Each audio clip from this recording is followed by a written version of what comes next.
Hey Saga, you said you're on the East Coast. Yes, I'm in Virginia.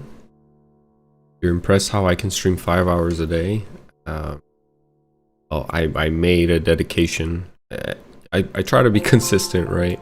So, uh, yeah, I was like, well, if I'm gonna do it, I just want to make sure I'm consistent as long as I can.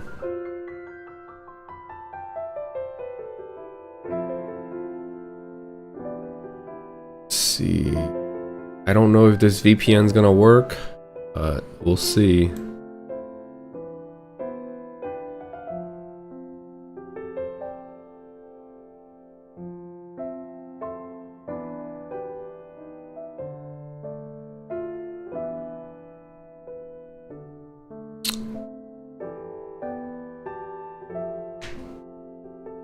Turn the VPN on real quick.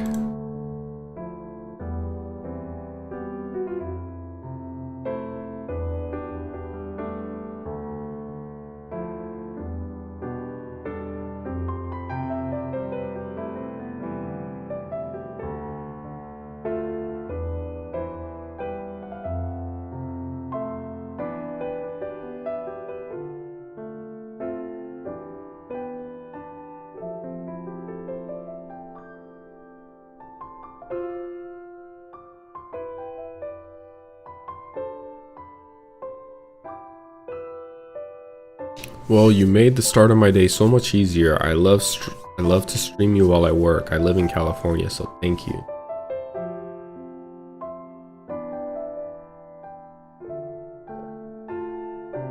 I'm glad I was able to make your morning a lot better. That makes me happy.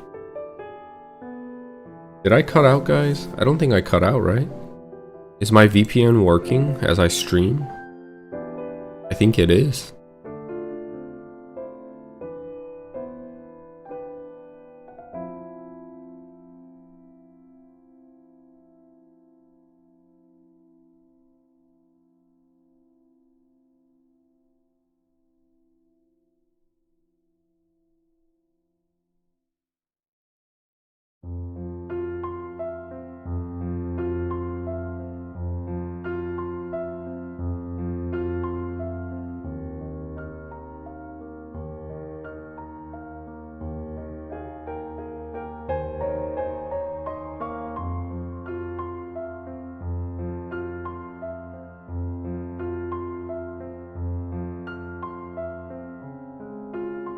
I think we're doing good. I don't think I lost connection, like permanently. Does this mean I can stream? Like I can turn VPN on while I stream? That would be a huge W. Okay, I'll be right back. Give me 1 second.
Is there a way to donate to the channel? I'm on the phone.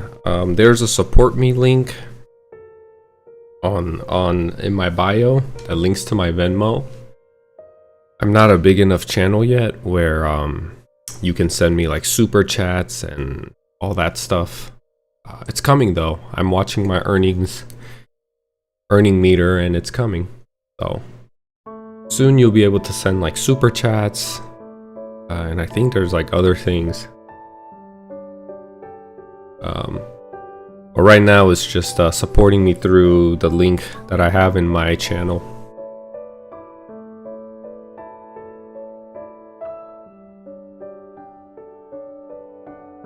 I just got me some water. I have to take care of a couple of things.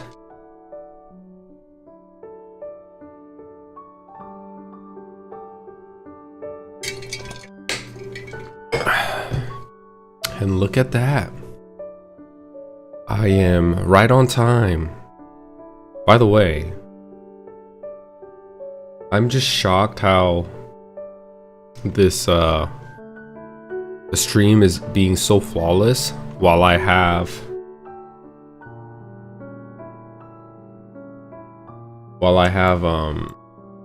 my VPN on. 새로 캠인가요?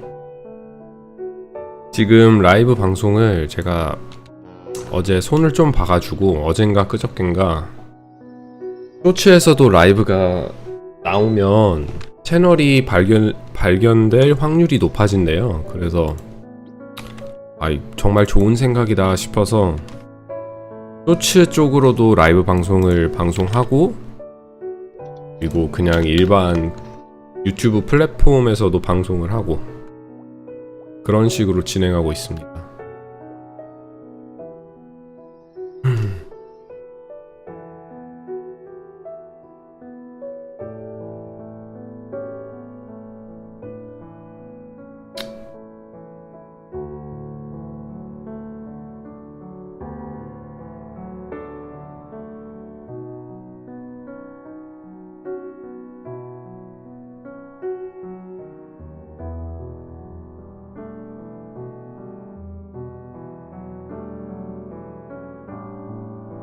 해놓고, 오늘은 여기 그 미니 던전이 나왔거든요. 골렘에. 거기가 지형도 괜찮고 해가지고 오늘은 거기 가서 사냥해볼까 해요.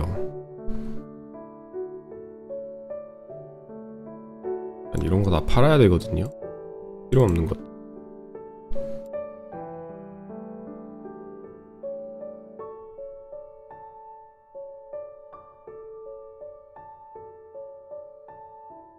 필요 없는 거 다 팔아버리고, 이슬일은 팔면 안 되고,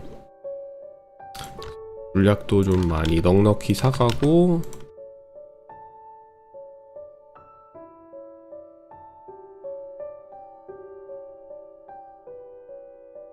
사고, VPN을 한번 써보도록 해볼게요. 어떻게 되는지.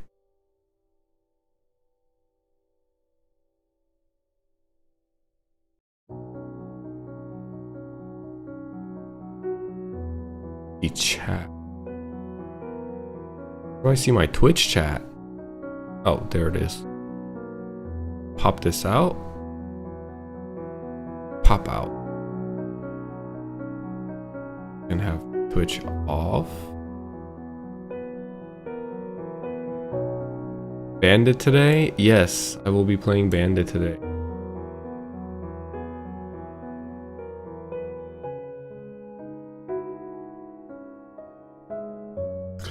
프랑크님, 아까 제가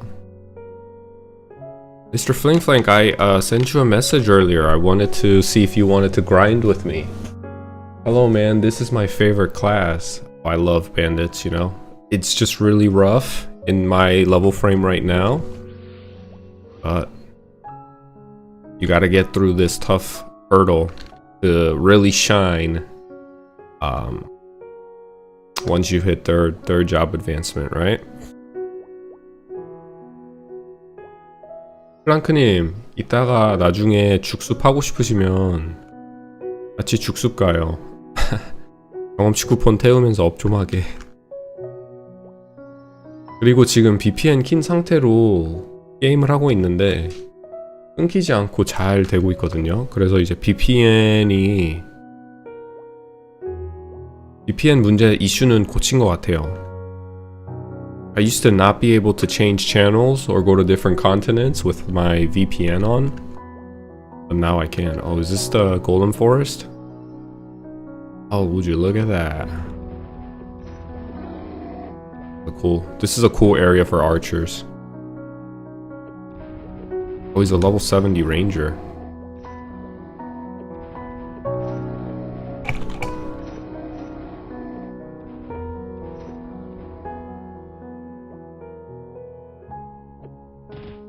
Ooh.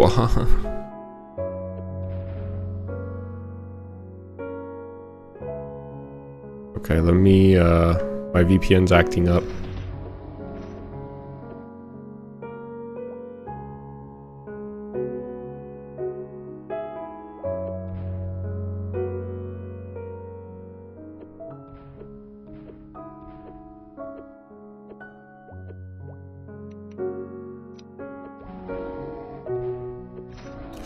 아, 다행이네요. 골렘 가보시고 괜찮으면 저 부르세요. 그쪽으로 갈게요.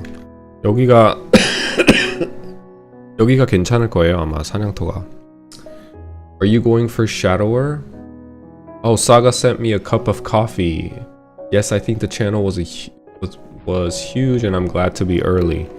Thank you, Saga. Thank you so much for the support. I love coffee, so you know I will be enjoying that coffee.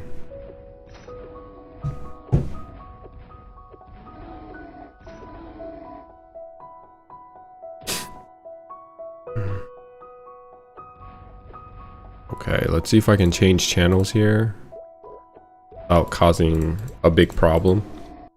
Am I going for Shadower? Yes, I am.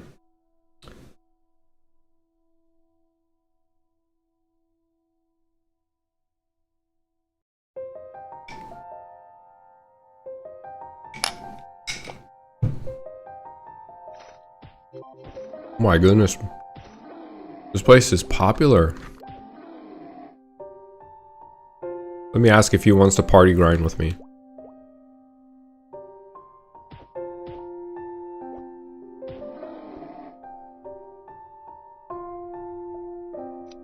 Oh yeah.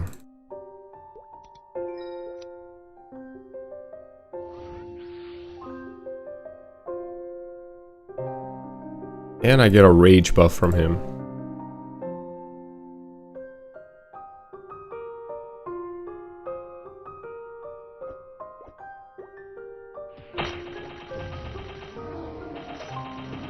I'm surprised I'm not one-shotting these guys. Let me get my pet out.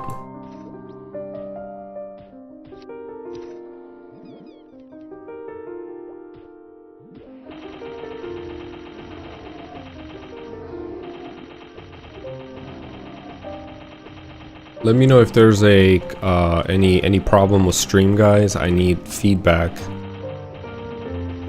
Because I don't have anyone telling me if the sound is too low, sound is too high, or if it's buffering too much. I'm turning the VPN on and off every time I switch channels or go to a different continent. When you get a slight delay, it used to be that it would terminate my live stream altogether, but now it's not doing that. Now it's actually keeping my stream live really good.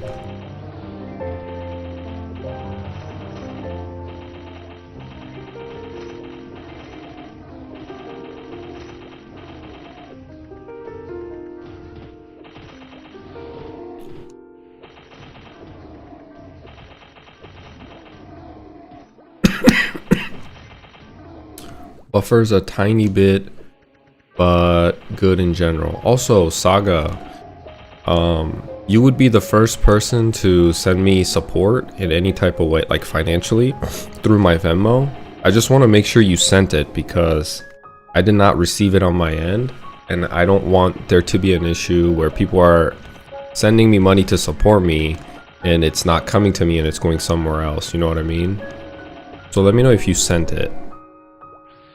We can figure that out. That'd be bad if I had a support link this entire time and people support me quietly and I never received any of it. That'd be terrible. What is VPN for? VPN, because this is a Korean server, because this is like on the Korean server side on Korean Maple Worlds, you have to have a VPN to access it. Korean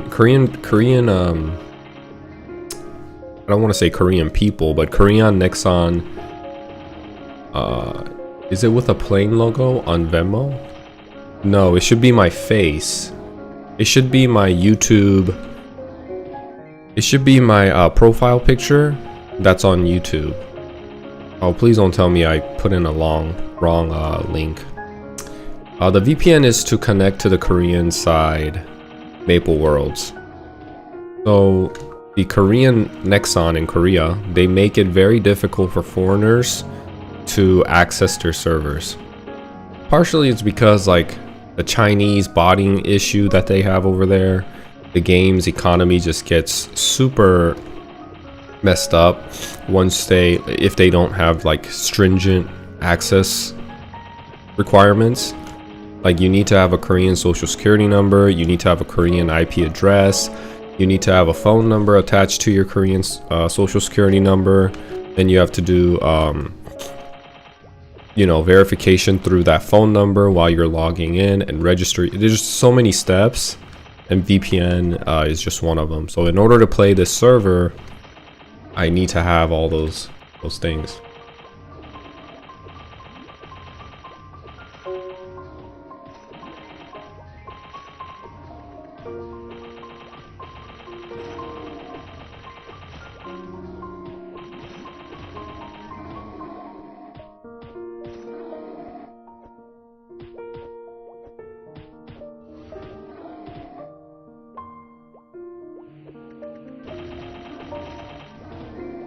Korean gaming is different. Yeah.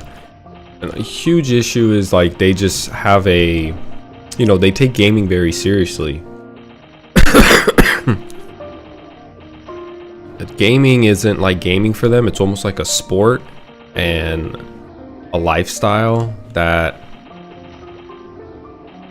they take it very seriously, let's just say. So the Korean gaming community gets very sensitive when foreigners come, especially that don't speak Korean or that have nothing to do with the Korean identity. And mainly from what I've seen, the issue comes from like China.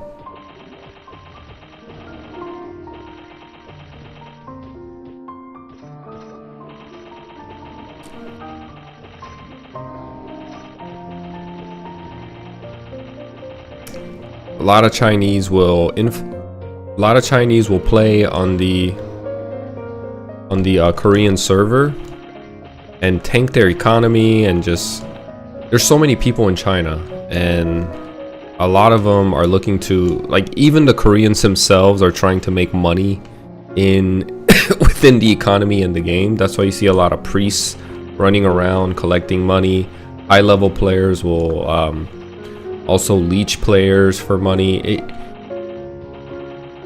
There's just some issues, and that issue isn't just like China specific. It's also like just the fact that the Korean economy isn't as good as here in the States, and neither is China. There's a lot of people without jobs, a lot of young people without jobs, and they kind of use this as a part-time job to at least as a side income. And they do that if the Korean people do that, and then of course they get sensitive when all the players, all the people from China come and do that also on the Korean server. It overpopulates the server, making the meso a little bit less, not a little bit less, making the meso a lot less valuable, and it just messes up the economy. And most Koreans do not like Chinese people. especially younger gaming generation of Koreans, they're not very fond of Chinese people. The internet culture is,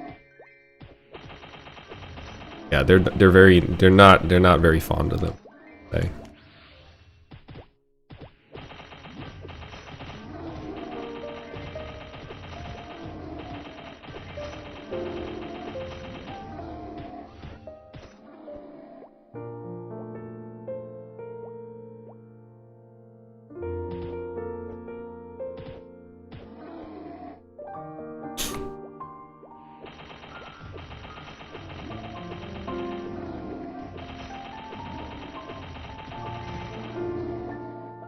This is a lot better than solo grinding, I will tell you that. Last night, while I was running the rerun and I was editing some videos on for my YouTube video, I was solo grinding at Wolves and El Nath, Hectors and White Fangs.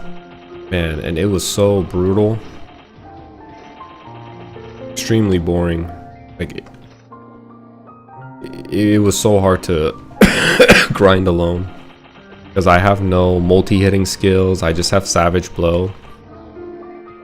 And although it looks cool as crap, and it's a nice skill, and I love Savage Blow, it's pretty dull after a while. Like the tempo is the same, you know? Like when I look at the Crusader, he's a fighter actually, below me, he has final attack, which there's like a different rhythm and tempo to his attack. There's a different flow, right? It changes up, it's dynamic. With Savage Blow, there's no final attack, so it's like da da da da da da da da da da. It's like on this beat, and it doesn't change from that. So if every time I have to kill White Fangs or Hectors, and White Fangs took 3 hits to kill, I have to sit there and spend the same amount of time per White Fang, single hitting ability, in the same tempo and rhythm, and it was very predictable. Kind of gets boring after a while. The only thing that gets me going is just waiting till I'm 70 until I get Assaulter. That will spice up a lot. That will spice up the class a lot. It's gonna give me extra mobility. It's gonna make me more fancy. I'm also looking towards level 60, because at level 60 I'll also get a new weapon. I plan on getting the level 60 dagger, and then probably doing 100% scrolls on it. It'll be a huge boost in damage. And then I'll probably use that level 70 until probably level 60 until level 70. Do another 100% scroll on it. And then I'll try to get a really nice level 80 dagger, or try to scroll it myself. That's kind of the plan right now. I love the aesthetics of the level 80 dagger. I think it's one of the coolest daggers.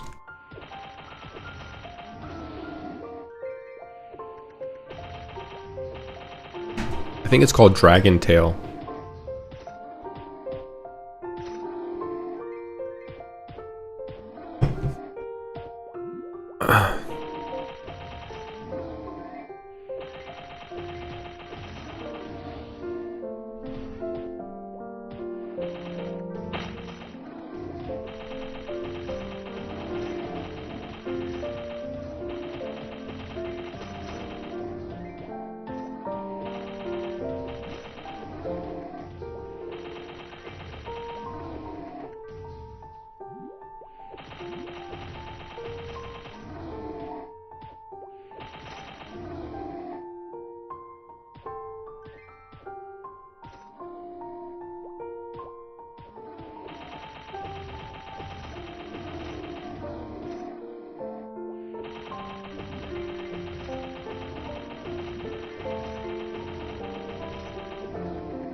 He's telling me I have good controls, but I'm not sure if he's being serious or not.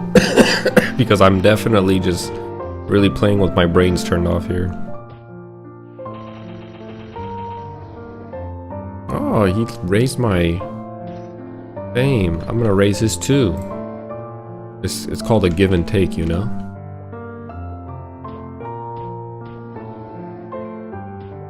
He said before midnight hits, might as well use his fame. Reach.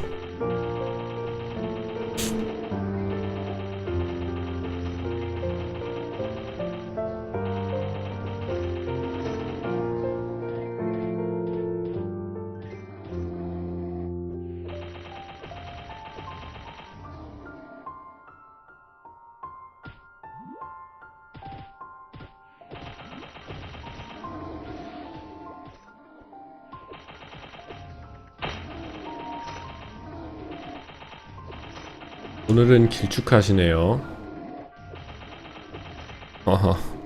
아마 쇼츠에서 라이브를 키신 것 같은데 쇼츠 말고 제 채널로 오시면 옆으로 나오는 라이브도 있어요. 알아서 즐기시길 편하신 대로.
볼륨의 숲이 참 그 색감도 그렇고 차분하고 좋지 않나요? 나는 여기 오면은 마음이 편해요.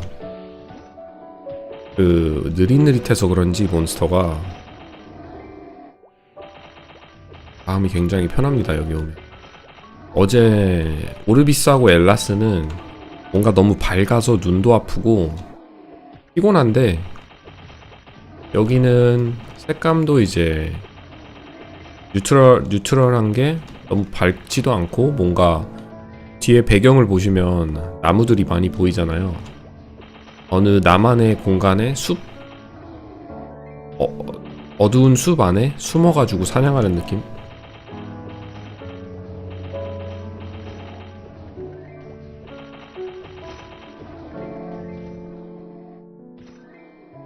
You can take this coffee. I don't think I'm gonna finish it.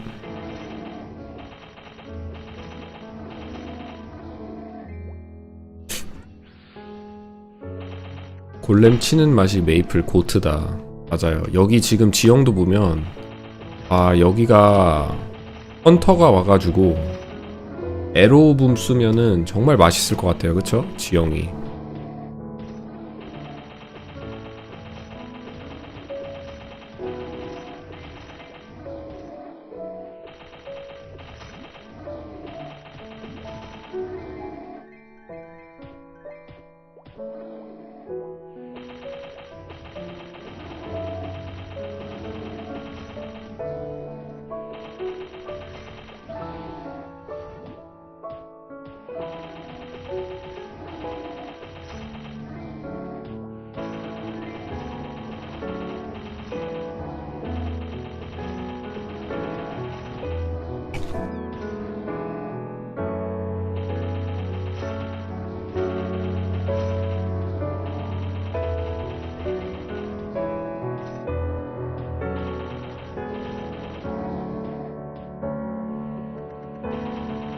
여기가 밧줄이 없어서 굉장히 좋은 것 같아요.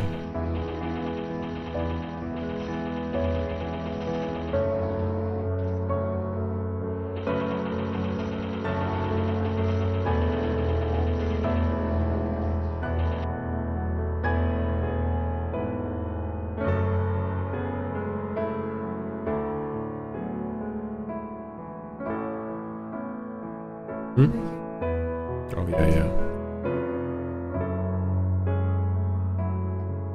Very unfortunate.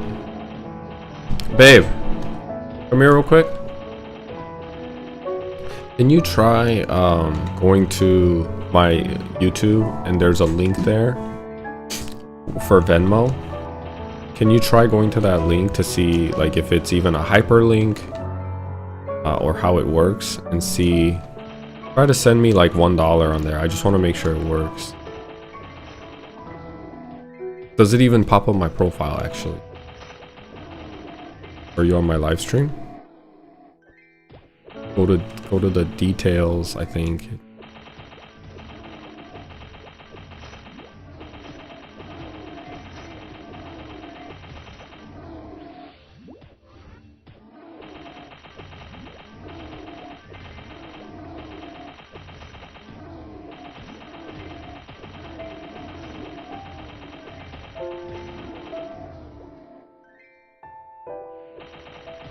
It's not a hyperlink?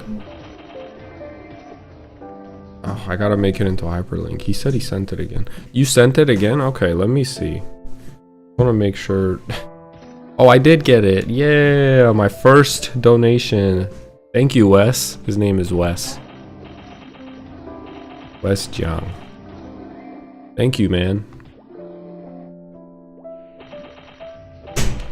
I sent it to Jonathan Hendon. Yeah, I gotta make it into a hyperlink. That's confusing as all heck.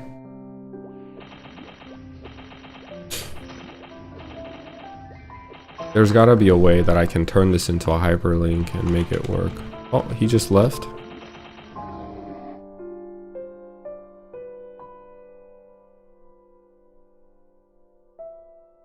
Oh, I think he DC'd. Maybe give people a heads up on spelling Jonathan. Well, my actual name is spelled like this. And when I look at the Venmo, my Venmo tag is at... This is my Venmo tag. But I don't know. It's weird. I think the best solution is to just create a hyperlink, and I have to figure that out. But I really appreciate the support, man. Thank you. Thank you so much.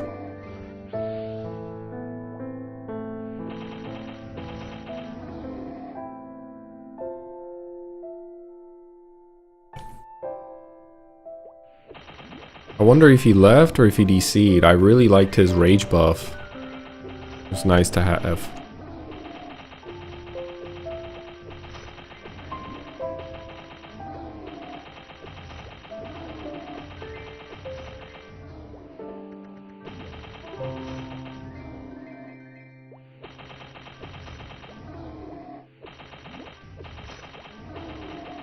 Agree with the hyperlink.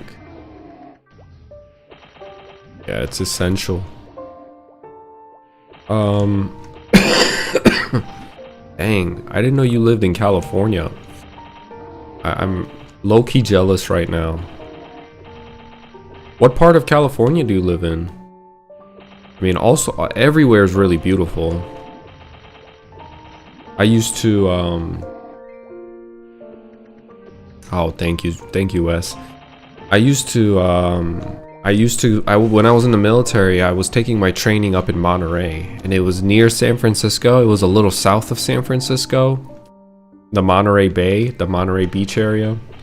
There's a defense language institution there, DLI, and I spent a good chunk of my career there. And then we also have family and friends in LA, so we go there at least once a year, if not every other year. And then I've been to San Diego. All those places are just beautiful. I I'm low-key jealous.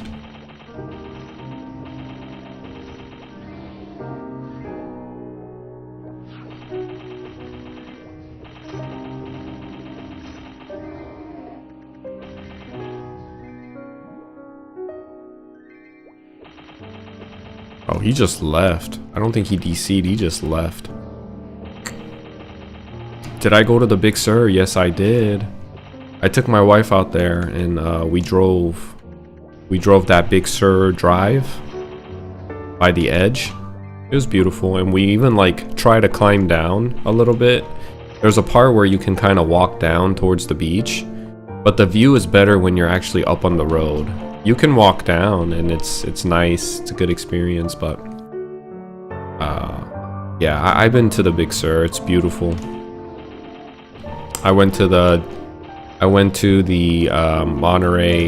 Monterey Bay Aquarium as well. That was a good experience.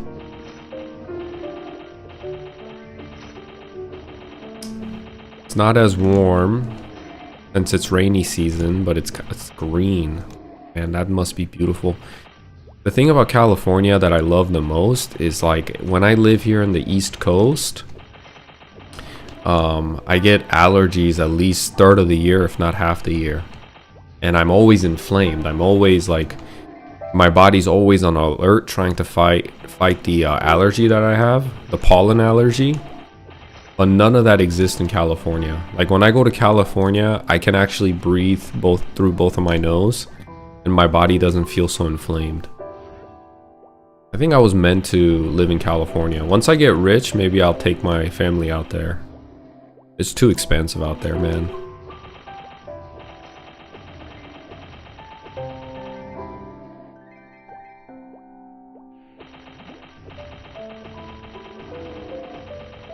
시프 크크 왜 웃으시죠? 아부구님도 시프 아니신가요? 후배를 보고 이제 기원을 넣어줘야지. 열심히 하라는. 웃으시면 어떡하십니까? You agree with the allergies. You're from Connecticut. Oh, you're from the East Coast too. And now it's so much better. I believe you, man. I'm very jealous of that. 웃음 나오는 직업이 있다. 아, 접으셨다. 왜 접으셨어요? 시프가 얼마나 좋은데, 재밌고. 그냥 별 생각 없이 하면 재밌어요. 좀 질리긴 하지만 3차까지는 지금이 제일 고비이긴 하지만 그냥 눈 감고 아무 생각 없이 하다 보면 금세 70 됩니다.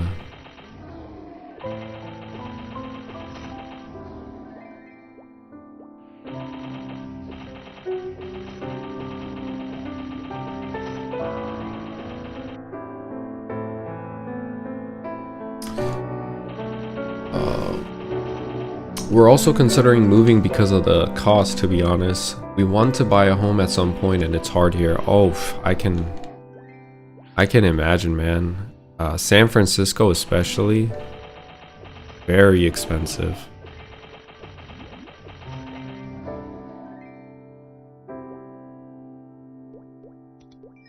But I think Connecticut will be expensive too. I don't know how you feel about Florida. Maybe Florida's one of those states you have to really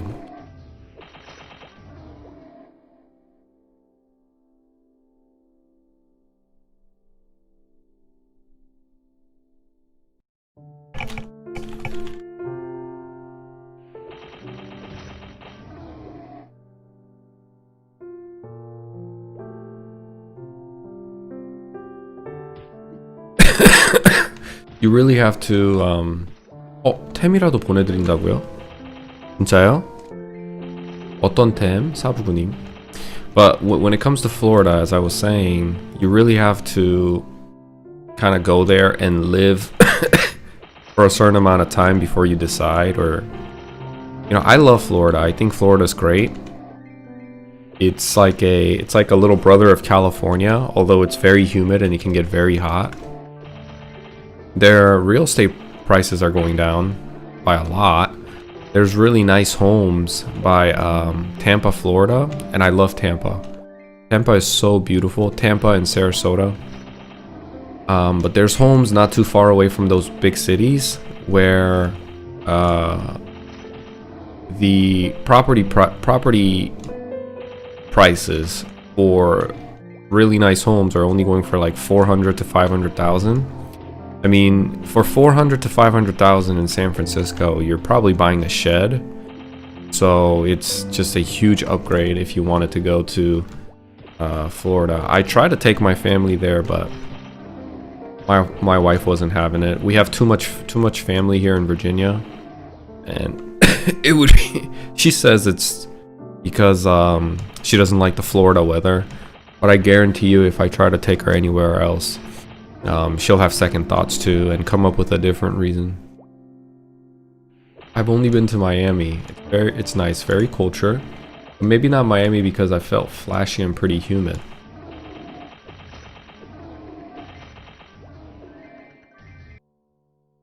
Maybe somewhere in low... Yeah. What is this music? Alexa, stop. I don't know why my Alexa does that.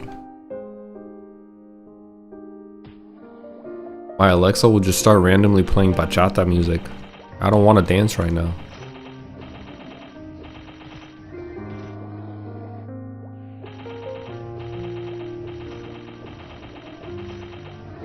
멋진 마인드이십니다.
여기 이 맵이 프리스트랑 용기사랑 와서 로어서도 괜찮을 것 같기는 하거든요.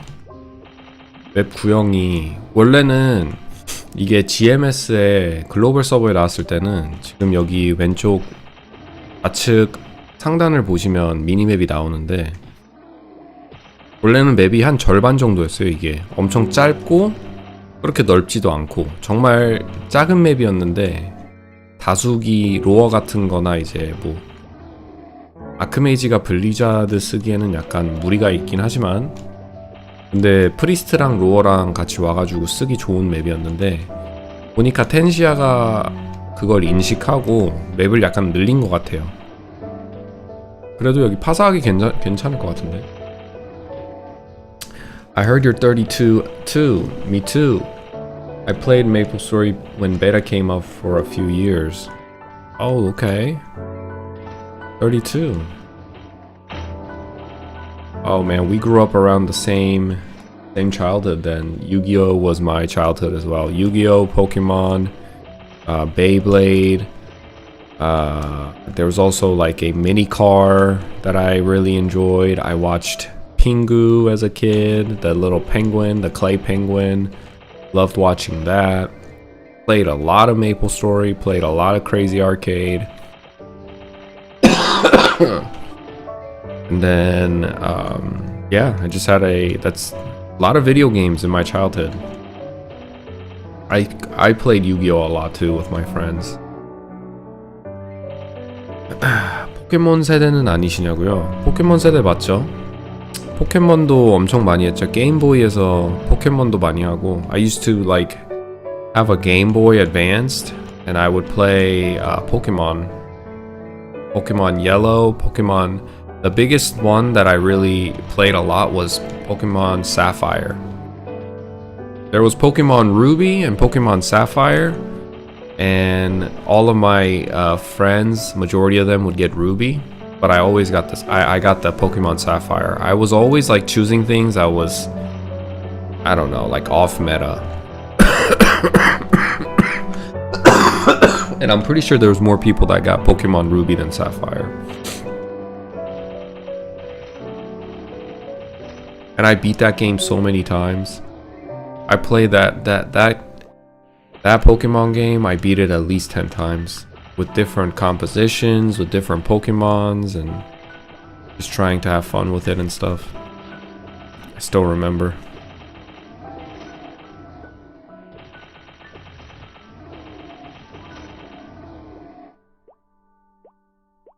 (3세대) 해외에서 많이 했다.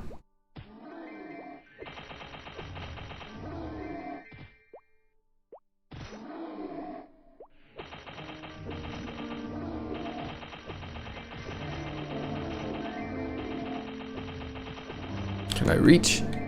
Oh, I can't reach. I'm too short.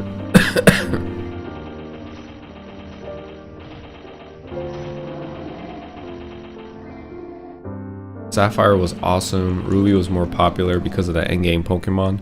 I think so. I think people liked what's his name? I know the Sapphire Pokemon, the whale, was Kyogre, I believe, and then Ryudon. I think the red salamander looking thing was Rhydon or something like that, but a lot of my friends went with the red because it just looked cooler, and the blue kind of felt feminine, I guess. And a lot of my friends just wanted to be like, oh yeah, he's so cool, he has big claws and a mean face. And Kyogre was kind of like pretty for a Pokemon. He just looks like a big rayfish. Are you one of those with $1 million Pokemon card collection? Oh heck no. I watch those people on TikTok, and you know, my friend's a collector too. He recently became one, and some of them have collections that worth millions of dollars, and I'm just like, man, I used to put those Pokemon cards on the back of my bike to make an exhaust pipe noise. Red is Groudon. That's right, Groudon. A lot of people went for Groudon. I went for Kyogre. I don't know why. I was like, you know, I want something new. I want something different. But the thing is, there was a time when you could have, when there was like a connection, you could connect your Game Boy Advance with your buddy and do a battle, like actual Pokemon battle with your stuff. And Kyogre would like knock the crap out of Groudon. So, you know, that's when I knew I made the right choice. I just had an elemental advantage over Groudon. 가이오가가 안 지긴 해요. 가이오가가 Sapphire? Pokemon from Sapphire, I'm assuming? Because his name was Kyogre or Kyogre. Give me a second.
I have such like fond memories with Pokemon cards.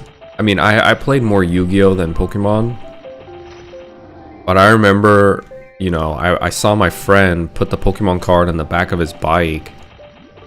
He kind of like stuck it in his seat or something. I don't know what he did, but he made it stick, and the card would flick on the rim of the bike every time he rode the bike, and it would make an exhaust noise every time.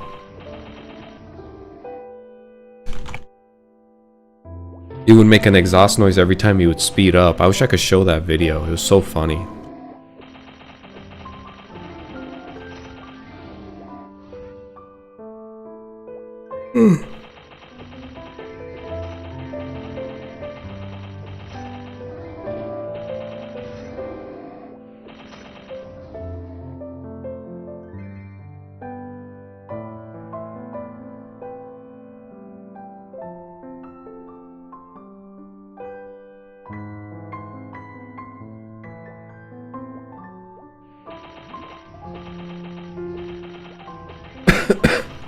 I used a water bottle.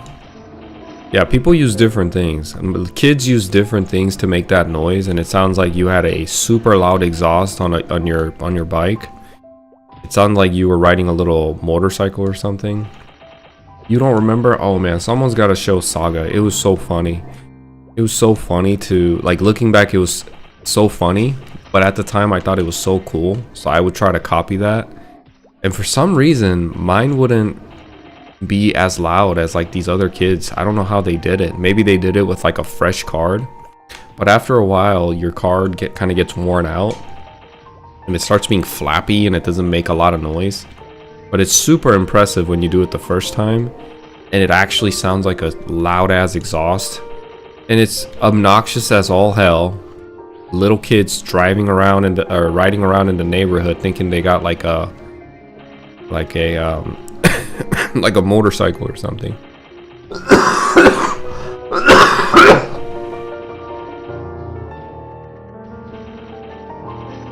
I played a lot of Yu-Gi-Oh too for many years and followed the first few seasons before GX.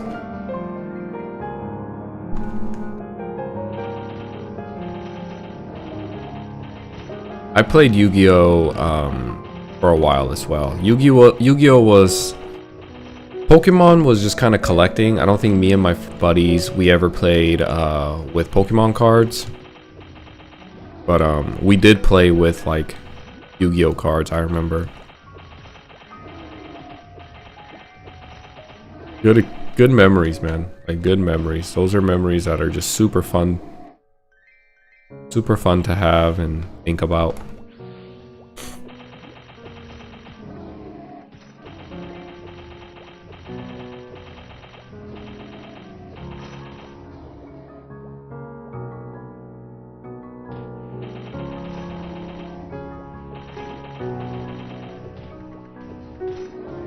You bought some cards that you dreamed of having as a kid?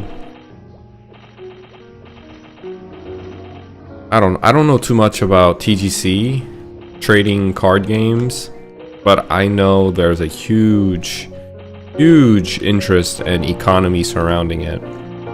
Like I know some people like it's gone to a point, they said in the last 5 years or so, that it's gone so bad that kids can't even find a pack of Pokemon cards in anywhere, because as soon as they release, you have like, they're called scalpers, scalping up everything for an investment value.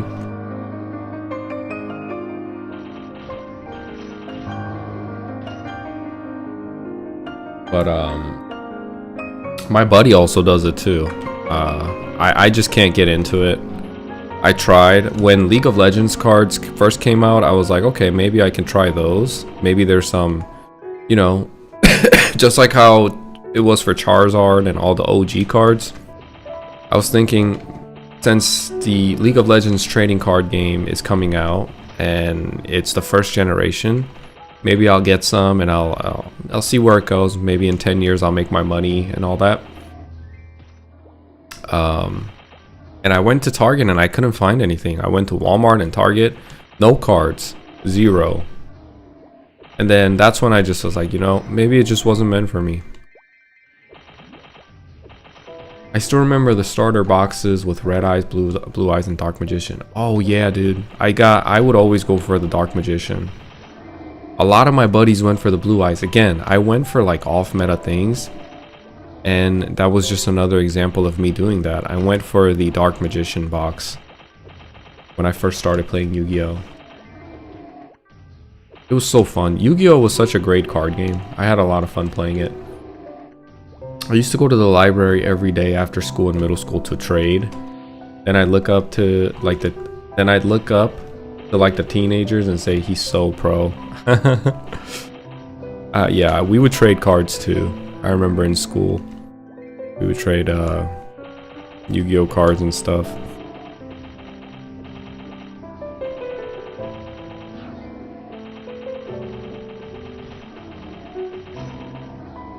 You know, those are the memories that I have in the States. But in Korea, you know what we did in Korea? We traded little pieces of papers. It's called 종이 hak, I believe. And it's just literally just piece of paper, like a 2x2, very small, like a small square paper. And you would stack them up and you would use your hands to clap to send out an airwave and to flip it over, and you would take your opponent's papers. It was just literally paper. There was nothing special about it. But you would have a stack of fat papers, and you would just come to school and you would battle your buddies and see who can take the most paper. There was that. There was also like these molded jelly type of figurines of Pokemons. Some of them were shiny, some of them, you know, I remember I had a shiny Pikachu. It was like glitter in the there was like glitter in the jelly or the mold, and and you would like smack each other's molds, and if you can flip it over, essentially you would win it. And I remember I cried one time because my cousin and I were playing and he flipped over one of my favorite Pokemons and he took it, and I started crying. I told my mom what happened, and I forgot what happened, what the resolution came to be. I don't think I got that back, but that's another fun memory that I have in my childhood. What's another fun thing we did in Korea? When I went to Korean elementary school, we also there's other things that the kids would collect. And it was just so silly. Can't really think of anything else, but I'm sure there was more. We had these like $10 mini cars.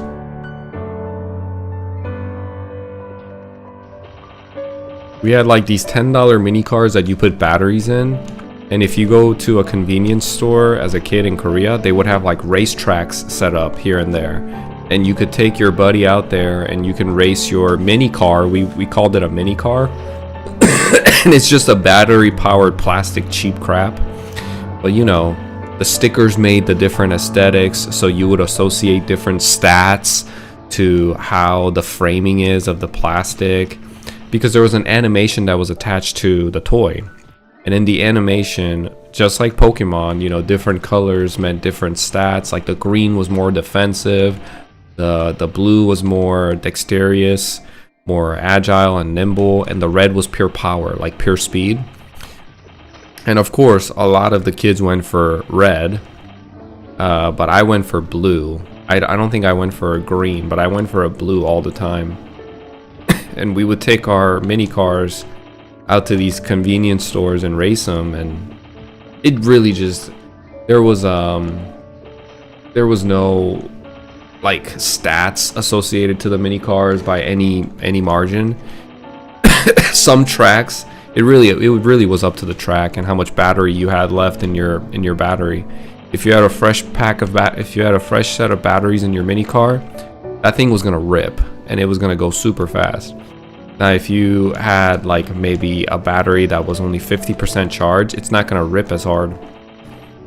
So that was always fun. And the tracks, you know, some tracks were like all rigid and broken, so Depending on what track you put your mini car in, you're gonna win or lose. Beyblades, another thing, right? Beyblades was the same thing. 3 different colors, 3 different main attributes. And a lot of kids played with Beyblades. I played with Beyblades too. Well, it wasn't an RC car, because RC car is a remote control car. These cars just had a button, like a little switch that you would turn on, and the wheels would start like ripping really fast. And it was just powered by like 2 or 4 AA batteries. And you just put that in and you carry that around everywhere, and you know, all it does is go forward, so you have to put it in a track or else it's just gonna hit the wall or something. But late at night when we can't go outside, what we would do is we would just race it from one end of the room to the other end. So that's how we would also play with it too.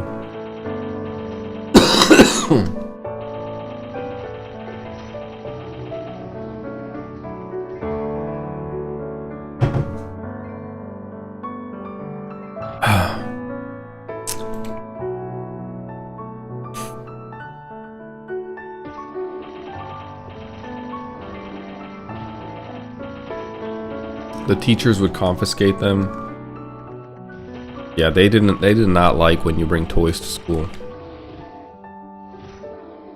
There's so many silly things that as children we attached value to, and I'm sure there's more in the back of my memory somewhere, but I'm trying to dig it up, but I can't remember.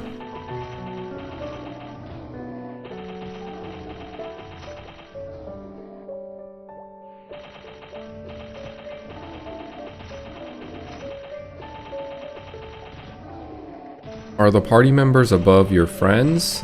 Yes. Mr. Flank Flank is my buddy.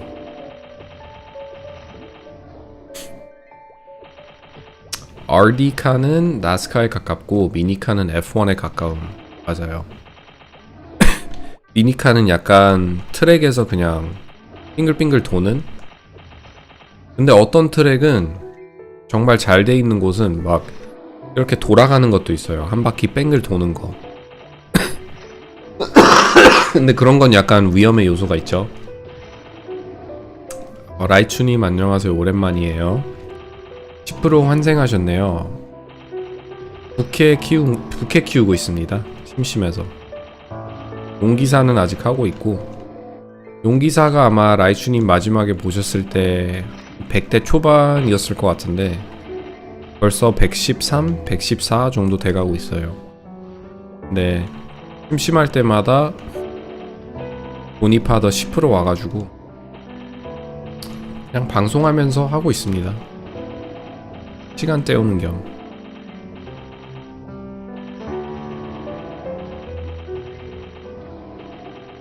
Oh, my hip flexor's been hurting lately. I don't know what I did to my hip flexors, but every time I lift my leg up, it's like it like strains. Like little things with my body that aches that I've never experienced before in my life as I'm getting older. What's up? Yo, Johnny TV, what's up? Any idea when Classic Maple will come out?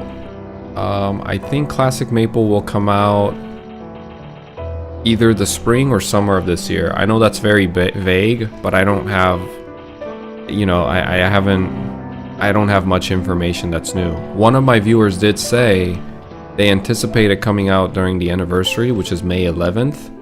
And I think it would make a lot of sense for it to come out on that day, because it's right around summer break for kids to enjoy.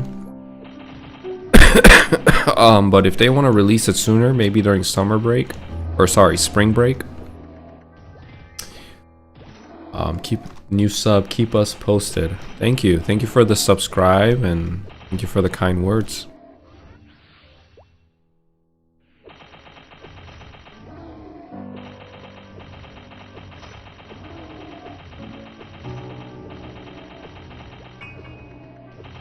무기 바꾸셨네?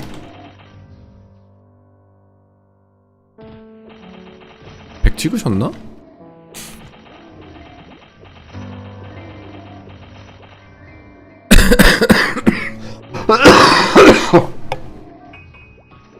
What, you made a bandit? I had a bandit, man. I've played a bandit on my stream a few times.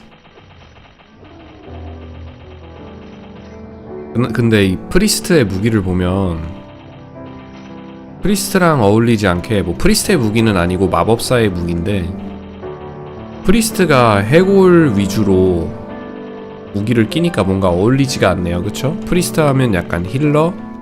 서포터식인데, 서포터의 그 이미지인데, 플랑크님은 레이든 스태프부터 시작해서 케이그, 이제는 다이몬드의 완드까지 다 해골 위주로 코디를 하셨네요. Savage Blow is just the coolest sounding skill in the game. I have to agree. 어둠의 힐러. So I was telling my buddy here, Fling Flank, that, you know, it's not, as a cleric, he's wearing a lot of like dark themed clothing, but also all his weapons since I've known him has always been like skull related.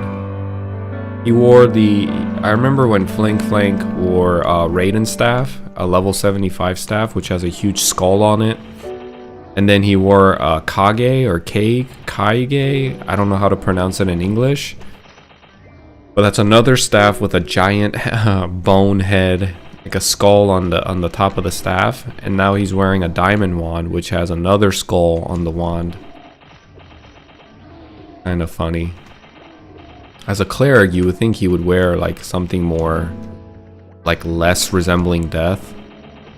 It looks like a fire poison mage.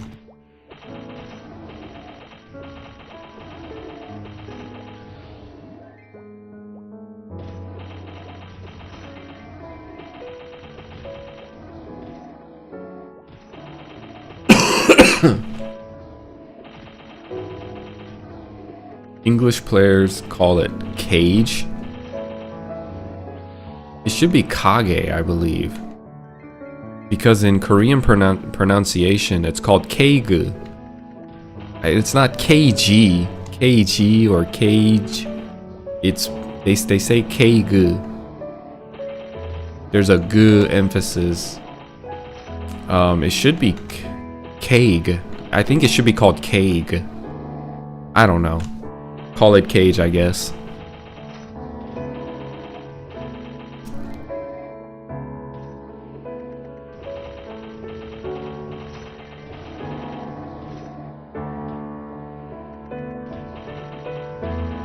Taro spears dropped them like crazy back in the day, did they?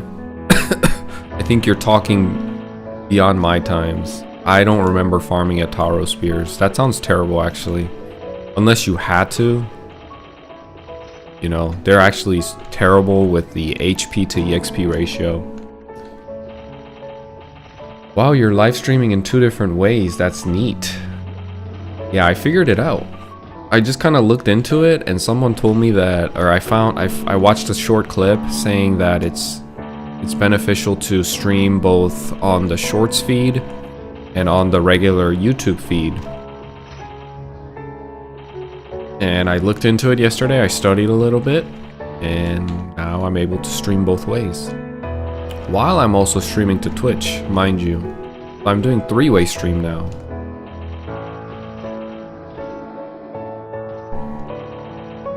영어 어렵다고요? 한국말로 대화를 거시면 제가 한국말로 답변을 드립니다. 근데 영어는 너무 쉬우면 배우는 게 없으니까 좀 어려워야 배울 수 있겠죠? 귀에 익잖아요? 영어를 계속 들으다 보면은 도움이 되는 게, 귀에 익으면 익을수록 그게 내가 모르는 사이, 그러니까 나는 그 순간 느끼지 못해도 시간이 지날수록 계속 영어를 듣게 되면은 언어들도 귀에 더 익고 더 잘 들리고 그럴 거예요 아마. Why would they ban for that weapon? That seems excessive. And they threatened to ban players who abused it. I farmed just one for my mage and thankfully they didn't ban. That does seem pretty excessive. I don't remember this this time.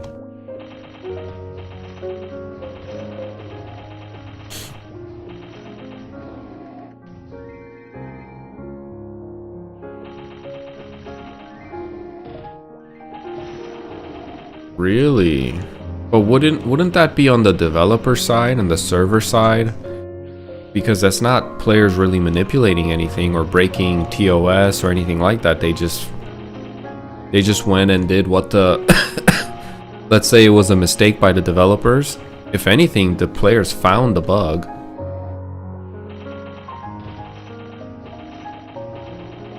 That's weird. 조니TV가 제 듀올링고예요. 아, 제가 듀올링고 정도의 영어 교육이 될까요? 듀올링고는 완전 교육 앱인데. Thank you. Are you leaving now? Yeah. Okay. Coffee? Yeah. Oh my goodness. He's okay. Oh, don't you need to take my card? Don't you need to take my card?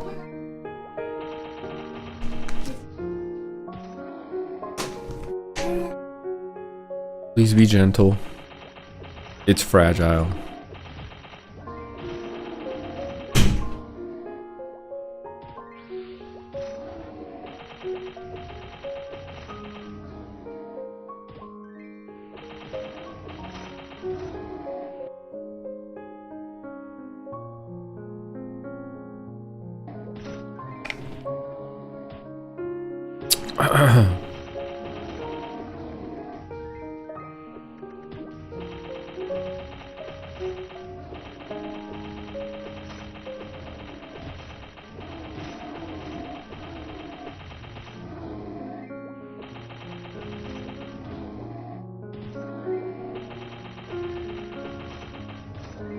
That's a pretty I did not know about that bug, but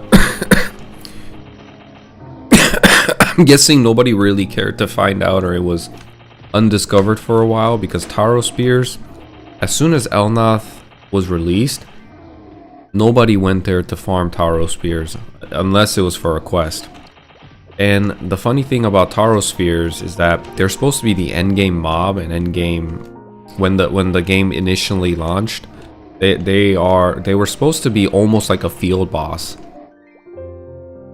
Because only few would spawn in a map, and majority of the monsters that spawned in the maps that Taro Spears and the other spheres spawned were cold eyes.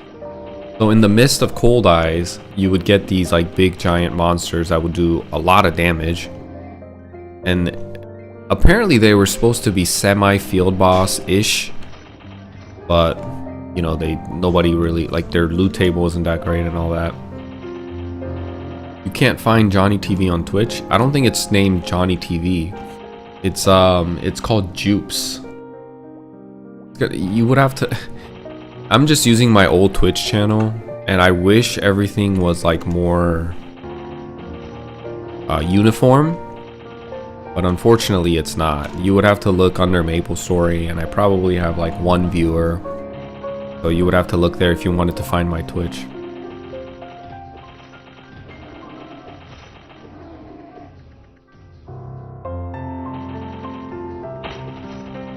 Yeah, people went to Drake's. I remember people went to Drake's to farm. They killed a lot of like those Drakes, and what else did they killed a lot of cargos too. I remember cargos and cold eyes. But Taro Spheres, not really, not much. And as soon as Elnath released, you know, it was done for. Nobody went to that area unless they're farming for Junior Balrog. It's the only time.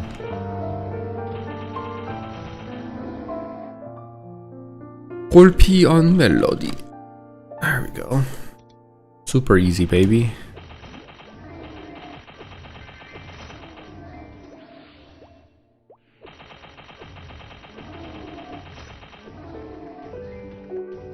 Yeah, they were. They were so overtuned, having a range ability that does tons of damage and absurd speed. True. Oh, I did a lot of cargos. Good spawn rate. Although the sound effects when they died always creep me out. Honestly, I can't even remember. I'm impressed that you remember the noise they made when they died.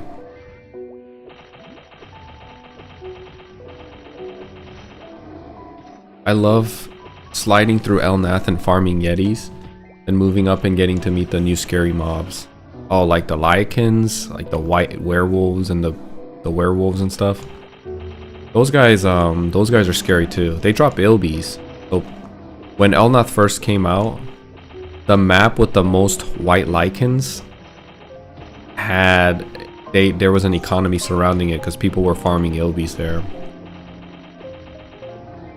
Yeah, Lycans are terrifying. They are. They're one of, and even the music that play in that area.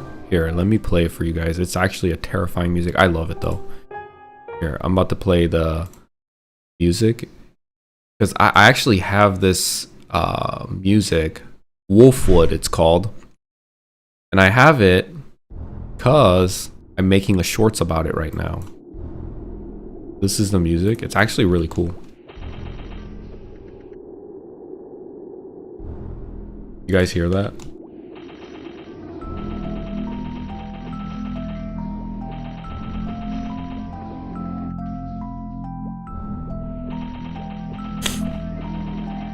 You add some cool bass to this. Doosh, doosh, doosh, doosh, doosh, doosh, doosh, doosh, doosh, doosh, doosh, doosh. It would be a hard ass EDM music. Like you go to a rave, people like, let's say there's like an EDM styled rave or whatever, and they played like all these Maplestory background musics with some nice like, solid beat in the background with nice bass. That would be dope. My voice probably cover the entire music, but I get hyped listening to this. Like the high-pitched the bell noise in the beginning. It's always cool.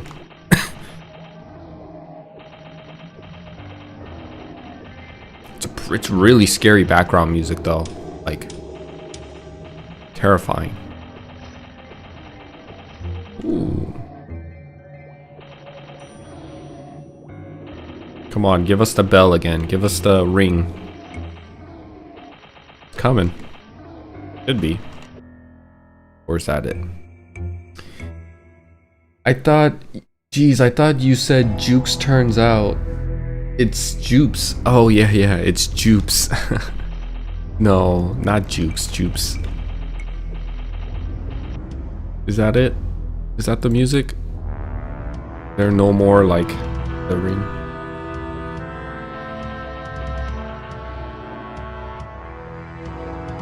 It's really cool that they put in like a wolf howl into the beat. That's always cool too, right? Like it's a cool integration.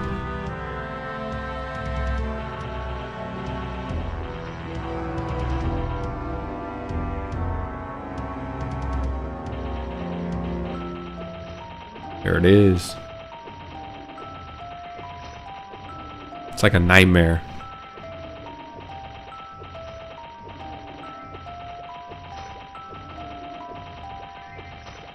Tell me why it just fits pretty well with Savage Blow sound effect as well. That was cool. I like listening to that. That was really cool. I vividly remember my first time trying to go through that area.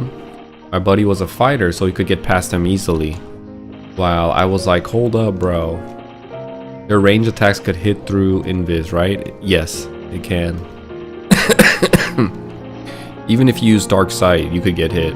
There's a couple of monsters that can do that. As long as you don't aggro them, you're fine. But if your buddy that's a fighter hit them and now he's mad and he's trying to hit the fighter, you can get the second hit blow, like second effect of your buddy's let's say naiveness. Or he knew about it and he's just being a jerk and he just hits him and you know, leaves you to deal with it. Oh my goodness.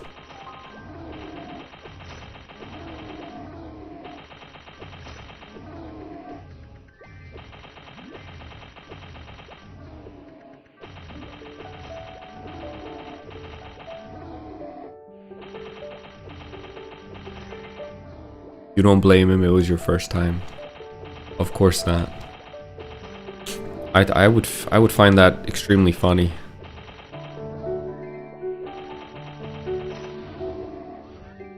But that hurts, man. I mean, I'm assuming you were around level 60 at that time, and look, I'm around level 60 right now, and if I died, it would feel devastating to my soul. I just feel like between level 50 to 70, GMS got by through this level bandwidth through Llama's party quest, but outside of that, you know, people usually solo grind. But here in KMS, we don't have Llama's party quest, and it's especially hard from 50 to 60 if you're playing a melee character. Nobody wants you in a party because, you know, they'd rather take an assassin or a bowman that can mob a lot faster than you. But once I hit about 60, I think I shouldn't have any issues finding parties. But right now, even if I applied, like if I apply to 10 parties saying, hey, I'm a level 56 bandit, can I join? People are just gonna ignore me. So it's just better for me to spend my time here and grind until 60, then try to look for a party while I'm broadcasting. Especially while I'm broadcasting, I don't want to sit there and look for a party for 30-40 minutes doing absolutely nothing.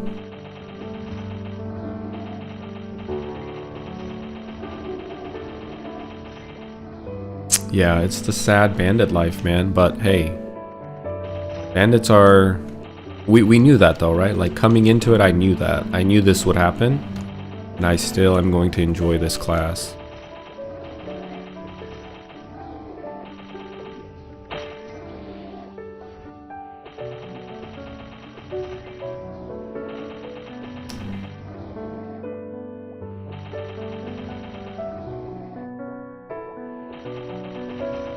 But this training ground is really nice.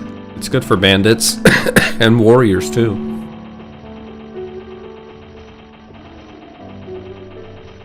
Makes the training a little bit more bearable. I'll be right back. Let me go use the bathroom.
Oh, I might play Bandit when Classic comes out. It will be very good, no doubt. Bandits, most people play Bandits looking forward to being a Shadower.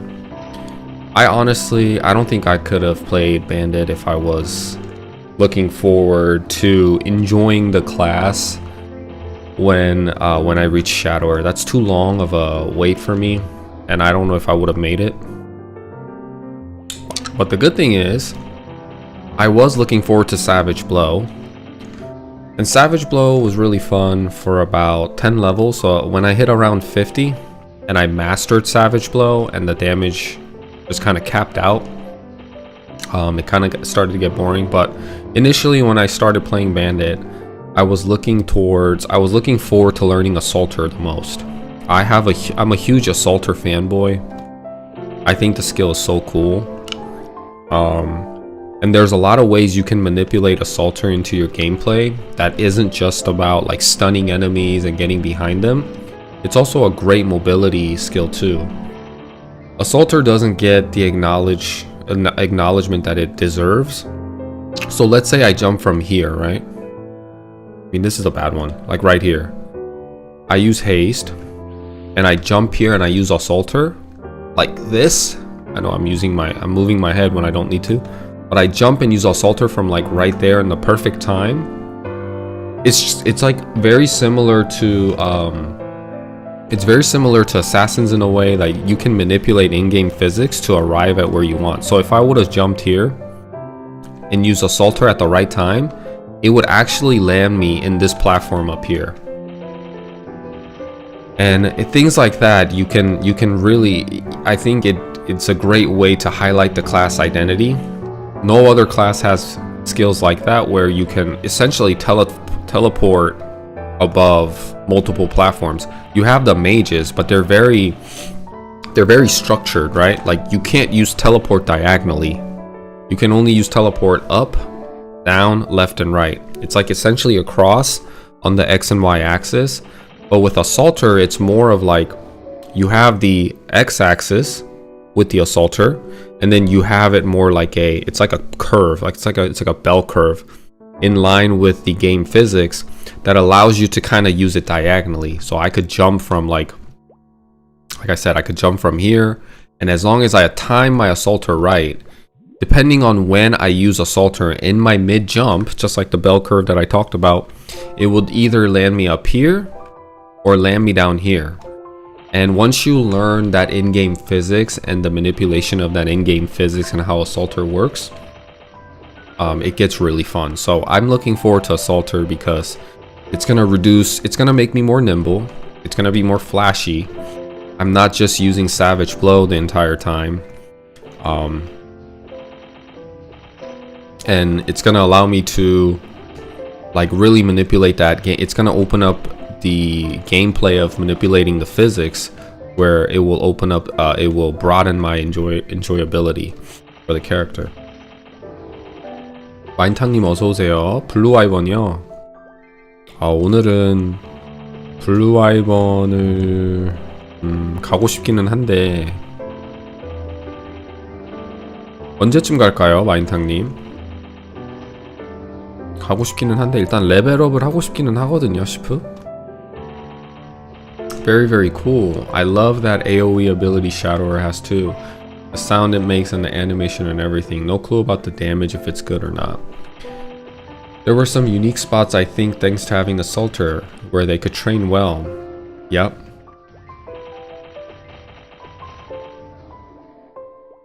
알겠습니다, 마인탕님. It could have been Vikings, it could have been there's a lot of areas where you can. Here in KMS, there's party training spots as a bandit, as a chief master. Are they called chief master, right? I think that's their job advancement name. There's a lot of places that you can go as a chief bandit. Of course, you have to be like higher than average because you're melee and you're shortest range and all that, and people aren't gonna take you, yada yada yada. You can still go and party grind in places like that. There's a lot of party training spots that you can use Assaulter to essentially effectively party grind. And recently here in Mapleland, Assaulter got a buff, damage buff.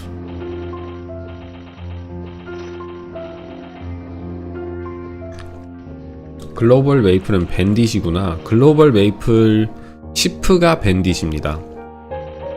우리는 2차 도적, 단검 도적을 시프라고 하잖아요. 글로벌 메이플에서는 밴딧.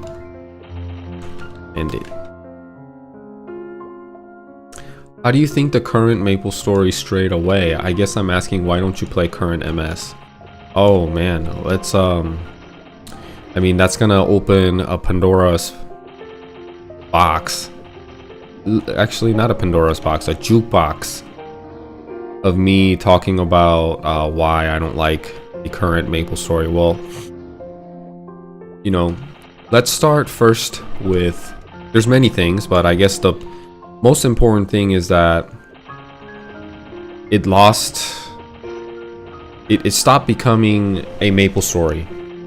One, it stopped becoming a social game. It lost its touch in the social realm. So a lot of people are just playing alone or playing by themselves. It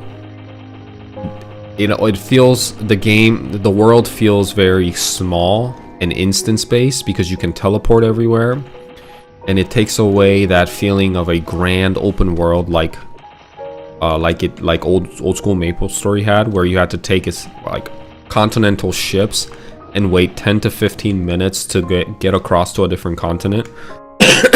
Which is it a quality of life thing and all this stuff? A lot of people talk about make patches for quality of life, make it easier, more convenient, but there's always a cost to that. The game just feels very different. It feels very small and instance based. You can click on a map to essentially teleport anywhere. You don't ever have to move. That reduces the chance of you running into other players and being in a stagnant area where you have nothing to do but to chat. And it robbed away from those experiences that you could have. So one is the instance based. Two is the identity crisis, where all classes just feel very similar and the same. Everybody can do like everything. They just have different graphic designs, but everybody's doing basically they can't.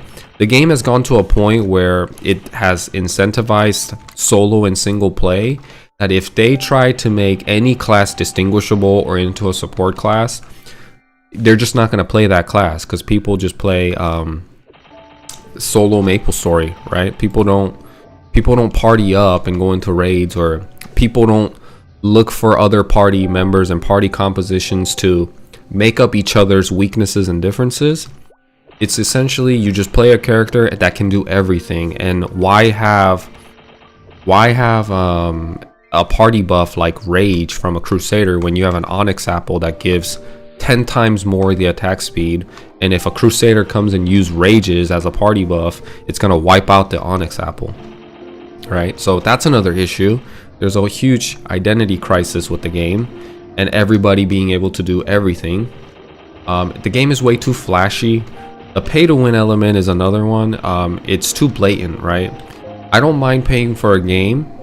Let's say for like, if the game was fun and it was enjoyable and it truly felt like an MMO and the developers were genuine and you could feel the love coming through the game, I even said I don't mind paying subscription for classic Maplestory to keep the pay to win element of the game out. No gachas, no cubing, none of that stuff, where it's essentially like, I'm gonna talk about what I saw last night on the shorts real quick, but I'll come back to it, because what I saw yesterday was so dystopian, kind of scared me, and it's just really sad to see. But keeping the pay to win element out, the current Maplestory, the pay to win element is so big and so blatant that I almost feel insulted by Nexon when I play retail Maplestory. You're telling me you want me to spend hundreds of dollars essentially gambling for a good stat or for a best item? There's no grind element. The metric to progression has stopped being investment in time, and it has strictly become like investment of your wallet. And some people may not understand that and see that, and clearly they do, or they don't care. But for me, and I think a lot of people that reminisce about old school Maplestory and the classic Maplestory, they don't like the idea of you coming blatantly for my wallet. We enjoyed the the innocence of old school Maplestory and the socializing aspect of old school Maplestory, and the flaws that the game had, that the community came together and made up using party compositions or whatever.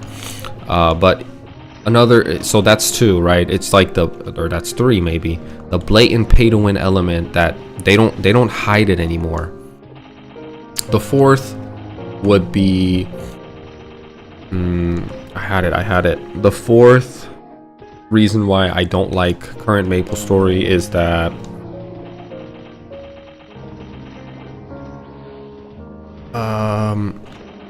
what's another one? Dang, I had it in my mind, but it escaped me. It was a good one.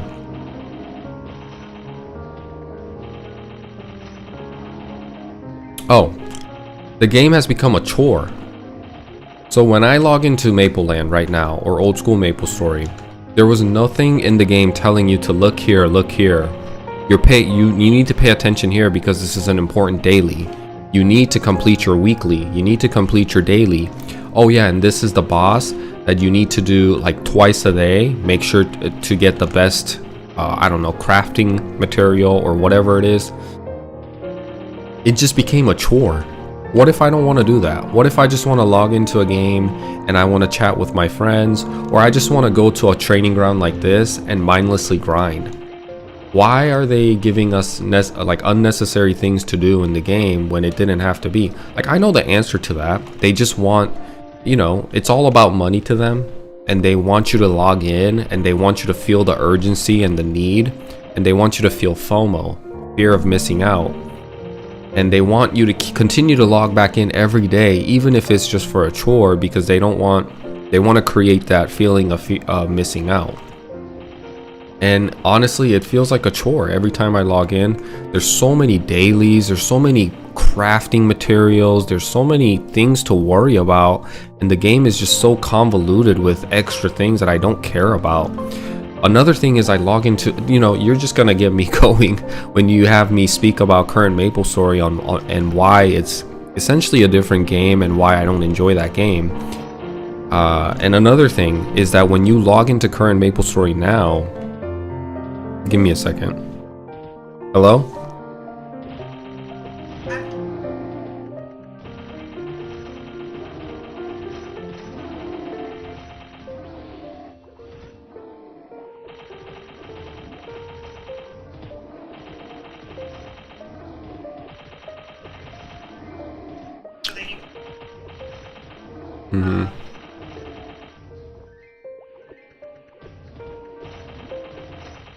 Yeah, let me stream, babe. I was on a roll. Okay. Love you. You can send me a picture. I'll look at it later. Another thing I didn't like. Nico said, have you tried it a long ago or tried reboot? I tried reboot, and I think I got to like level 100 or something. It took me like maybe an hour to get to level 100. And the whole progression felt extremely expedited, and it was fun at first because you're leveling up so quick, but after a while, it's even, here's the thing, when you log into current Maplestory, they're trying to bring class identity back with the storyline. It's not about the gameplay anymore. They're trying to attach a lore to each character, and that's the way they're trying to bring some sort of a distinguishment between each class. Of course, like the graphics are different and the skill effects are different and stuff, but if you look at the bigger picture, right, like if you look at it from a bird's eye view and look down on it, every class is essentially doing the same thing. They're all moving around at hyperspeed around in a large map, and either they're summoning stuff and going AFK, or you're just like wiping everything in a few hits, and you're moving extremely fast, right? Like everybody's a hermit plus a dragon knight with a dragon roar, and a bishop with Genesis, and then everybody has like multiple summons. So when you start Maplestory, what it does is, because they want to have an identity for each class, each character, they start giving them these long lores about their history. And at some point, like, let me look into that if it interests me on my own time. I think the issue is there's definitely some positive, and there's definitely some time when I don't have much to do that I want to know the lore of Maplestory, but that's on my own time. The issue is that they force that down your throat when you turn on the game. You click, I don't know, like Neo for some, I think Neo is one of the characters. You click Neo and you start the character, and it tells you, it drags you across this whole story with cutscenes and animation about how he was an android or whatever, and he got abused and now he resents humans. And it's not even a short cutscene. It's extremely lengthy, and you have to go through a tutorial that takes hours just for you to get to a point where you want to enjoy Maplestory the way it was, which is just kind of going to a training spot and grind. That doesn't even happen, right? You go through a long period of introduction. You're not really getting the good gameplay. You go through that period of introduction and you play the game, and you finally get to a point where you feel like you're about to start grinding and enjoy the game. But now it introduces you into dailies, to weeklies. Oh, you should do this instead. Oh, this is the recommended, like, a leveling area, and it teleports you instantly to there. Nobody's in the map. You have no chance of like talking to anyone. It just teleports you there. You're pressing down one button, maybe two at the same time, to clear an entire map. So why do you even need to party at that point? And you're just mindlessly grinding. And it was extremely, you know, I have this feeling when I play current Maplestory, like, why am I playing this game? A lot of times I get that feeling a lot. Whereas compared to old school Maplestory, sure, you can get that feeling here and there, but it's minimized because it's a video game. At the end of the day, your subconscious is always going to tell you, oh, you could be doing something more, you could be doing something better with your time, whatever. And that's like subjective experience to the individual, but I'm sure some people think about that more than others. But the thing about old school Maplestory, why it was somewhat bearable when you had those thoughts, is it's a socializing game. So the core of old school Maplestory and its existence and identity is that you log into a game and you socialize first. They prioritize socializing, then came the grinding aspect and the gameplay afterwards. There's so many people that played Maplestory back in the day just for the pure reason of socializing. The reason why you guys are coming into my chat right now and chatting with me is because you want to experience that aspect of humanity, of talking to a stranger that's playing a game that you like and getting to know them and talking to them. And if the game was active right now, classic Maplestory, you guys would be in the game and doing exactly what you guys are doing right now with me. Why is Mr. Flank here at level 99 helping me grind? It's because we don't really recognize it at the face value. It's something that we really have to sit down and analyze. But Maplestory has a huge advantage. Old school Maplestory, there's no other game that I can think of. Maybe WoW, but even WoW is limited, right? I think Maplestory has a better system where you can show off your character, the uniqueness of your character. My character doesn't even have NX, but look at Mr. Flank here. You can smell his personality, his identity. Maybe it's not a 1-to-1 ratio to his real life person, but it's something that he wants to portray. And Maplestory has a huge it's a huge platform where you can customize your character the way you want to. You can be a funny troll, you can be a really cool looking guy, whatever you want to be. And then you take that identity and you get it. The game has a platform, an opportunity, and lots of space where you can meet with strangers and start talking with strangers and becoming friends with strangers. You can't do that in current Maplestory. You're dressing up your character for what? For your own personal enjoyment, so you can look at your character. The satisfaction between you enjoying your character, it's like dressing yourself up in full Louis Vuitton and Chanel in your bedroom in front of your mirror. For who? For what? I mean, sure, it looks nice, but don't you want to step out? Don't you want to meet other people and kind of show out who you are and what you are? That's why you get dressed up, right? That's why you go out there and buy makers and brands and whatever. And a lot of people have social anxiety, and they can't do that in real life. And people can do that in a video game like Maplestory, they can dress themselves up with the style that matches their personality, or if they want what they want to portray. And there's no shame, you know. It's just like, there's so many times when I look at a character, and not only me but other players that say, hey, I really like the customization you do with your character, it looks really cool. Sometimes it brings out a laugh because people want to be funny, people want to make other people laugh. And you're not going to make yourself laugh looking in the mirror. You're a psychopath. You're going to dress yourself up as a clown and stand in front of a mirror in your room and make yourself laugh. That's what current Maplestory is. There's no social aspect. There's nothing about it that just has this like a sense of humanity to it. It honestly feels a lot like a blatant game design and a system that's going for the player's wallet, and they don't care about the player experience and the socializing aspect of the game.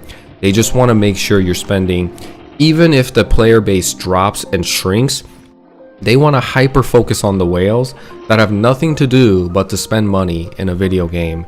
And you know, I guess they don't do like deep thoughts like we do, and they just don't care. They want to spend money in a video game, and they want to become the strongest.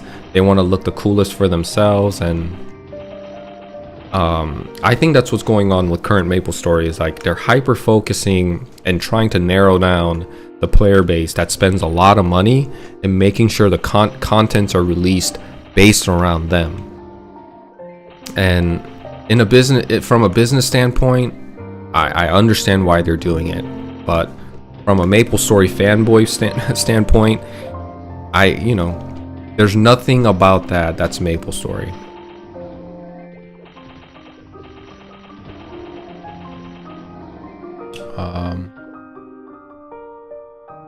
What class will you play in classic Maplestory? 꼬무희님 안녕하세요. Twitch chat. In classic Maplestory, I'm going to play around my buddies, so whatever they end up playing, I plan on playing around them. So if they wanna, you know, if nobody plays a cleric, most likely I'll play a cleric to keep our friend group active and make sure we don't run into anything too strenuous. But if somebody wants to play a cleric, then I would like to play crossbowman. I started playing on Maple Worlds Old School, and it's super fun. Love how kind the community is. Already a level 32 cleric, super happy. Modern Maple, I tried playing it, but it's so overwhelming. Exactly, I had to read a 40-page Google Docs guide on how to build a bishop.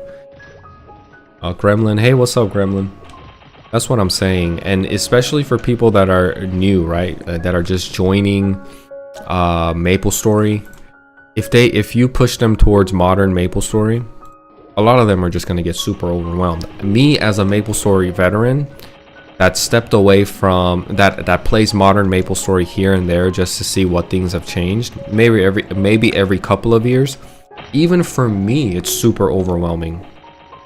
That game needs a huge overhaul, in my opinion. It's just, you're really just, they have gotten to a point where they're hyper focusing on the small player base that's been playing the game for years, and they have nothing to do but to spend money because, I don't know, they're rich in real life or whatever, and that's their prerogative. And they hyper focused on them, and the game has become the way it is now. Do you think players from Scania 15 years ago were cooler than Windia players? I have no idea. I just know in old school Maplestory, people dressed up not only for themselves, obviously for themselves, but it was way more fun, and that feeling of dressing up was exponential. Whatever they felt, whether it was joy, whether it was happiness, whether it was pride, whether it was a sense of identity, all of it was exponential because you were doing it on a platform where other people could see you, and nobody judged you based on your real life appearance. The image that we're born with, unfortunately in life, unless you get plastic surgery and also all sorts of altercation, you're kind of stuck with that. But here in a game setting, in a fantasy setting, you can dress your character to what you really want the character to be. And and that feeling, it's like almost having a new identity, and the social anxiety kind of goes away, and you're able to socialize with other people like real life humans, talking about simple things, right? Like, what is your favorite food?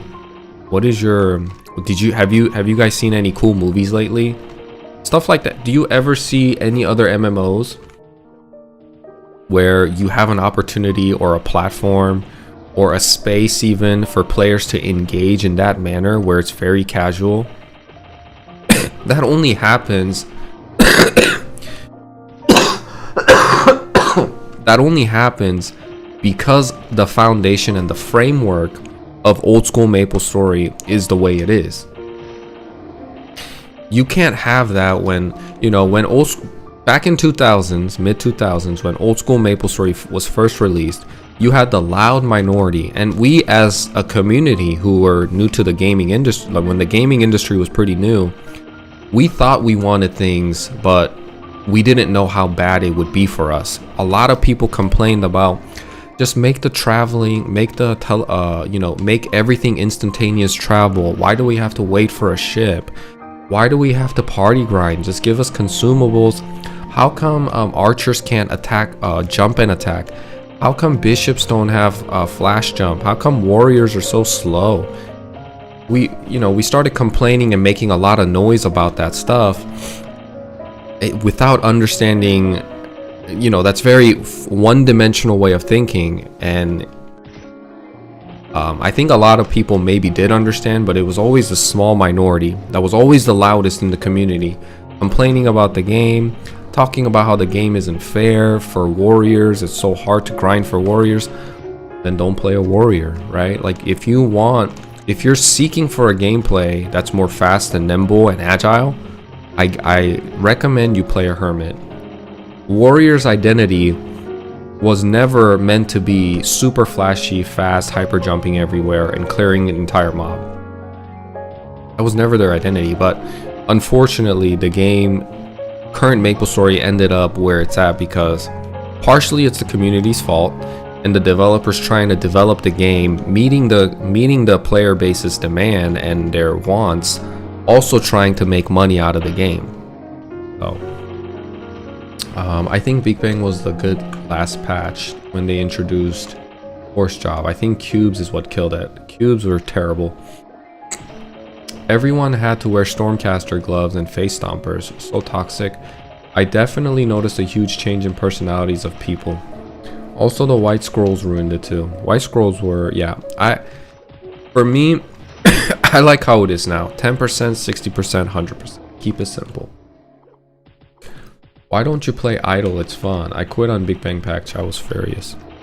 Idle? I think Idle's worse than current Maplestory. I don't know if you play Idle. I don't mean to offend you, but it's very blatant that Idle Maplestory that released on mobile is going straight for your wallet. Like, you can't progress in the game, or you can't progress in the game unless you spend hundreds of hours farming at the same spot just to go to the next level, or you can spend $10 in the video game and you're instantaneously on the next few levels. Like, it's flawlessly, like, you can just beat it immediately, like, very easily. I don't like that game design. I don't like that philosophy. It's going straight for my wallet. There's no gameplay unless I spend money, and don't advertise it as a free game then, that's my take. 지금 메이플은 칼 쓰는 마법사, 총 쏘는 마법사, 활 쏘는 마법사, 그냥 마법사. 그니까요. So my viewer said the same thing. Is one of the Koreans, my Korean viewer said, like, the current Maplestory right now, everybody's a mage. They just have a different weapon attached to them. There's a gunslinger mage, there's a sword mage, there's a bow mage. Everybody's a mage, and I think it's not good for the game. Beginners should never be able to just get those items very reliably with mechanic. That requires certain people to unlock them.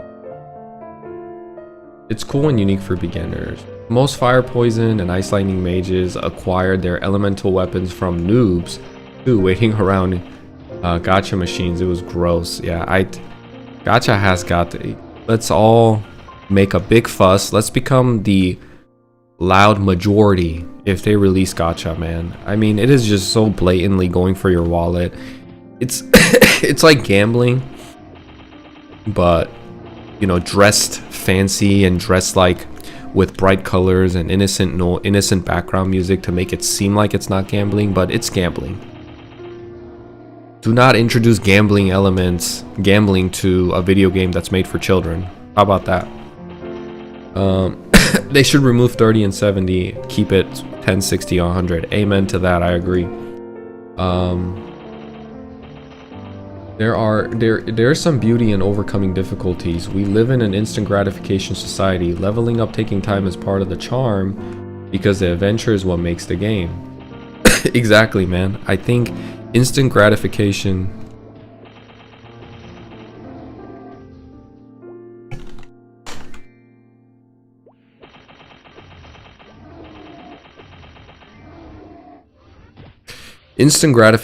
just takes away. Instant gratification is one of the big ones that took away the charm of old school Maplestory for sure.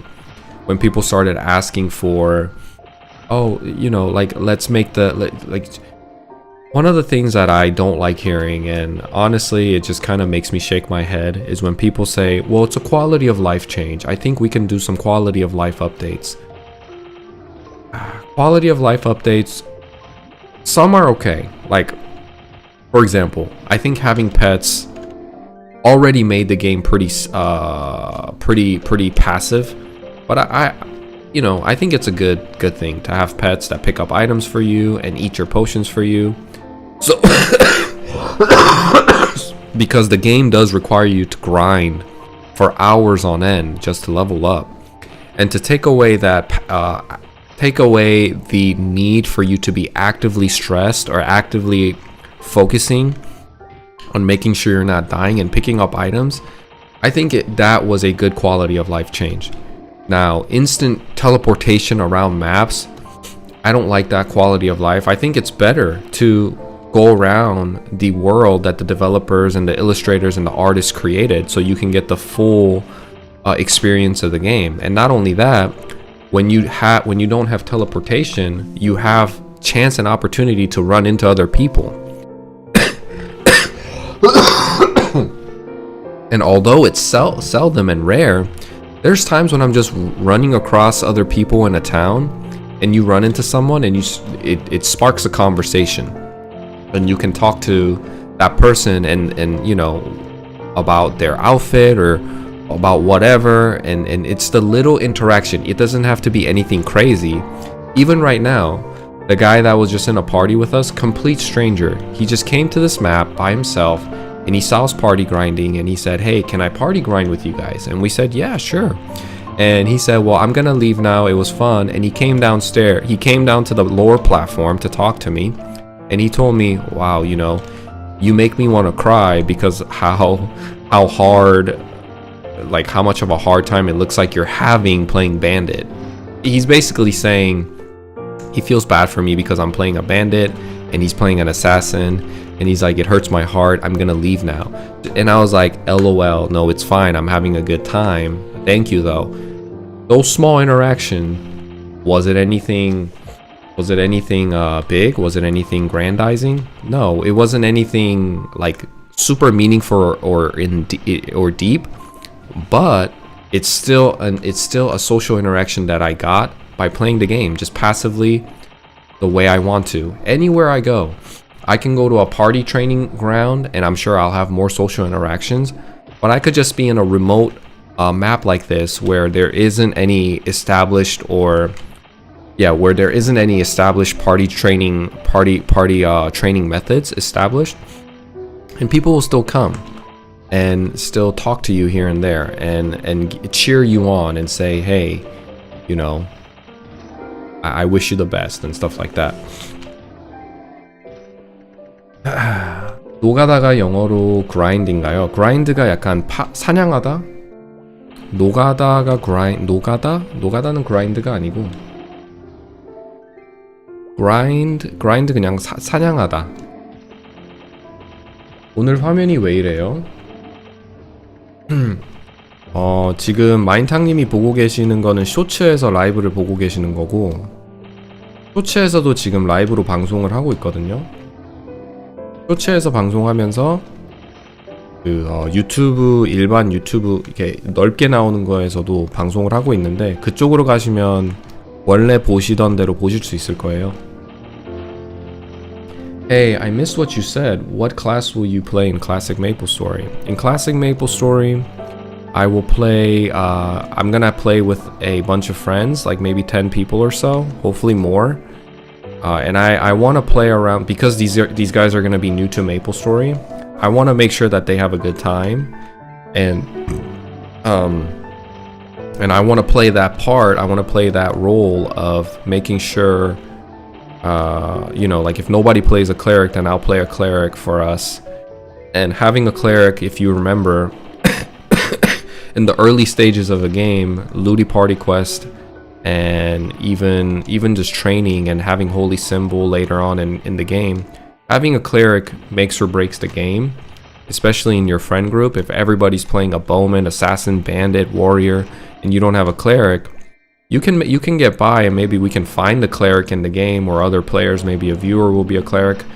But I wanna play something that elevates the experience of my friends, because I'm gonna get the secondhand joy watching my friends have fun, and the longer they play the game, the better for me, because for me the game's gonna be pretty much the same, except for the differences obviously Classic Maplestory is gonna bring. Everything's gonna be pretty mundane and the same, but I'm gonna enjoy the game through my friends, watching them enjoy the game that I love, and watching them fall in love with the game that I love. That's what's fun. So if nobody plays a cleric, then I will unfortunately have to play a cleric. If I get the choice, if I see that nobody's playing a crossbowman and somebody else is playing a cleric too, then I really want to try out the crossbowman. I always found it so weird when people had that class elitism in game. Like, bro, you can't be this disconnected. I hope Nexon does it right to bring the nostalgia childhood game back. Me too. If a class is not in your standard of strong, what does that other people have to do with it? They can play whichever class they enjoy. Watch them pick 9 mages. That's what I'm saying. Every time there's a discussion, every time there's any type of conversation regards to Maplestory, especially Classic Maplestory, because Classic Maplestory is about to come out, people tend to make videos like giving them a tier list, giving them like, oh, who's overpowered and who's not, what needs to be balanced, this needs to be balanced when it comes out. But my thing is, like, I think the most important thing for people to know going into Classic Maplestory is play a character that you think you'll have fun with. And I know that's a pretty vague, and like it really leaves up to you to make the decision, but I think that's the best choice. You can, I think take one more step, and one more thing you could do before you pick a class is just kind of look at the class introduction. Don't look at the tier list, because the thing about tier lists is the metric being used to give these classes their tier is all very subjective. The grading is subjective and the metric is random. So to some people, the metric being used to place characters in their tier is mobbing and bossing. But mobbing and bossing isn't the only element, isn't the only part of old school Maplestory. There's things that came up while the game is live server. Yes, the game has monsters and you're grinding and there's levels and stuff, but I'll give one example. For fire poison mages, you could be really great at mobbing and grinding monsters, but you're gonna be lower in bossing because not a lot of people are gonna take you bossing. You just don't do enough damage, whatever. But one of the things that in the metric that people leave out is the PvP element.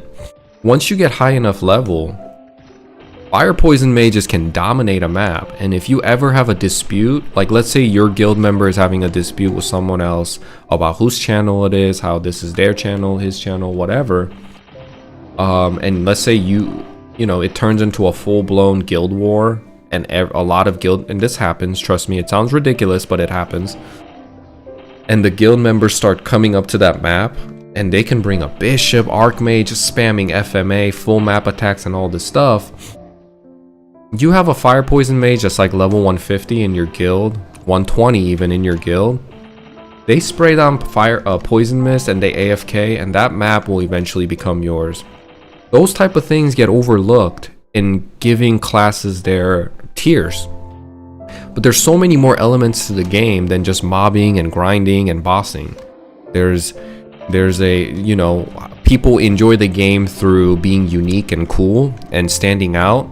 And if that was a metric being used, bandits and fire poison mages should be at S tier, because not a lot of people play those classes. And although you can look at that and say, well, who cares about that? Who cares about, you know, this is a video game about grinding and leveling. All I care about is like how much damage I do and how efficiently I can grind, and can I enjoy the late game content. That's very I think that's very surface level thinking and one-dimensional way of thinking. People enjoy Maplestory in multiple ways than we think, and I'm one of them too. I don't like to play meta classes for that reason. There's so many other Night Lords out there. Yes, the gameplay is fun and I can enjoy it, but part of me really enjoys being unique and knowing that I possess a skill. Like Shadower would be a great example, right? Not a lot of players play Shadower. So there's that. I would be a unique Shadower, maybe one, like even if I don't have my guild on here, but on my Dragon Knight I do. In my Dragon Knight, I can see when I look at my guild, there's like 10 Night Lords, 10 Bowmasters, 5 Bishops, but there's not a lot of Shadowers. I think there's one in our guild, and I would be the second. So there's one that's an element that makes me feel that makes me enjoy Shadower, knowing that I'm unique, and that if it comes to it, that I could go on a raid and provide one of the best utilities in the game, smokescreen, for my party, for my guild. Or like, let's say, you know, like my guild hasn't tried Horntail yet, but they want to go to Horntail, right? And they want to learn, they want to have a learning trial and error type of phase. Nothing better than taking a Shadower, putting smokescreen down as an insurance policy. It's just like a Bishop's Resurrection. You have an insurance plan. Now, when everything's more set and there's structure and things have been grinded out, so things like we know the patterns and it becomes a routine, then maybe you won't need a Shadower as much. But for those moments, it's nice to take a Shadower, to take a quick break during the raid, and kind of talk about where they messed up or what they need to do better. So, you know, in that sense, I think if that was considered in the metric of grading, giving classes their tiers, Shadowers obviously are going to be S, Paladins are going to be an S, Fire Poison Mages are going to be an S, and all these cool things. But I just, the issue, not the issue, but the things that I noticed with YouTube content creators and people talking about classic Maplestory is they look at the game very one dimension, like in a single dimension. I want to get a friend to play with me that when it releases, and he wants to pick Paladin. Any clue on how they play so I can help him? Paladins use a lot of elemental damage, so if your friend wants to play a Paladin, you know, he would have to he would be solo grinding a lot. So if he's okay with that and kind of understanding that, you know, he actually, I don't really know how it's gonna play out in classic Maplestory. Just, I think the most you could tell him if he wants to play a Paladin, for sure their identity is gonna be like, it costs no money to play them. And you can give a comparison, like a Dark Knight who requires a lot of money just to train. They use a lot of potions to train. Paladins, on the other hand, they can freeze the enemies. They have elemental charges to them, so you can find elemental affinities in a monster that's more beneficial to you and go grind there and do more damage. You can potentially go to a higher level monster than your fellow other warriors like Dark Knight and heroes, because your elemental affinity gives you like 2x the damage boost, and it can take you to a grinding area that your fellow warriors can't. So that's something that you can tell them about the identity of a paladin, that I know for sure is going to be static and it's not going to change with the changes coming in classic. They're also, yeah, I think that's about it. You know, they're very well equipped to mitigate damage. They're also very well equipped to not take hits while they're grinding. So as long as you don't try to over-explain it, like if you guys have friends that are gonna play Maplestory, I know you're gonna want to like steer people in a direction and tell them, hey, you should play this, you should play that. I recommend you not to do that, because if you want your friend to play the game for a long time, let them kind of figure out and look into what characters they want to play. That's probably going to be your best bet for longevity. If you want you to play with your friends for a long time, instead of telling them, hey, play a Night Lord because it's the most OP and they do the most damage and they do this and that, don't even try to like don't even put that type of thought in their brain. Just tell them, because you're already like influencing them one way or another to make a decision that should honestly just purely come from their I guess interest, just by doing a quick search or a quick gameplay of each class. And I would tell, you know, people that are new, that are going to play Maplestory, I would tell them to not look at a guide, don't look at a tier list, but look at a gameplay. Look at the gameplay of each character, at least in the third job advancement. Because most of the new players that come to the game, I mean, it's going to be an achievement for them to even get to level 70, let's be honest. And we like to hyper focus and talk about late game. 90% of the players that play the game for the first time most likely will not make it to third job advancement. So the best thing you could do for new players that are coming is to show them the third job advancement skill sets and play style, because I think second job is kind of underwhelming.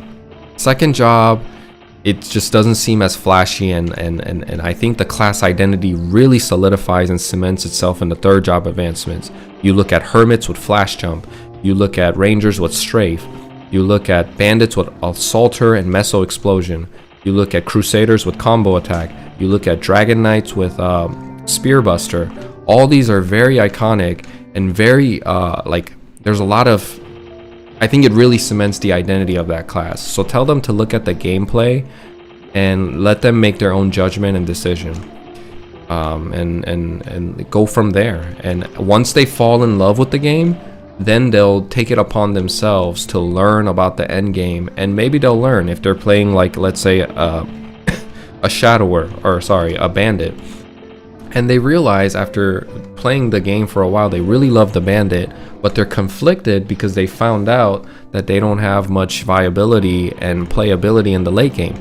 And if it matters that much to them, then they'll switch over to an assassin. And you know what? They'll fall in love with the assassin, because it obviously, if it was enough for him to switch over to an assassin, it mattered a great deal that he's going to be he cares a lot about doing the most damage and being viable in boss and raid content as one of the most essential members. He doesn't really care about like standing out or being unique, or the gameplay of bandit didn't really resonate with him too much. Then he'll switch and he'll fall in love with the assassin, because assassin's gameplay is just as fun. And if it aligns with you not caring as much that like more than 50% of the population are playing assassin, you don't care about that. You don't care about the fact that, you know, you don't care about the fact that you're very common and there's no rarity to you or uniqueness to you, and you're just one of the many Night Lords running around, and you think that's fun, then you're going to enjoy an assassin, right? And people, the most important thing that needs to happen to new players that are coming to the game is to introduce them a game where it's social, so there's a strong social element in the game, and they need to enjoy the gameplay. Those two things will make people fall in love with the game, and they'll become a long-time player like me. That's my opinion. I think that's the two crucial thing, is social element, making people play together and in a party, and even with strangers in a random setting. Like right now, this guy just came and he joined our party. Let's go say hi. Let's go say hi to him. He's wearing a dress. I said, I'm delivering my haste. He said, LOL, thank you. You know, these type of little short interactions, they matter. As a newcomer, level 30 is an achievement. Exactly. You guys understand. And in today's gaming industry, right, especially in today's MMO, and you compare it to a modern Maplestory, how it is now, reaching level 30 takes like 2 minutes, right? But in old school Maplestory, it's a grind. There's a huge grind, and that's part of the charm. And once people understand that that's part of the charm, that each level feels satisfying, fulfilling, meaningful, the progression just feels much more meaningful, they'll fall in love with the game. I think it's hard to not fall in love with a game like Maplestory. Maybe that's just me though.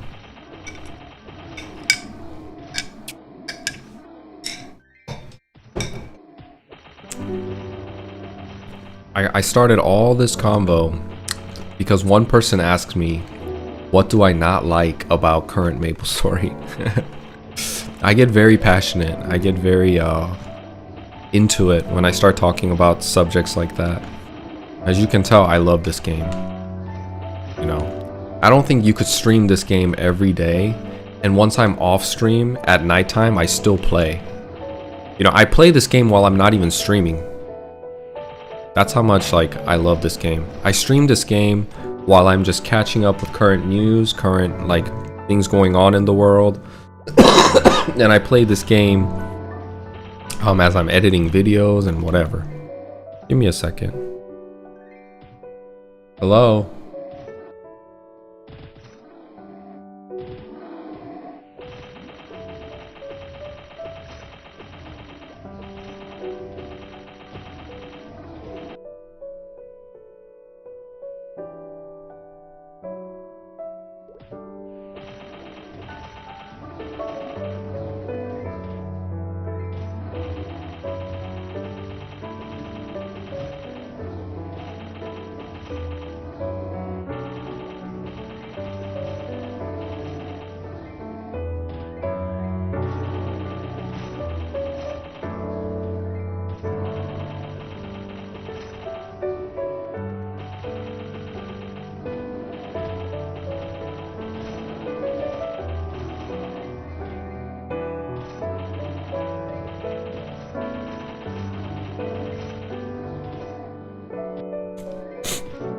Oh, and then I forgot one thing. I forgot to mention one thing about why I don't enjoy current Maplestory. There is no sense of like, you're not expecting anything when you're grinding, right? You're just kind of sitting there. All the loot, all the drop means it's like absolutely meaningless. You're really there just grinding for pure XP, and nothing is more boring than that. While I'm grinding here, yes, I'm getting EXP, but there's this anticipation. There's this anticipation that something expensive might drop, like a nice scroll will drop, and that that anticipation does not exist. That type of huge spike of dopamine that gets released when a scroll drops does not exist in classic Maplestory. Somebody told me the other day the gameplay of classic Maplestory, and I was just shocked. He said he plays like the newest summoning class or whatever, and what he does, he just sets up like 3 summons around the map, maybe 4, and he just sits there and lets them do its thing. So I was like, so where's the gameplay in that? I asked him, where's the gameplay? So you just set it up and, you know, what do you do? He's like, I just watch YouTube, I watch Netflix. And I'm like how did it get to a point that it's that bad? You set up summons and you just watch the gameplay itself. So it's kind of weird because current Maplestory made a full circle. It used to be a passive game like it is now. I would say this is pretty passive, right? The monkey is using potions for me, picking up items for me. There's like intervals of every 2 minutes where it requires my attention to give my party members buffs. And then also, like, if I really wanted to, I could watch Netflix and do this. But you could talk to other people. It's like a socializing. It's kind of like sitting in a table and socializing with your friends, and every 2 to 3 minutes, you guys just take a shot of a beer or whatever, like trade buffs. I think that's a good way to, like, that's a good metaphor to use.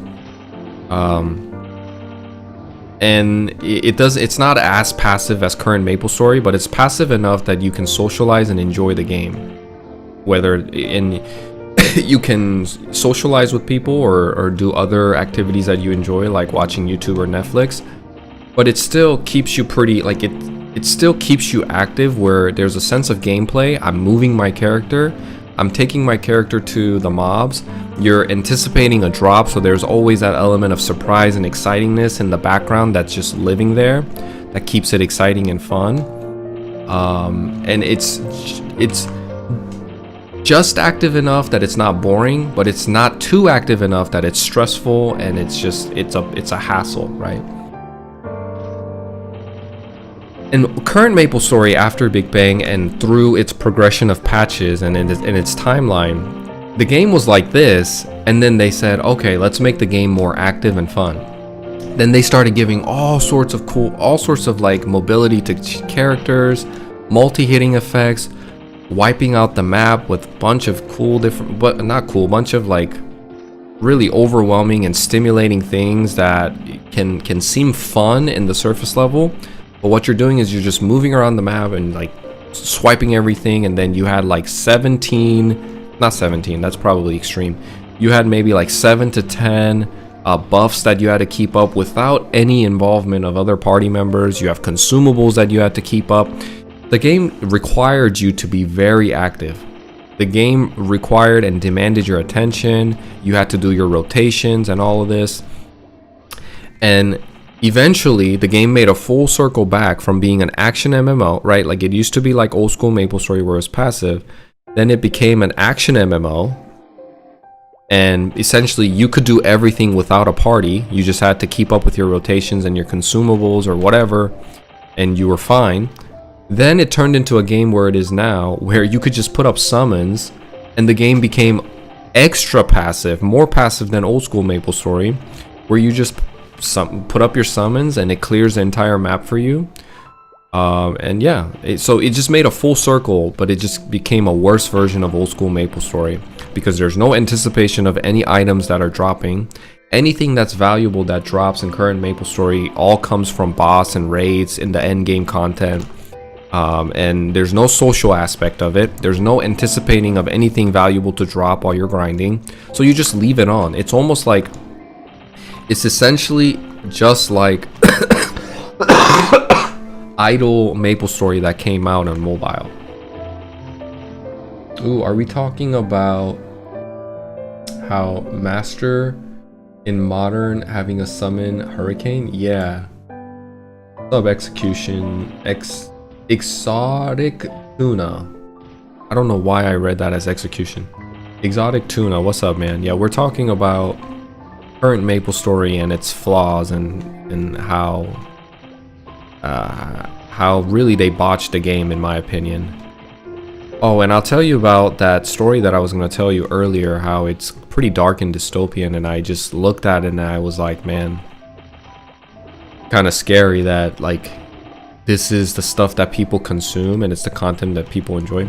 I watched a guy on YouTube. I was just on my phone last night in bed, and I'm going through the shorts, and I'm like flicking through the shorts, I land on a content of a guy playing current Maplestory, modern Maplestory. And apparently, like, he takes money from people to cube other people's weapons or items, and he takes hundreds, if not thousands, of dollars and mass purchases cubes just to get the best stat. And his whole content is he's just talking about other things while he's literally like rolling the cube, right? That's his content. He has his face right there, the items below him, and he's like refreshing the cube. And every time you refresh that cube, I don't know how much it costs, but I know it's not cheap, I'll say that. And he's just basically refreshing every time, just spending money. And it really, you know, I hate to say this and I don't want to put people in their head, but it looked like a guy just sitting there on a slot machine and just wasting money gambling. There were so many similarities and like resemblance of a slot machine gambling stream that it just made me so sad that that's the state of current Maplestory now, is that people make content and what people enjoy about that game is essentially the gambling aspect of the game. That video had at least 100,000 if not a million views and 21,000 likes, because ultimately at the end he lands a 3-line cube stat that he was looking for. I don't even know what it means. It's apparently, I guess it's good because he started screaming at the top of his lungs, but that's the stuff that people consume. That's the aspect that people find Maplestory to be enjoyable. And it's just we're in a two totally different universe at that point, where people that enjoy classic Maplestory or old school Maplestory, and then people that enjoy the modern Maplestory. Completely different game. And of course people are going to have disagreements and arguments, because the fun element, they just, at the fundamental level of what Maplestory is and how to enjoy the game, it's misaligned. Even though they're playing the same game with the same name and pretty much like the same aesthetics, it's a completely different game. So they need to keep the cubes and gacha away. It is such an insult to people's intelligence that it's just, it makes me upset, honestly, that they would do that. This is 눈이 없는 무덤. This is making sure like I'm not botting or using hacks to farm. It's like the server side's anti-hack measures.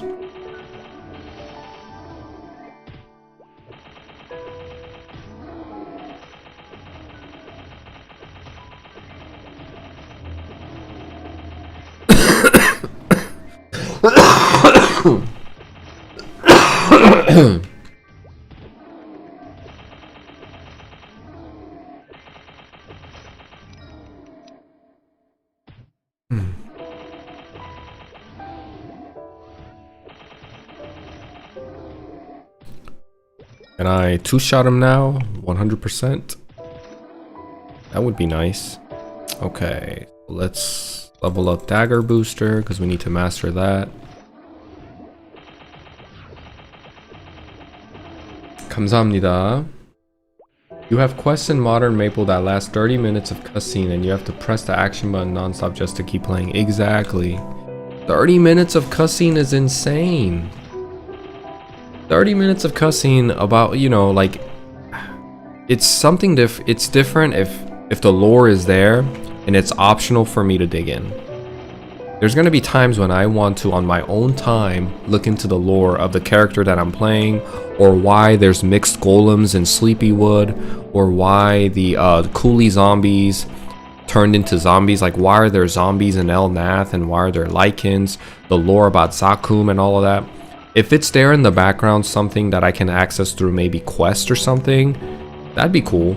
But the issue is with current Maplestory is like it forces it down your throat.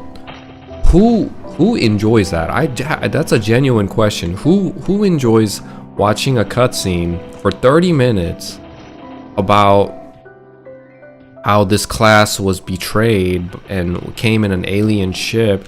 You know, I'm just going off the wall here, but that's what it seems like. That's how irrelevant to me it is about the lore of characters that I want to play.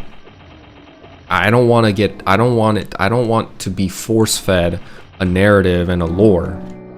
That's not what makes classes unique and gives them identity. It should be the gameplay that gives them uniqueness and identity. But whatever. Something I don't like, the new stats they added on weapons over the years. Crit, damage plus reduction, stat plus stats, yeah. And that all comes from cubing, you know? That all comes from cubing. And I'm not a fan of cubing at all. It's essentially gambling. Let's call it for what it is. It's gambling. And if you are, you know, if you have a gambling addiction, or, you know, if you're a person that likes to gamble, you're going to enjoy the game. And I think most people don't want to admit that and kind of cope with it and say, oh, it's not gambling, it's a video game, it's this, that. It's pretty much gambling. You're spending money for a random stat, and you're continuously clicking that button for a random slot to open, or random stat to appear, and you're waiting for a big hit.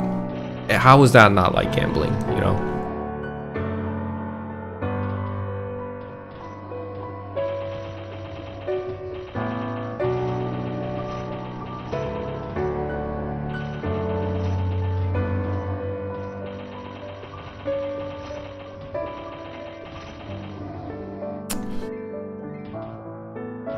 차디찬 벌판.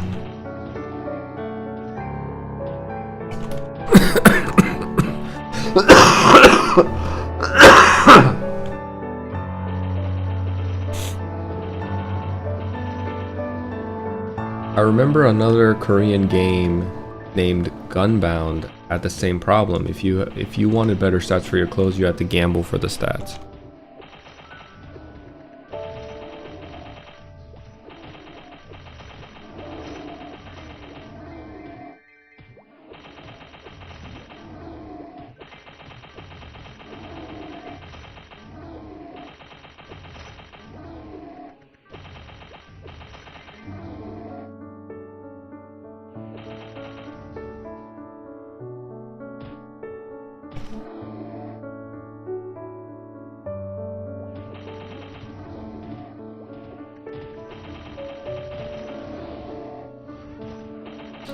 Like other people enjoyed Gunbound. I don't remember Gunbound. There was a game called Guns, which was kind of like a flashy FPS type of game where you could do like combos. And a lot of my cousins really liked Guns. I didn't play Guns.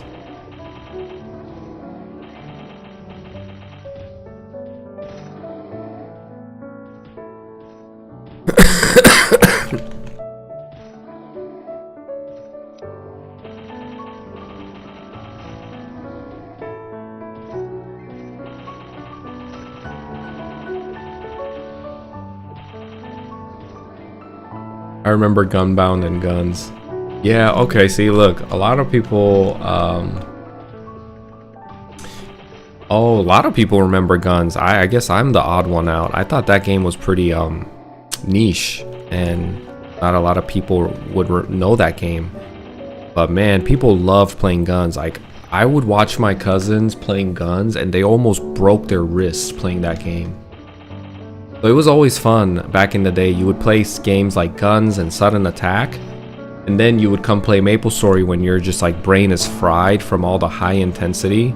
And then you play Maplestory for about an hour, maybe 30 minutes to an hour, do a couple of party quests, monster carnivals. And you're like, man, I want to play Guns again. I want to play Sudden Attack again. It's like back and forth. It was perfect. It was just like a good balancing, right? Like you come on Maplestory to kind of chill and have a lax time, like it was meant to be. It was like the perfect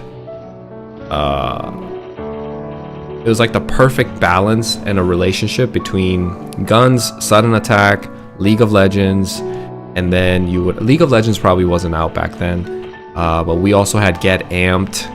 There was a lot of like fast-paced, high-intensity games that you would play, and then you'd come and play Maplestory if you wanted to feel a sense of progression, a grind, more lax setting. Yeah, I switch between games a lot too. Those games came out first before Maple on US. Oh really? I did not know that. Never was interested in it. Was too busy playing Maple. I was kind of like that too.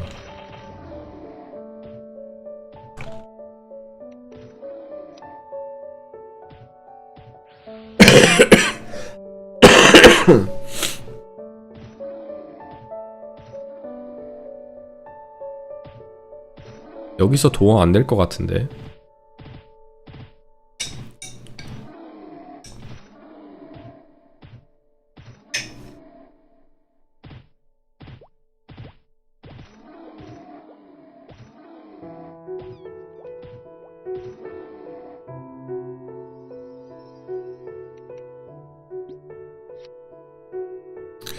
Do I still play League of Legends? 아직도 롤 하세요? 최근 들어 롤 한 지가 좀 되긴 했는데 예전에는 진짜 많이 했어요. 좋아하고. I guess I'm not the only one. Yep.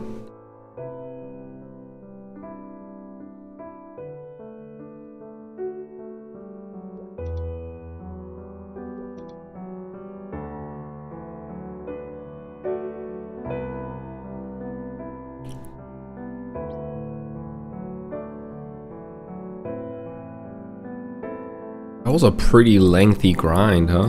You were there for a bit.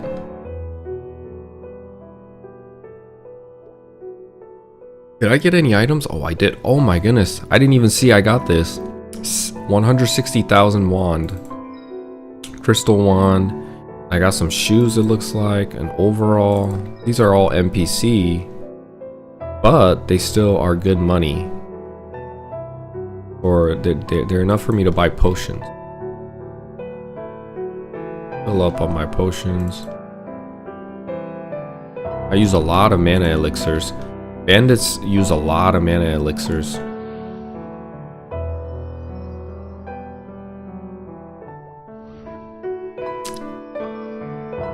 For League of Legends, the game is a lot more fast-paced now. Yeah. Back in the day, League of Legends was a lot slower. 스톤골렘의 돌조각 사람들한테 팔린다? 아 진짜요? Really? 시장이 있나요? 스톤골렘이? 스톤골렘의 조각이. 아 이런. 그럼 모아놨다가 팔아야겠네. I remember another Korean game. Unbound game, yep.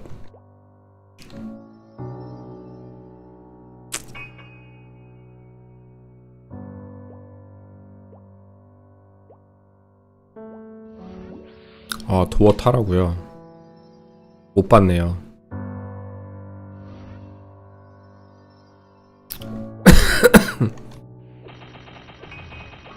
화장실 다녀오세요, 플랑크님.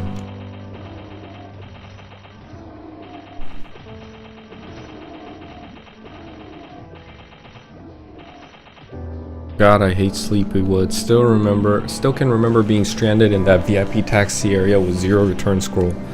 Oh my, yep. That and like when you go down in Ludiburium, when you go down the tower, you know, that's another pain in the butt, right? Like when you get down to, because you're doing a quest.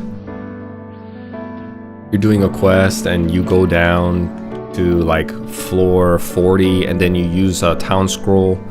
And you know, you're a noob, you don't know anything about that area and you just kind of get stuck there. I hear a lot of stories of people just getting trapped down in that area. I forgot what the town is called. It's like the defensive force of Earth, something like that. I'm sure you guys remember. Sleepywood is one, that place is one, there's a lot of other places. And then people trying to get to Coolie Zombies, or people venturing out in Elnath. You know, trying to figure out Elnath, and then they kind of get stuck too, or they die and they can never get past the lichens, or people wanted to go see Zakum and the Zakum lair, and they died to the bulldogs, they died to the lichens, they died to the, you know, all the dangerous mobs along the way, the yetis, dark yetis. They hit very hard.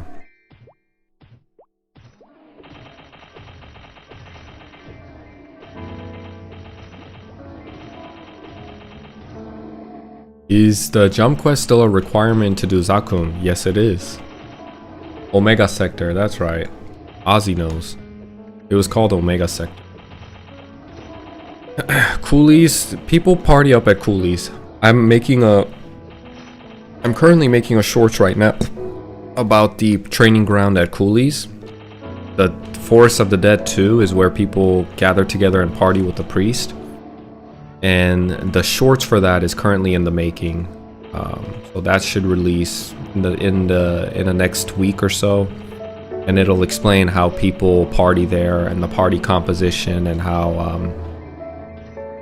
what they do.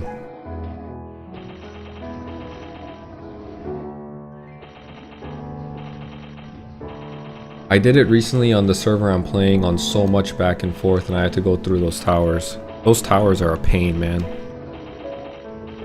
Coolies definitely is where the party's at. I meant more like KS Wars. It was wild. And that's when you need a fire poison mage to come and help you out. Spray the poison all throughout the map, and you and your buddy can be in a party and just go sip coffee, or like, you know, talk about life. And the people eventually grinding in that map, they're not gonna last. Let's be honest. If a fire poison mage comes into your channel and sprays down poison mist, and he AFKs on you, and you know he's not there, and you're just essentially leeching him, how many people do you think will actually last in that setting? I want to say it's gonna be really mentally draining to win that PvP. If you have a fire poison mage, I mean, just befriend them. You know, in Mapleland, fire poison mages are notorious, right? They're well known to really be an outsider in the poison mist. Is a third job. Yes, it is. It's a third job skill, so the better, right? It's a third job skill.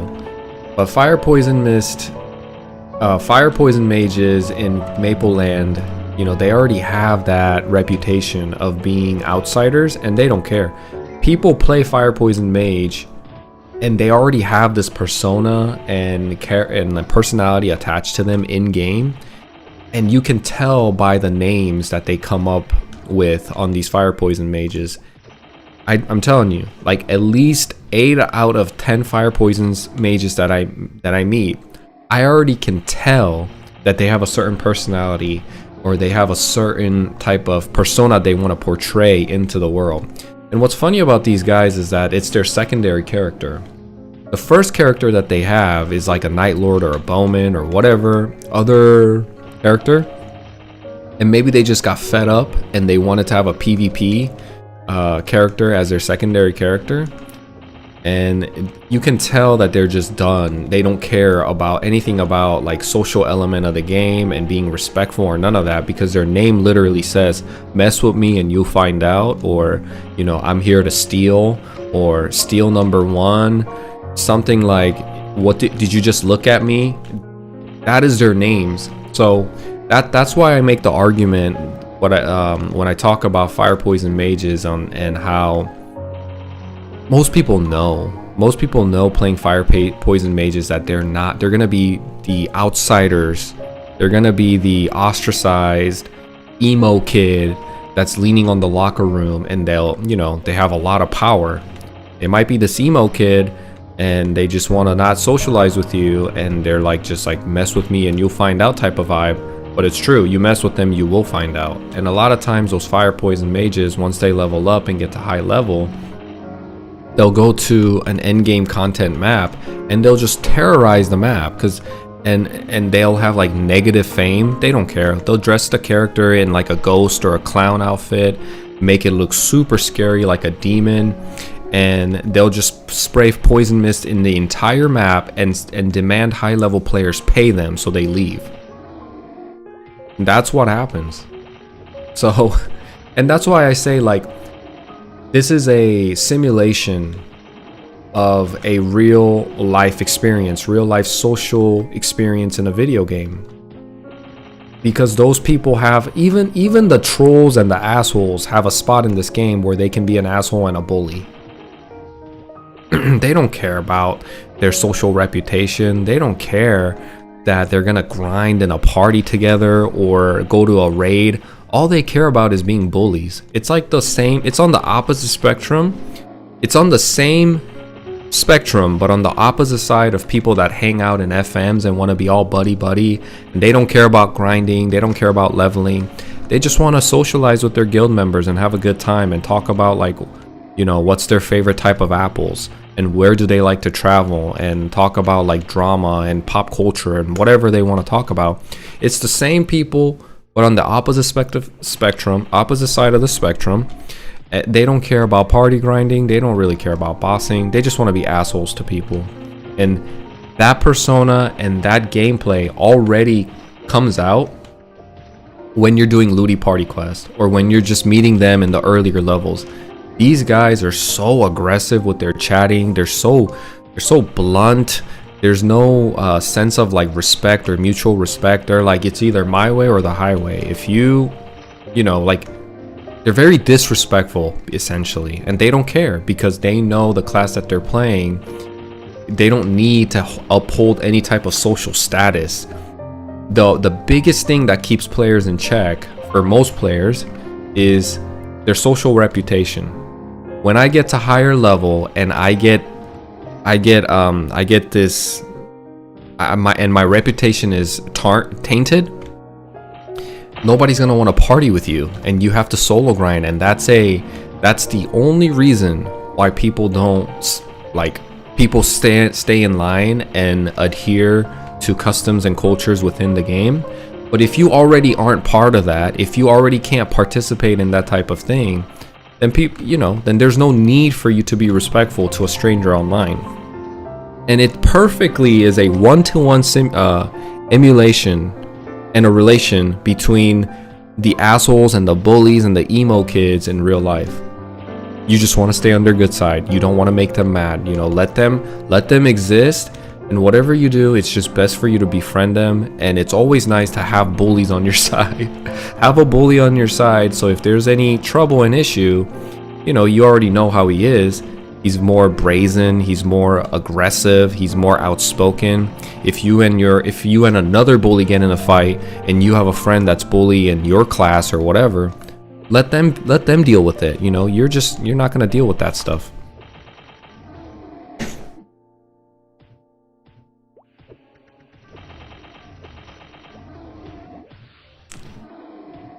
If I remember correctly, the area before the mine was released first, and there were no third job yet. Might be wrong, just going off memory. I think you're right. There always has to be the bad guy, yep. And fire poison mages just fit that role, man. Like, I wish I could show you guys. I actually have a screenshot. When I made the fire poison mage video, I took some screenshots of fire poison mages that I've ran into throughout my time in Mapleland, and literally every single one of them, like, their names already speak for them. And if you say anything that they don't find, like, if they find offense, I don't know, maybe they just don't like what you said, and what they do is they just do this. They don't even say what's wrong, how are you, they just put a question mark. And their name, right? Mine says Jonnyfather in Korean. Their name says mess with me and find out, and then they put a question mark, or they put, like, you know, this is like a face, like a serious face, like this. This one's more childlike and innocent and cute, but it's essentially this face. And take away the innocence and the like the cuteness out of it. This face right here is like, I'm mad, and you're about to get it. You're about to get the wrath of my fire poison mist, and and what they do, these guys don't mess around. They'll track you. I mean, they're vengeful. They're very you know, you gotta, there's something deep within them. and you know, I can really expand on this and talk about the Eastern culture, because you have to conform and you have to like adhere to the customs and cultures here in the East a lot more than the West. Think of Japan and Korea, right? These countries, because they're so tiny and conform and compact, they conform to customs and cultures a lot more than we do here in the West. So they have a lot of resentment down below that they can't really portray out to the real world. So they come into the online video game space and they just let that out. You know, they don't care, and they have a lot of hate. As funny as it is, it's kind of scary because they do harbor a lot of hate and resentment. And if you mess with them the wrong way, they will track you. It doesn't matter what level you are. It doesn't matter where you're at. Once you've been stamped by these guys as, hey, I'm gonna make this guy's life miserable because how dare he talk to a fire poison mage the way he does and challenge me. I'm gonna show him what like nightmare is, what hell is. And they'll just follow you anywhere you go in the game. If you're online and they're online, they have your name in like a death note type of notebook. They'll do, hey, find this guy, find you at certain channel, and then they'll go spray fire poison, like poison mist all over the map, and just make you miserable. So it's just, the best thing you can do is to really not mess with them, like not even talk to them. And if they come and they just start like messing with you, the best thing to do is just like stay silent and grind. And if they are persistent, just let them have it. You don't want to become a target, I guess. The only thing I see with this that it might change a bit, poison, mist, bullying, the classic, it's because poison will kill a mob now and not leave it at 1 HP so they can leech EXP. Yeah, exactly. Poison mist, I think killing the enemies is probably makes it worse, in my opinion. Because the core issue, the core equation of what makes them scary is that they can lay down a skill that slowly ticks away the mobs, and the fact that they can AFK for like 5 minutes or even 30 seconds, they can just spray it down, AFK. While other members actively have to grind at a reduced, other players have to actively grind and train at a reduced EXP rating. I remember being chased around by someone and I didn't know you could block them to stop it. Maybe you couldn't even block before. 마치 숲속에서 곰을 만나면 죽은 척을 하는 것과 같이. 그쵸? 숲속에서 이제 곰을 만나면 죽은 척을 해야 되잖아요. 똑같이 사냥을 하면서 불독 메이지를 만나면 그냥 아무 말도 안 하고 조용히 있다가 계속 건들다, 계속 관심을 준다, 그러면 패널을 바꾸던 마을을 가던 그냥 상대를 안 해주는 게 맞는 것 같아요. But the poison mist damage formula change. It won't be as powerful from low level standpoint as before. I think still, because here's the thing.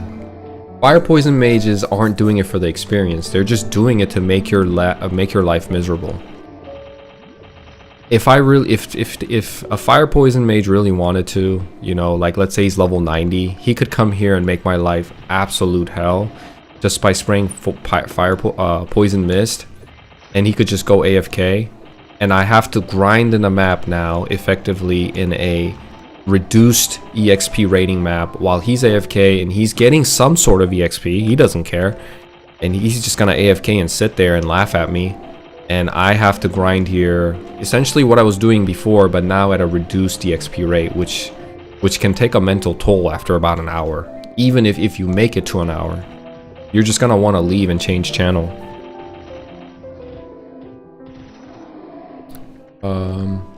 메이플랜드의 재밌는 점은 단순한 게임으로 끝나는 게 아니라 현실적인 모습을 보여준다는 거임. 불독이 100에서 140 레벨에 잃을 것 없는 것처럼 행동하다가 5억 매소를 들여서 빅뱅 30을 뚫어 깃바협을 간다면 매너인이 되는 거임. 매너인이 된다는 거임. 벌이가 생겨서. 보호마스터도 마찬가지였음. 자리와 상황이 사람을 만듦. That's a good point too. 맞는 것 같아요. 정말 현실을 잘 현상시키는 게임이라서 그만큼 재밌는 것 같긴 해요.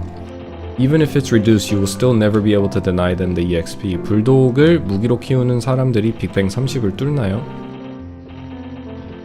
그만큼 이제 그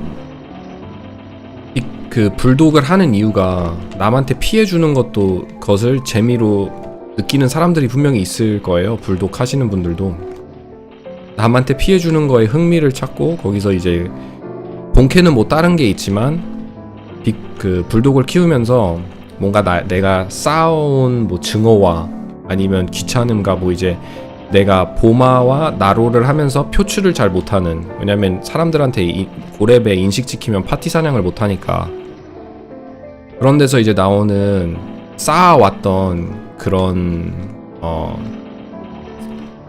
그런 것들이 이제 불독으로 퍼져 나오면서 거기서 흥미를 느끼고 재미를 느끼시면서 빅뱅 30 뚫는 사람들이 분명히 있을 거예요.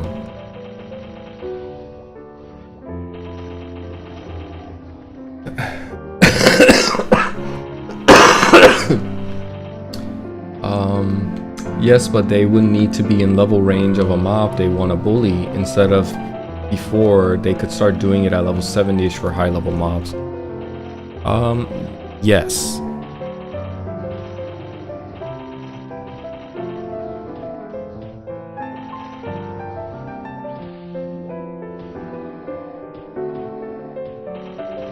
It's definitely going to be a little different, but I think the idea will still stand. But we'll see, because now Fire and Poison mages have become a little bit more viable. They got an update in their kit with Fire Arrow hitting multi-targets, so they have a little bit of a spot in society, in the in-game society, in the party society. They could go to Elnath and kill Hectors and White Fangs. But you know, still they're pretty notorious for being just villains and the bad guys. No, poison can't miss.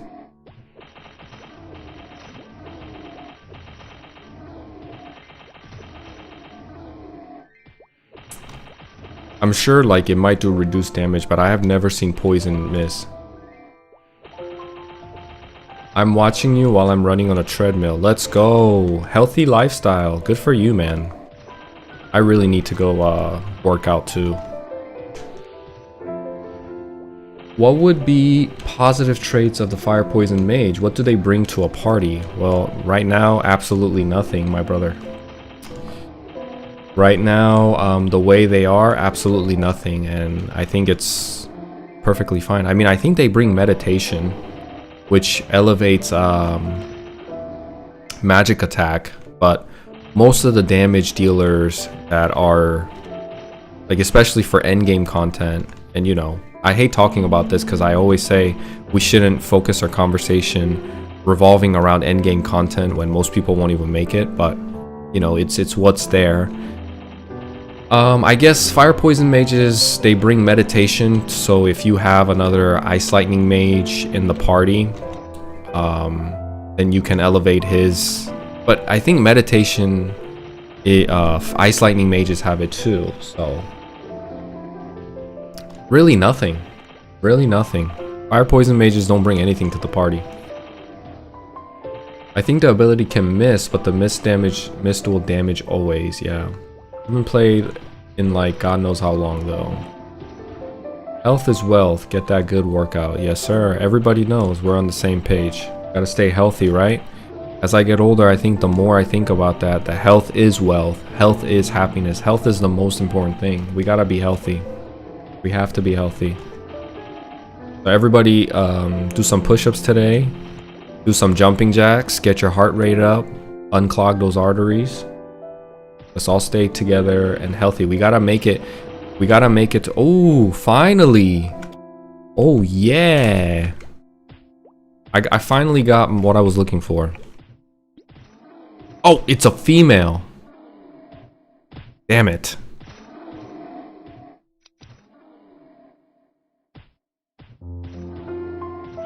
Damn, man. It would have been so cool if this was a male. I was actually waiting for that.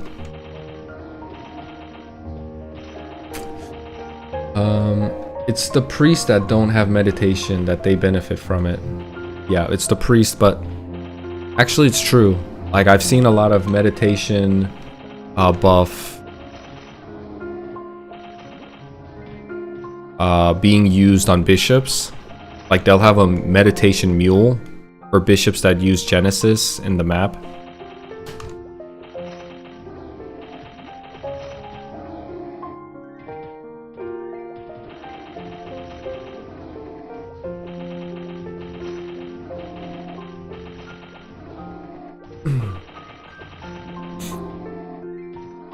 Oh, my monkey's hungry.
Make sure everybody, like, take care of yourself this I mean, the flu season's kind of over, but you could still get it, I think.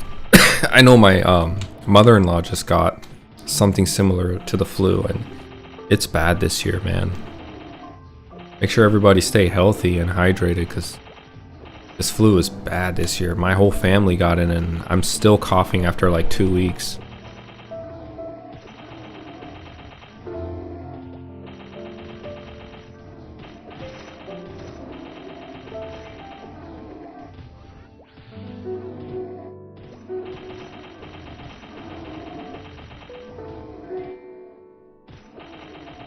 후유증이 3개월이나 갔다고요? 독감이? 진짜 오래 갔네요.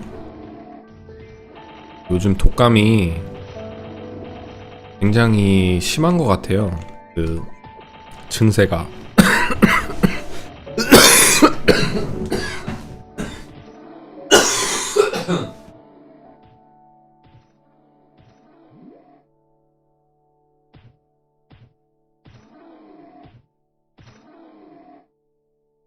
my goodness. 크리스마스에 감기 걸리고 지금 15일째 기침 중임. 12통 콧물 다 멈췄는데 기침이 안 멈춘다. 저도요.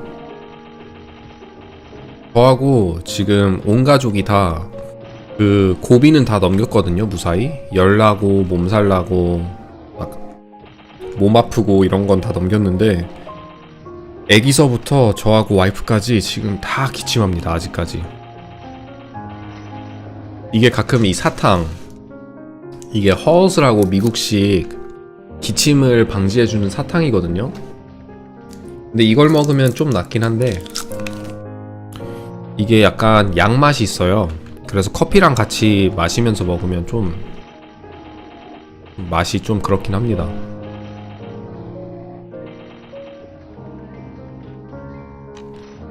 I had a cold a bit before and around Christmas. That's when I got it too. And still got a tiny bit of cough left as well. 요즘 유독 많이 독한 것 같다. 공감합니다. 제가 그 기사를 봤는데 미국에서 5살짜리 애기가 독감을 걸려서 아쉽게도 사망했다고. 그러면서 그 아버지가 기독교 목사님인데 되게 마음이 아프더라고요. 같은 한 아들의 아버지로서, 아빠로서 그게 정말 상상도 못할 만큼 정말 힘들 것 같은데, 제 애기도, 제 아들도 굉장히 힘들어했거든요. 막 열도 엄청 올라가고 39도 40도 이렇게 더 올라가기도 했고 굉장히 독했는데 어떻게 우리 애기는 잘 버텨내서 조심해야 되는 것 같아요. 이제는 감기나 독감이 걸리면, 그리고 애기가 워낙 애기이기 때문에 애기들은 한 7, 8, 9살 되면은 면역력이 그나마 괜찮아서 괜찮은데 제 애기는 1살 전이었거든요. 딱 1살 미만. 11개월 갓 된 애기인데 독감을 잘 이겨낸 게 기특하기도 하고. 맞아, 평소에 면역력을 키워놔야 해요. 그래서 맨날 집에 있는 것보다 데리고 나가서 다른 애기들도 많이 만나고 놀이터도 많이 가서 이제 더러운 것도 좀 많이 노출을 시켜야 면역력이 커지거든요. 그런 걸 많이 해야 되는데 그게 한 인생을 봤을 때 모든 게 이제 적당히 밸런스를 맞춰야 되잖아요. 그 밸런스 맞추는 게 여기에서도 나타나는 게, 애기가 감기나 독감 걸릴까봐 무서워가지고 집 밖으로 데려나가지 않고 또 마스크를 씌우고 이러면은 애기가 그만큼 노출되는, 물론 이제 감기나 독감이 안 걸린다고 해도 그 면역력을 키울 수 있는 기회가 그만큼 없어지는 거잖아요. 그렇기 때문에 애기를 위해서라도 데리고 나가서 다른 애기들도 만나고 더러운 막 놀이터 이런 데도 데려가서 뒹굴게 냅두고 이래야 애기의 면역력이 올라가는데, 그게 그만큼 또 리스크가 있죠. 무섭고. 거기서 괜히 갔다가 독감 걸리거나 감기 걸리면은 그것만큼 무서운 게 없으니까. 나는 어느 정도, 그리고 애기들은 또 다른 게, 특히 제 애기는 이제 나이가 하도 어리기 때문에 약 같은 것도 조심히 줘야 돼요. 약 같은 것도 이게 골라가가지고 분리를 한 다음에 어느 것은 애기한테 줘도 되고 어느 것은 안 되고 이런 식으로 참 관리하고 신경을 많이 써야 되는데, 어른들은 몸 아프면 그냥 약 먹으면 되잖아요. 우리 성인들은. 근데 애기는 그렇지 않기 때문에.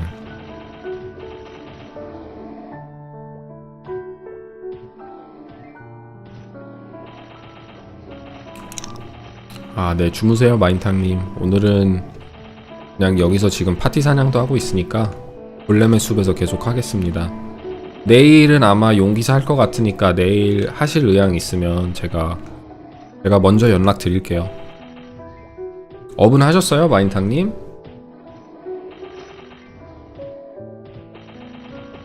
아, 내일 일요일이구나. 맞다, 내일 방송 안 하는구나. 아, 저 내일 방송 쉽니다, 여러분. 일요일 날은 방송을 안 해요.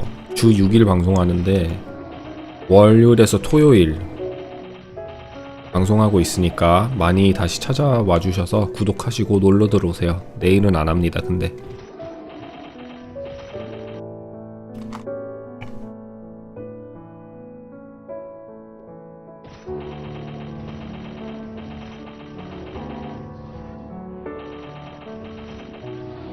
뭔가 3.4% 남기고 못했습니다. 아이고, 진짜 안 오르시네. 와, 아까 6% 남았다고 하지 않으셨나요? 그러면 2.6% 올리신 거네요.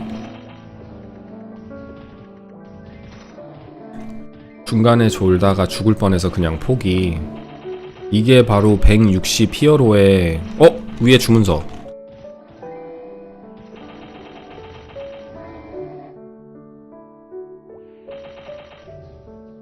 장공?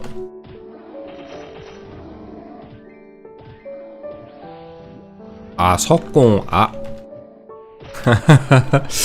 I thought he got glove for attack 60% because scroll dropped, and he said he got crossbow attack 60%, which is a lot cheaper. It's probably like 500k at most. Glove attack 60% would have been 3 mil. Unlucky. So this is what I mean. When you play, you know, classic Maplestory, you have these moments where you're like, oh shoot, a scroll drop. There's an anticipation. And there's a value to that anticipation. In modern Maplestory, do you really have any training grounds like that, guys? I haven't played in a while, and I don't want to speak preemptively without knowing everything, but from what I've seen and to the extent of my knowledge, you don't have any training grounds where things pop up that makes you go, oh, alert for a second, you know what I mean? Or you're not anticipating anything. 엘나스 나오기 전에 골숲에서 9시간 파밍했는데 안 나온 게 장공이다. 저는 용기사 키울 때 레벨 50에서 한 80, 50에서 그래도 한 70 초중반까지, 그리고 심심할 때마다 한 80까지는 골렘의 숲을 많이 갔거든요. 그때도 정말 장공 한 번도 못 먹어봤어요. 여기는 처음 보는데 어디예요? 아, 여기는 골렘의 숲이 아니라 히든 스트리트 새로 나온, 이번 패치되면서 나온 새로운 히든 스트리트예요. 여기가 꽤 괜찮은 것 같아요, 지형이.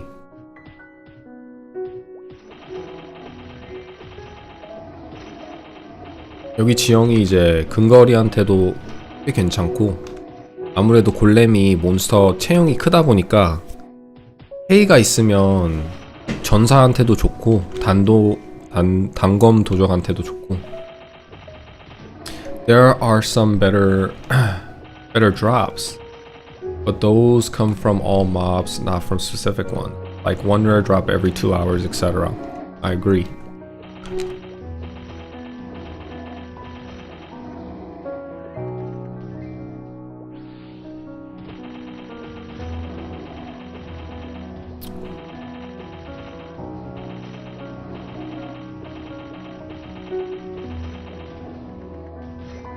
전사 5인에 프리 1파티 하기 좋을 듯. 네, 그럴 거. 근데 단검 도적을 넣으면 좋을 것 같기는 해요. 왜냐면 헤이가 좀 있으면 전사들이 많이 편하니까.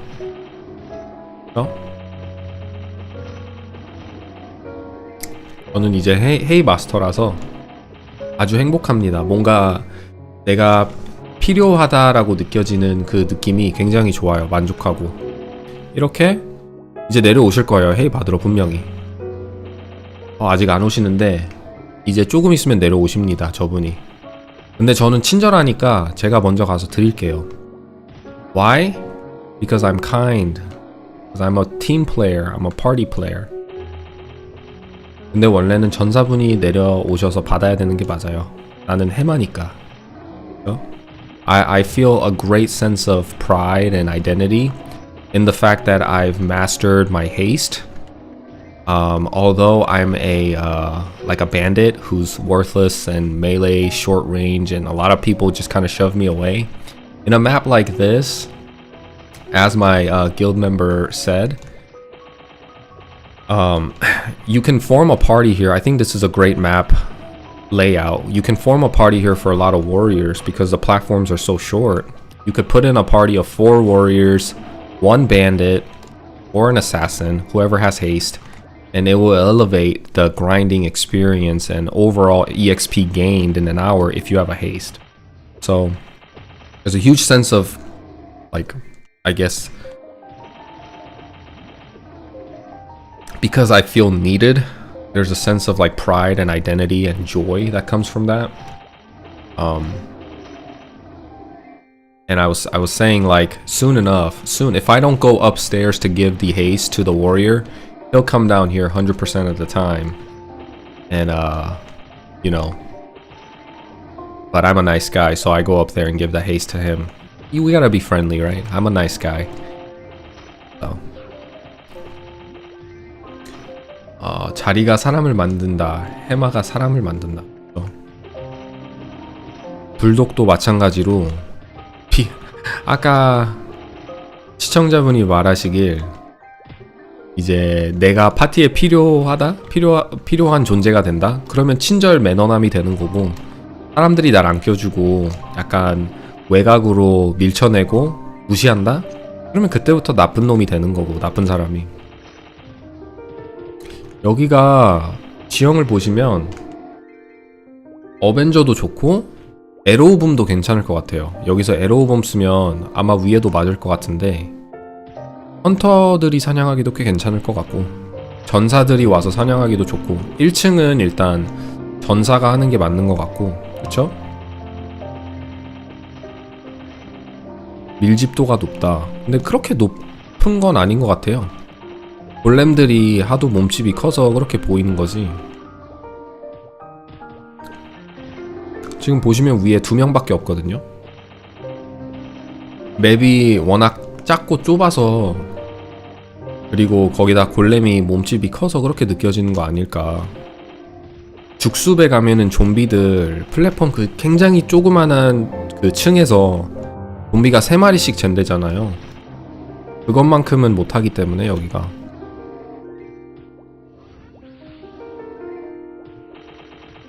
그래도 굉장히 할만하다 여기가. 장공도 뜨고 장비템도 잘 떨어지고 하니까 좋은 것 같아요.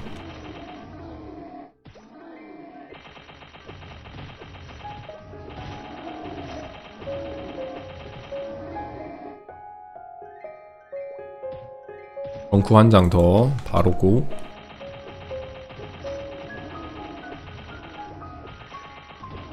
(1층에) 사수 넣고 2층에 단도랑 전사, 3층에 전사들 넣으면 될 것 같다. 그쵸? 진짜 여기 1층 사수가 해도 괜찮을 것 같긴 하네요. 아이언 에로우 쓰면서 1층이, 그리고 플랫폼이 좀 크기도 하고 해서 원거리 격수가 하면 좋을 것 같기는 해요. 마인탕님 말씀처럼. Like this map, guys, just came out not too long, like literally yesterday in Mapleland and KMS. And we're already brainstorming about the party composition that could take place here. And I'm sure soon enough, because this map is so small and the platforms are really ideal for party grind, that they're gonna come up with something here where players can party grind together.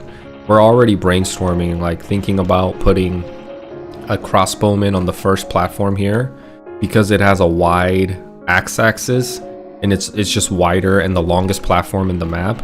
You want to probably put a ranged attacker, something like an X-Bowman who can use Iron Arrow, which is essentially a multi-hitting skill that extends, that pierces enemies through the X-axis, and it's perfect. There's no Y-axis here. The golems are staying on one platform and it's a long platform. And if you have a crossbowman, it would be ideal, right? And then on the second floor, you could put either an assassin or a bandit, whoever has haste mastered. Because I think haste, especially in this earlier level, especially in this bandwidth of levels from 50 to 70, haste is crucial. And it's very crucial because Bowmans don't have thrust like they do in the third job advancement. Warriors need haste most of the time because they're very slow and dull.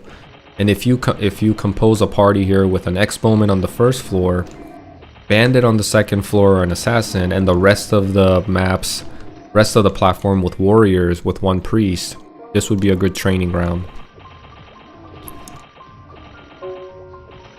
신맵 나오면 유저들끼리 모여서 파티 연구하는 것도 귀엽긴 하다. 크림슨 우드 뒷맵도 한창이던데. 맞아요.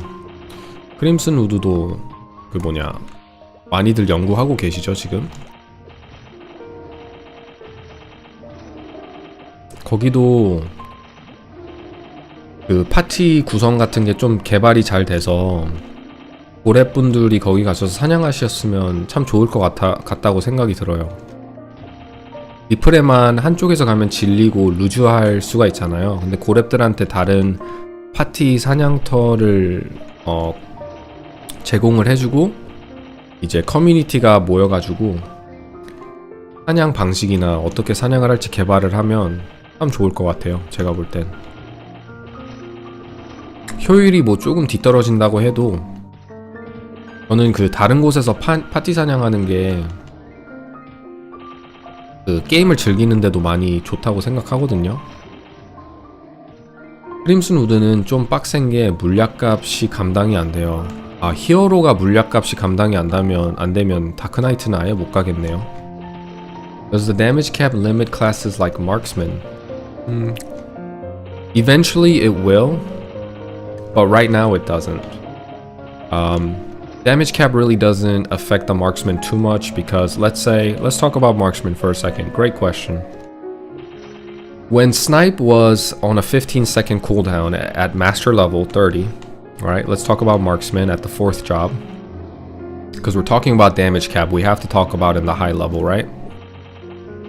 You could have a level 30 snipe on a 15-second cooldown and the damage cap would be 99,000.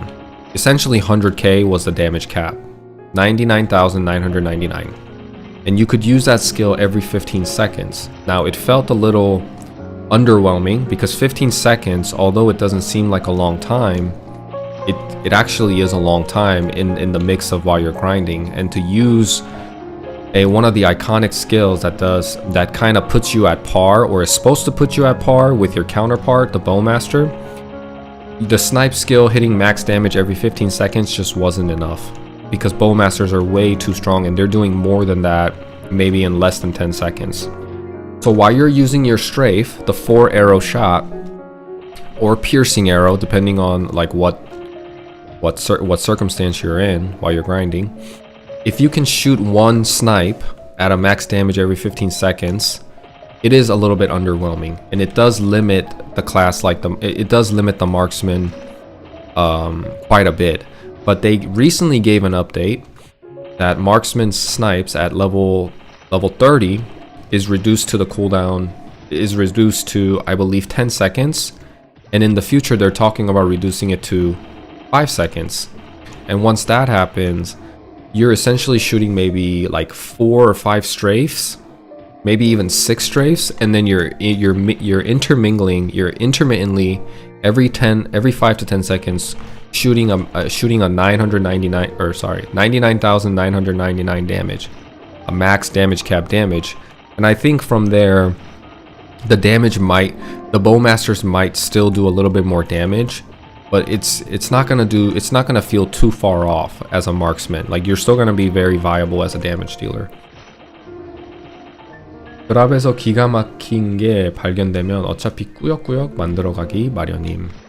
그건 맞는 것 같아요. 드랍이 좋으면 그 말도 맞는 게 사람들이 어떻게든 파티 방식을 찾아내고 뭐 솔프를 하던 하겠죠. 그 170렙, 180렙 되면 40시간씩 사냥해야 1업인데 아마 정말 고래분들은 설령 효율이 안 나와도 맵 배경이 바뀌는 거에 기꺼이 지불할 사람들도 있을 거다. 저도 그럴 거라 생각하거든요. 한 곳에서 사냥하면 막 저도 솔직히 여기 오기 전에 엘나스에서 사냥하고 있었는데 엘나스에서 한 하루 정도 사냥하니까 좀 바뀌는 걸 추구하게 되더라고요. 약간 환경도 바뀌고 몬스터 잡는 것도 바뀌고. 맞아요. 지금 심연의 방에서 1당나 2히어로 숍 구성으로 하는데 뒤질 것 같다. 시간당 700만 매소 쓰는 것 같다. 와, 심각한데요? 시간당 700만이요? 그렇게 아픈가? 그럼 그냥 그럴 거면 다크나이트하고 비숍하고 1대1 하는 게 나을 것 같은데, 그쵸? 힐케어 받으면서. 아니면 어떻게 맵을 잘 요리를 해가지고 비숍이 최대한 힐케어를 해줄 수 있을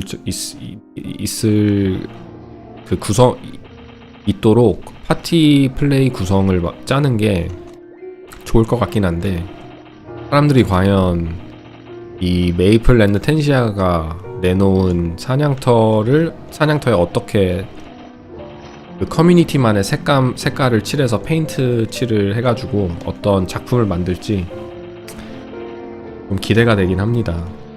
Do you think Classic World will keep the Do you think the Classic World will keep the cap at 99k or increase it to 200k like some private servers have done? Pretty doable for a couple of classes to hit 99k in an endgame damage.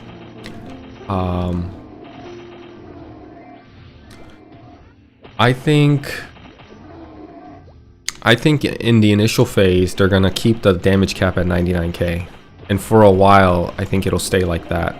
Most players don't hit consistent 999, or most players do not hit damage cap consistently even in their level 170, 180. You have to be like level 200 to see damage caps, and usually those are going to be like your paladins or bishops or archmages that have full map attacks. Most of the characters like bowmasters, knight lords, maybe you'll see it with shadowers a little bit with assassinate, with the crit that they can get. Oh, look, another item. Nice. But I think, it'll be initially capped at 99k, and even in GMS and even in like the patches that rolled out in modern Maplestory back in the day, they did expand the damage cap to 200k. I think around Pink Bean time or around Big Bang time, they increased the damage cap, and honestly, I think they should do that with a lot of caution and slowly. Maybe initially only release it to 150k, and then after multiple years just don't even mess with it for a while, and if you need to, release it to 200k and keep it that way for a long time. Sometimes change isn't a good thing, Consistency is what's required for longevity, and if you give too much updates and make changes to the game, you might kill the longevity of the game, is my opinion.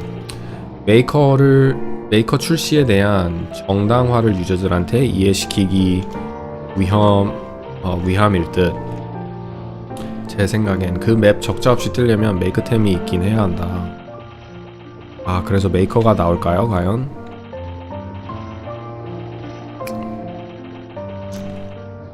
제가 기억하기론 메이커는 처음에 그렇게 나쁘진 않았거든요. 근데 잘 모르겠네요. 메이커가 나오면 분명히 게임에 영향을 끼칠 텐데, 그거를 얼마나 텐시아 분들이 여태까지 게임 패치와 업데이트 한 거를 보면은 굉장히 예리하고 생각이 깊고 많은 생각을 해서 출시했다고 생각이 드는데, 메이커 같은 것들이 나올 때도 이제 얼마만큼 개편되어서 나오고, 그게 이제 게임을 이제 브레이킹 하는 정도의 영향을 끼치지 않을 정도 그 선을 지키면서 출시가 되면 좋을 것 같아요. 텐시아 그 형님들이 잘 해주겠죠? 출시를. To be fair, 99k damage will be hard to get if weapon attack, if WO attack cape, attack shoes, and no 30% scrolls, white scrolls, so I don't really see them putting damage cap at 200k. Me neither. You know, and we'll have to see. GMS was notorious for releasing scrolls that did not match the KMS server, like shield attack, shoes attack, earring for attack, all these like attack scrolls that I thought it was a little too much. But we'll see how they release it. If they release a lot of scrolls like that with 30% white scrolls and chaos scrolls, then yeah, it'll be that much easier to hit damage cap. But initially, I don't think they're gonna do all that. Hopefully they take it slow and gauge the community and really take the community feedback seriously. And only update and release things that seems, I don't know, I hope they can do it right. And make sure they don't stray too far away from the classic Maplestory vibe. I mean, it's in the name, classic Maplestory. 개인적인 생각으로 저는 비숍 유저인데 전사는 데미지를 올려줘야 된다. 전사의 고질적인 문제는 데미지를 올려주면 대부분 해결이 된다고 생각한다. 불과 3인 진출이나 바닥 진출 같은 것도 빨라지고 잠시의 방도 12만 몹 체력이라는데 2방 컷이 나오면 정말 의미가 클 거다.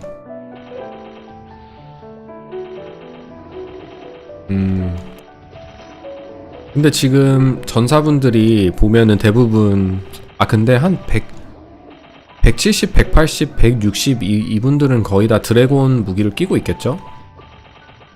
근데 여기서 정말 그 밸런스를 어떻게 맞추냐. 전사한테 데미지를 올려주면은 제가 생각할 때 이슈가 뭐가 되냐면, 그러면 나로 하시는 분들이나 보마 하시는 분들이, 특히 나로 분들이 존재감이 많이 죽을 것 같아요.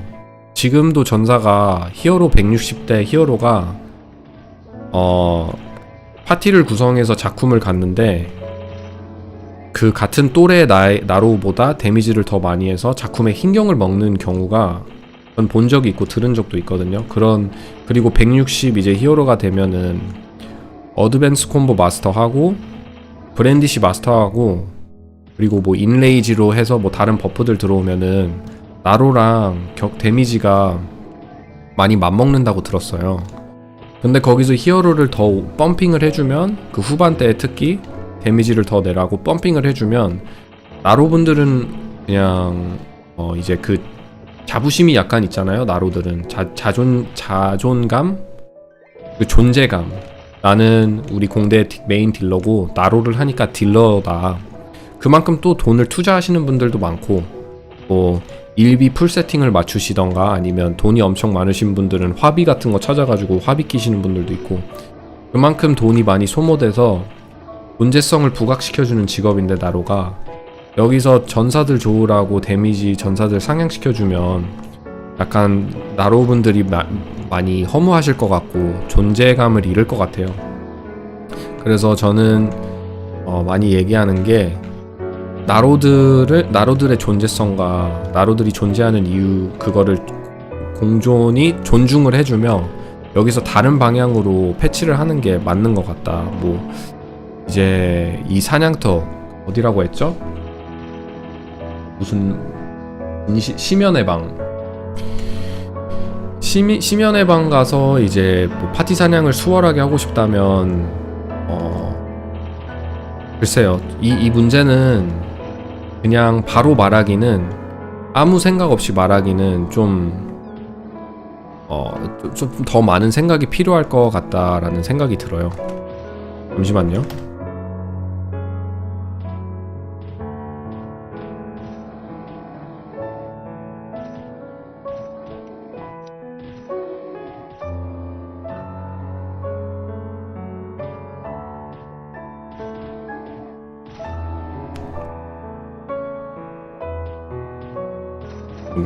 보고 계시지 않은가 보네.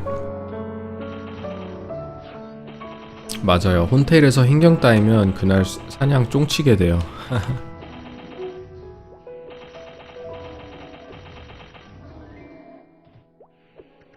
그러니까 그 히어로는 후반에 격수를 자리로 잡는 게 참 좋은 것 같기는 해요. 제가 볼 때는 그 히어로가 160이 돼서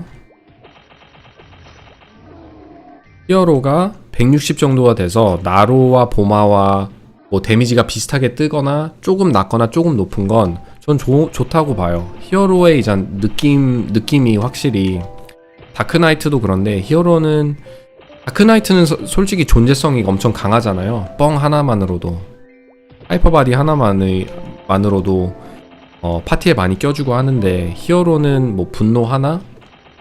근데 분노만큼 좋은 스킬이 없어서 껴주긴 하더라도 분노 없이도 뻥은 이제 하이퍼바디는 레이드나 뭐 혼텔이나 핑크빈을 격파하려면 나중에 나오는 핑크빈을 격파하려면 무조건 필요로 하는 스킬인데 분노는 그런 느낌이 아니다? 뭔가 격수 느낌이 더 난다 후반은 가면 갈수록. 그래서 만능적인 캐릭터로 데미지도 되고 피도 많고 그리고 데미지 그 감소 같은 효과도 많고 해서 저는 그 자리를 잘 잡고 있다고 생각해요 히어로가. 다크나이트는 이제 후반을 가면 갈수록 아무래도 속도라는 공격 속도라는 큰 그 걸림돌이 있기 때문에 히어로하고는 비교가 안 되거든요. 아무리 다크나이트가 세더라고 해도 제가 알기로는 다크나이트는 혼테일을 가면 거의 유혹을 받으러 유혹 담당이라고 하는데 다크나이트가 그게 이제 거기서 그 뜻이 뭐냐면 히어로가 확실히 다크나이트보다 세고 차라리 히어로를 다크나이트보다 격수에 두는 게 더 좋다라고 인식하면 되는 거잖아요. 그러니까 다크나이트는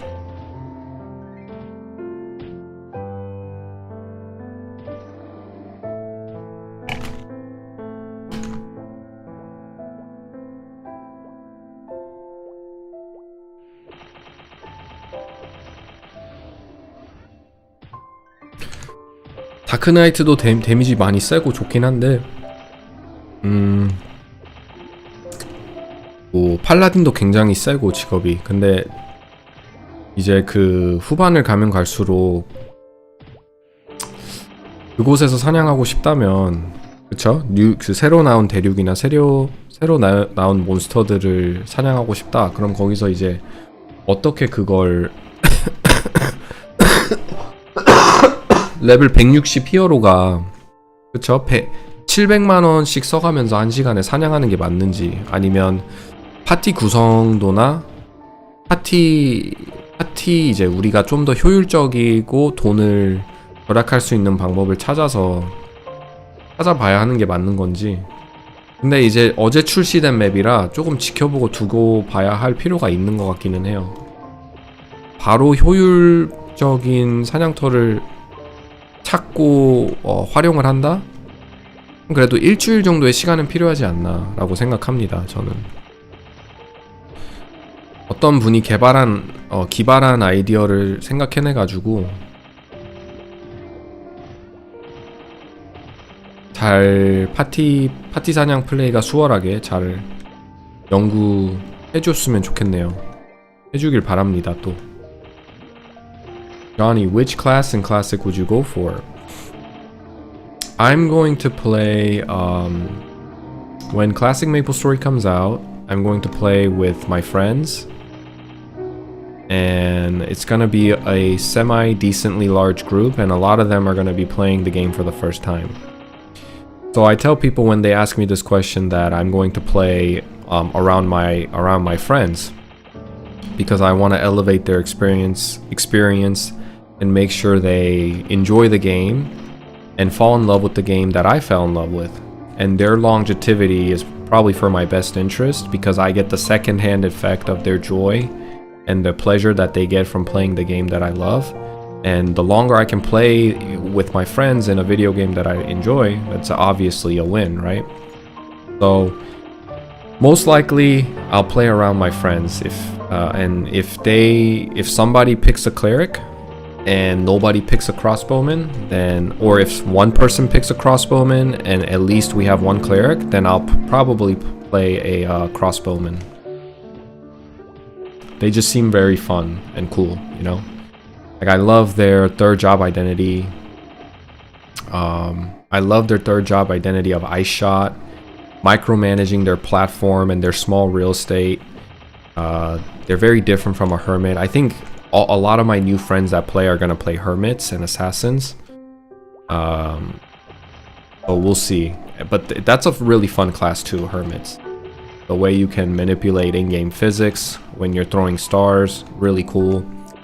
Whereas X-Bowman is like you're really keeping enemies at bay with your eagle and froze and ice shot, and mobbing that way. That seems really fun to me, like micromanaging my area. It seems less stressful.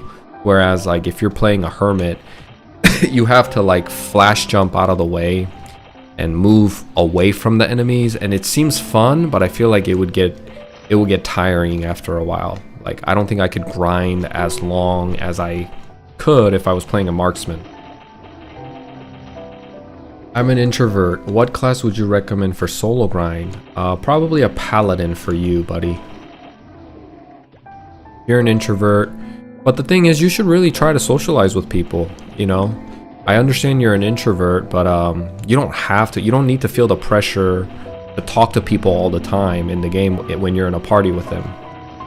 So like right now I'm in a party with this warrior here up at the top, and we're just in a party grind, existing in the same space, but we don't necessarily need to entertain one another or feel the pressure to talk to one another.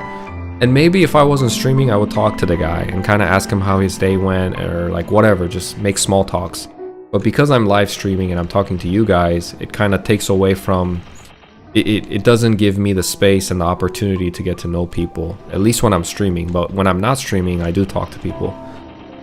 So even if you're an introvert, it's a digital world space. You know, you yourself doesn't exist in the game, and just being in the same space, grinding together with other people is enough for most people to make the leveling progress and the process a lot more bearable than doing it alone. Crossbowmen were so rare back in the day. Yeah, they're still rare. They play a lot more of it now after the boost, after the buff that they got. Which with the snipe, they reduced the cooldown from 15% to 15 seconds to 10 seconds, and there's rumors that it's gonna get reduced to 5 at later on in the patches. So I see a lot of crossbowmen now, which is really cool to see. 내향적인 건데 온건하다. 썬콜. 게임을 익스트림하게 즐기고 싶다. 불독. So one of the viewers that's Korean said, if you're an introvert, you might also look into, like I said, paladin, but he recommends either fire poison mage or ice lightning mage. If you are if you don't like resent, if you don't harbor hate and you're not a hateful person, then play ice lightning mage. You'll have opportunities to party with other people in a friendly way. If you're just like, man, I hate humanity, I have so much hate in me and I want to take it out on people, play fire poison mage. And just be a troll. Just go and have fun in your own way. Go torment people. Go make people's life unbearable. Just go spray poison mist everywhere in AFK and just have fun. Things like Herning Party Quest was so indigenous to get people to get used to playing together honestly. Oh, ingenious. Ingenious. Sorry, I can't read. 근데 기본적으로 메이플랜드는 사회성이 좋아야 된다는 거임. 다른 사람들한테 비벼서 파티에 낑겨서 성장하는 게 살아남을 확률이 높음. 불독이 지금 상황에서 그런 걸 무시하긴 함. 깜짝 놀란 게 파사하는 것만큼 솔플 경험치를 먹더라고요. 그쵸? 불독이 좀 의외이긴 하죠. 그래서 불독이 그만큼 유니크한 거고, 불독 하시는 분들이 그만큼 또 즐기는 이유 아니겠습니까? It was like an offer you can't resist EXP wise, and you could get the slime shoes. There is a easy boss which could easily be your first boss, non-combat related puzzles and combat puzzles both. Genius. I completely agree with you. I think Herning Party Quest was a really great way to introduce people to like cooperate together, introduce to them that you can be in a party in this game and party grind and solve things together. Herning Party Quest definitely was perfect for beginners, right? Like for new players to come and enjoy. And then the follow-up to that is like Ludi Party Quest, which was also great overall 10 out of 10 party quest. Orbis party quest, on the other hand, I felt like it was too difficult for most people, and the puzzle definitely like ramped up a lot than from Ludi party quest. And I remember people just foregoing it. Most people didn't do Orbis party quest. People definitely did it, but even here in Mapleland, a lot of people look for Ludi party quest. But when it comes to Orbis PQ, people just forego it. They rather grind as a party.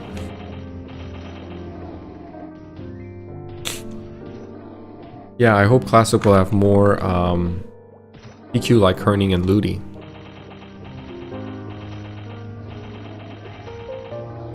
Me too. I hope they release more party quests.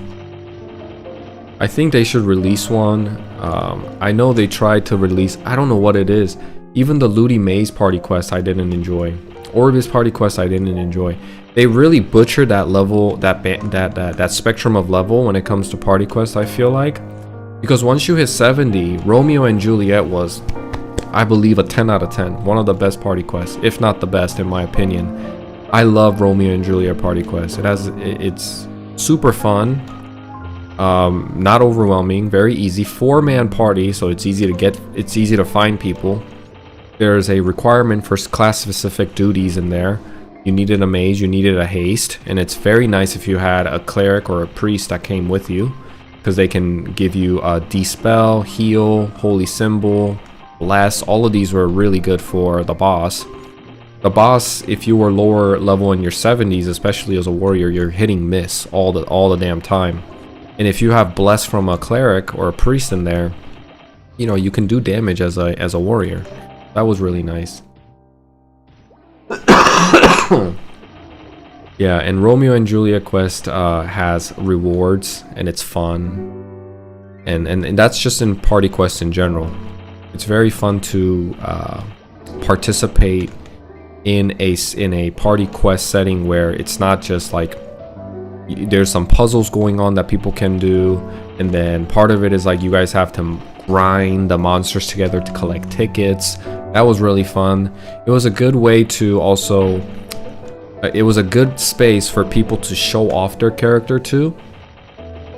So like, let's say you're getting into Ludi party quest and everybody's new, and you just got done doing your second job advancement. You're like level 37, 38. You know, as an assassin, you just learned and mastered haste. So if you're playing assassin, right? Like, let's say you're new. Let's say you're one of my friends and he picked assassin.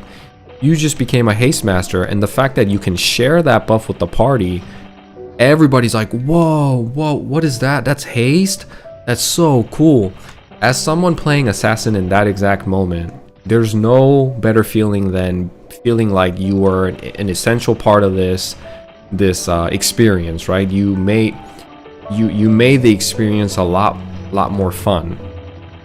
And that happens with clerics too, when everybody is seeking for clerics for heal, and in a boss, nobody really goes like, oh, thanks for the heal, oh my god, heal's broken. But you know, everybody's relying on you to keep you up and happy, you know. So priests got that moment, and then assassins also got that moment with haste. And then you see like a ice lightning mage using, you know, when you saw them few levels back, they were using magic claw, and now you're in Ludi party quest and they're using lightning bolt, or what is it, thunderbolt or lightning bolt? I think it's thunderbolt on these rats and on these rombards that spawn in the game. And you know, ice lightning mages also have a cold beam that can freeze enemies, so they're freezing enemies for you to get by on the. And you, as a person that's new to the game, let's say you're playing like a spearman or whatever, you're just playing a different class, and you see, it was a great way to showcase all classes in that level, where they've like basically have their identities semi-cemented because they've mastered a certain skill that's either haste for assassins or critical strike for assassins, or like for a mage they have teleport. You know, you get to see your friends teleport for the first time and you're just like, oh, that's really cool. Fire poison mages shooting fire arrows, like really cool. What else is there? Like bandits, obviously, right? Bandits are super cool. If your friend plays a bandit and you've never played, and you basically see him and he's showing like Chinese characters and hitting the enemies like 7 to 8 times, you're like, whoa, 5 to 6 times. you're like, whoa, that's cool. You know, those Ludi Party quests really capture that very nicely. And I think that's why I liked Party Quest to be in the earlier phases, and that's why I like Romeo and Juliet. Romeo and Juliet starts from 70 to 85, and when you're like around 75, you have a skill that you've put decent amount of points on, whether you're a ranger and that's with strafe, or you're a bandit with assaulter, you're a hermit with a shadow partner and a little bit of flash jump. All these things come into play for you to put one to show off to other players and other players can see, but it's also fun using that in a setting in front of other people in a party setting, and also clearing bosses with those newly acquired skills. That's always fun, right? In GMS, paladins buff the party with +2 to all skills. Something like that would be nice for them. We'll have to see. Yeah, I mean, it sounds something similar to that would be really cool. Something that gives paladins a sense of uniqueness and identity would be really nice. Mages were so important for Ludi Party Quest because lots of people were missing on enemies. Exactly, brother. A lot of people did not have the accuracy to even hit. A lot of warriors between level 35 to 40, even like maybe even 42. Man, you were really, especially prior to 40, you're doing no damage to the boss. You're hitting all misses, even with a cleric's bless, and that's if they mastered bless. Most of clerics don't go for bless first, they kind of go for bless second. They'll usually put like 1 point in teleport and start mastering heal, because it's a great mobbing skill for grinding.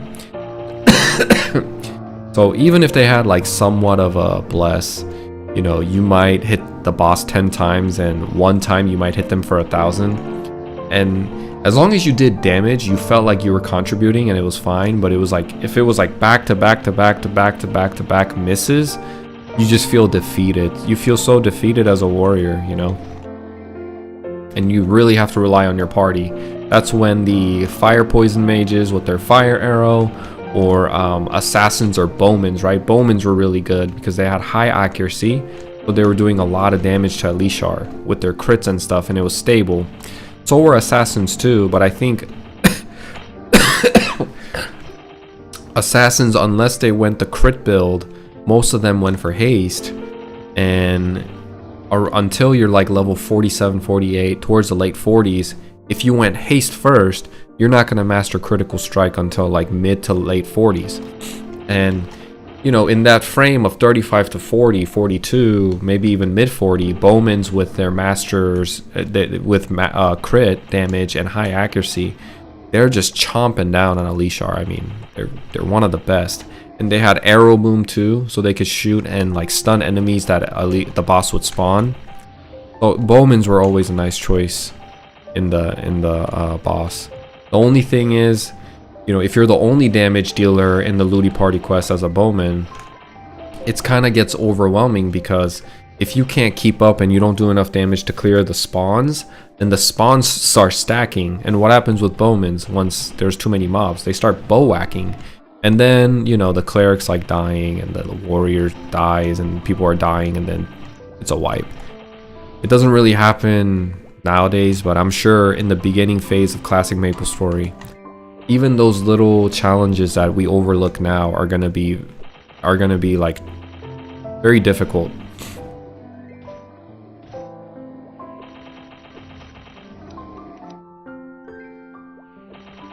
It's gonna be fun.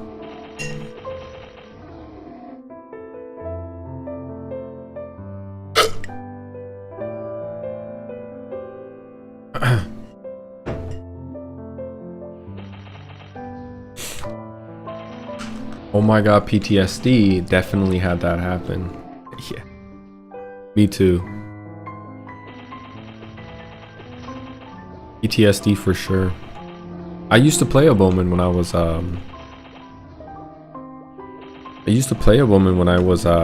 younger, and I played in KMS. Got it to like level 60 or something.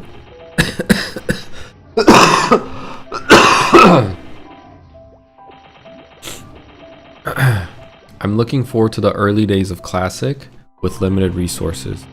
I think it's gonna be the most fun the first year. I think it's gonna be the most fun. I mean, it really depends on how frequent they released updates and patches, but I think the first year of Classic Maplestory will be a lot of fun, so make sure you guys don't miss out on the initial launch.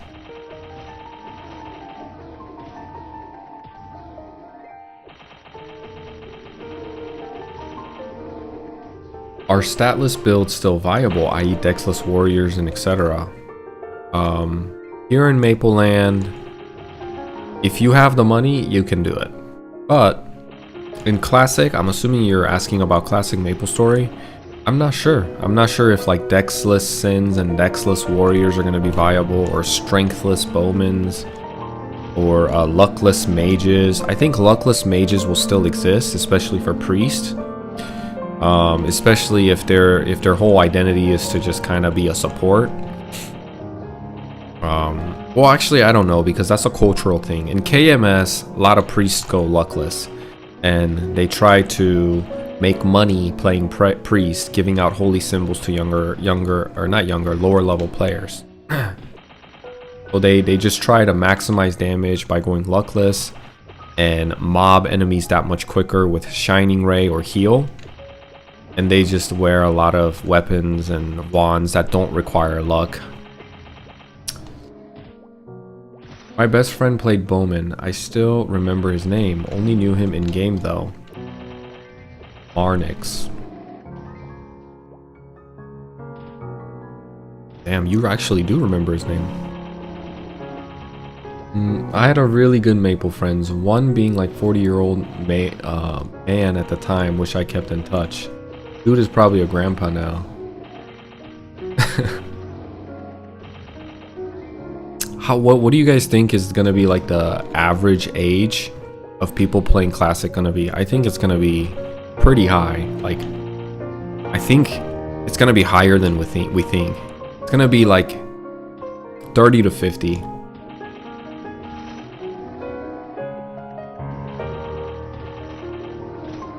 Older Maple friends were the best. 법사들이 85렙까지 올인하다가 85렙부터 럭 찍는다. Look at us now, we're in our 30s going into 40s. Yup, that's us. So I gotta ask the question again. Are we just getting old and we can't enjoy Classic Maplestory? Is it us? Maybe it's us, we just can't keep up, guys. It was us all along. Maybe some late 20s, yeah. Maybe some late 20s.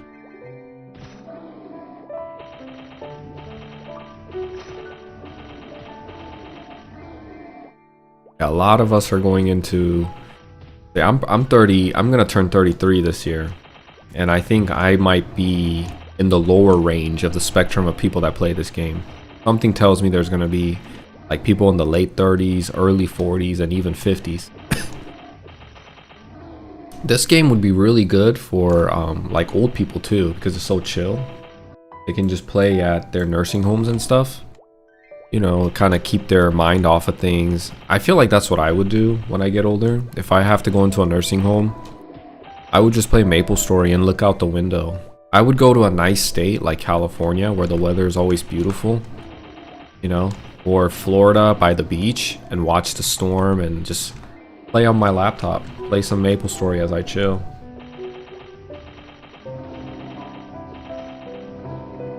XPO Ozzy says XX less build, so like basically dexless or luckless or whatever, strengthless builds won't be a thing.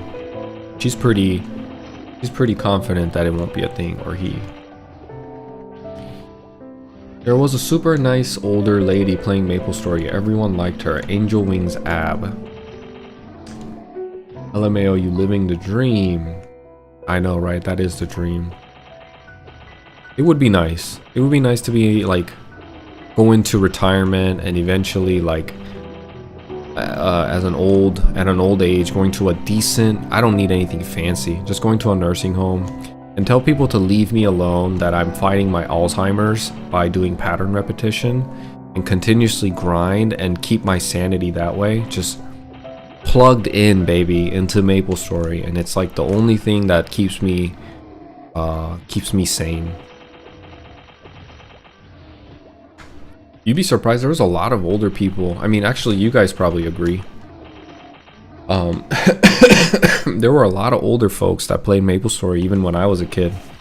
Higher level people, back in the day especially, a lot of them were older folks. They were very quiet to themselves. You know, and they were very nice also. But a lot of older folks back in the day that were higher level were old folks. I remember one in particular that my cousin played with, not me. My cousin played with this guy all the time. And he was this old gentleman, and my cousin said he played with him because he was so nice, and he would just give him free leech all the time. So he just played with him because he just got free leech from him. He would go like AFK, and the old man would keep him in the party and continuously grind at like level 160, you know, where like even solo grinding alone took you forever the level, but he did it with my cousin in the party, just leeching off him, talking about whatever. And also before you guys think weird things, he was like 18 at the time, or 19. Maybe that's still weird, I don't know. Maybe he was some weird guy, I don't know. But you know, after that they didn't really talk much, so it didn't really go anywhere inappropriate. I missed Maplestory, definitely keeping me sane. I'm thankful for it. It's relaxing, unlike any other game I played. I agree with you. I played a lot of VR poker, and there were a good amount of old retired folks. VR poker? You're telling me there's old folks wearing VR headsets playing poker online right now? Dang, can you guys imagine like old people in nursing homes with VR goggles? That might be us, actually. We might be the future. We might be the generation where like we go into a nursing home and it's not laptops anymore. It's like actually VR headsets or VR goggles or whatever. We're just plugged in. Fangblade and Tiger are pushing 50 now, probably. Yeah, probably. Those guys are legends too, right?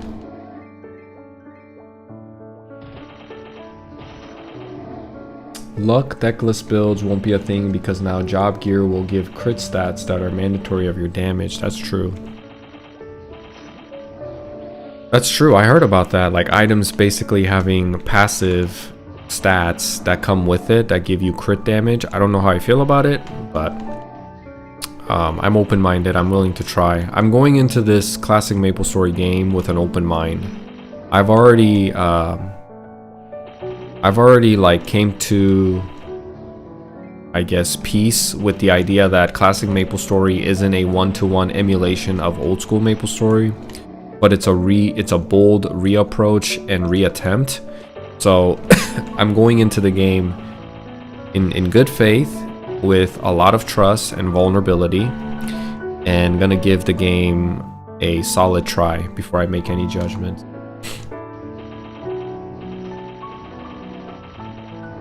I think Maplestory will go for a long time. If it's not the company Nexon or the developers pushing it, then it's gonna be the community coming together and creating a server for people to enjoy. This Maple Land is technically not made by Nexon. Nexon is the provider of the client, but the game itself, all the design and coding and the data and making the servers run, this is all done by just this group called Tensia, and they're essentially like you and me that got together and opened the server, and now it's the most popular server in Korea. You know, it might be on par with modern Maplestory. I genuinely believe this game is probably more popular and has more population than modern Maplestory and KMS side, but I don't think people know the numbers, or I don't think Nexon releases those numbers. And now that it's getting so popular, you know, they're getting Maple Land 2.0, and I think they're working with Nexon to do that. So Nexon kind of, in a soft soft approach, in a soft statement, legitimize and acknowledge the success of Mapleland. And I heard the developers for this game, Tensia, they make a lot of money. And there's no gacha, there's no cubing, there's no element of gambling in this game other than scrolling. They somebody told me they make enough just from selling the megaphones and the pets. And I don't know. Maybe that's true. Maybe it's not. Who knows?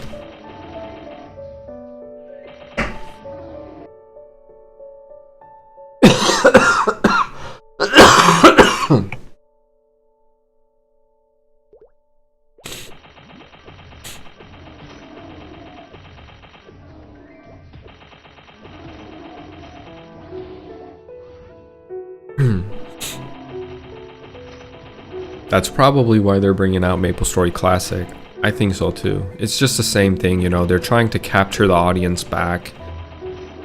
Modern Maplestory has gone too far into the deep end, and a lot of just casual players and passive players, or even players that really played for the nostalgic value, has gone now. They've left, they've sailed the boat, and maybe they see that in the numbers and they're like, look, we gotta do something, man. Our player base is shrinking. Yes, we have these giant whales that are spending thousands of dollars in the game, but we need to have a healthy amount of player base for the game to be relevant, which is true. It's a gaming developer's dilemma, right? The game needs to have a healthy amount of people that support the ecosystem of the whales up at the top. It can't just be whales buying off of whales. The economy is going to get shot that way. You need to have a healthy amount of people that are coming into the game and continuously have an inflow of game. And what does that more than anything? Updates, patches, and the way that modern Maplestory, the path that modern Maplestory took. Now, I think Mapleland is doing a great job, in my personal opinion, because I see a lot of new players everywhere, and I see a lot of people within the level frame, like each level frame. I've seen people between 10 and 20 while I was training this bandit. A lot of people in 20 to 30, a lot of people doing Monster Carnival, a lot of people doing Looty Party Quests. I had no issues finding people, parties. So it's either older folks, the old users, old players, veteran players making secondary, tertiary class, which I know is the case. And in the midst of that, there's gotta be new people coming into the game. And actually, as I say that, I remember instances where someone said, hey, I'm new to Mapleland. Hey, I'm new to Mapleland. Can you teach me Looty Party Quest? Can you take me? I'm first time going to this party training ground. So they do still have a good influx of new people coming in. And I think partially how sucky the gaming industry right now is, partially is for the effect, or is for the reason for that people are flocking to old school Maplestory in search of something that seems fun and kind of different from all the other games that are in the MMO market right now, and it benefits Mapleland. What's the best server for Europe? Artale, Chronostory, or something else? I'm not sure, buddy. I think you should play Artale though if you're looking for. It depends on what you're looking for. Artale is gonna be more like the true Maplestory experience. Chronostory is gonna feel like a mobile game a little bit, but I heard it's extremely fun, and I recommend Chronostory just to kill time until classic Maplestory comes out.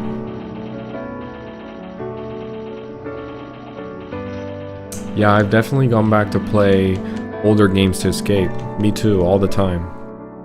And I've just landed on Maplestory, but I've always searched for games like Maplestory. Always. And I could never find it.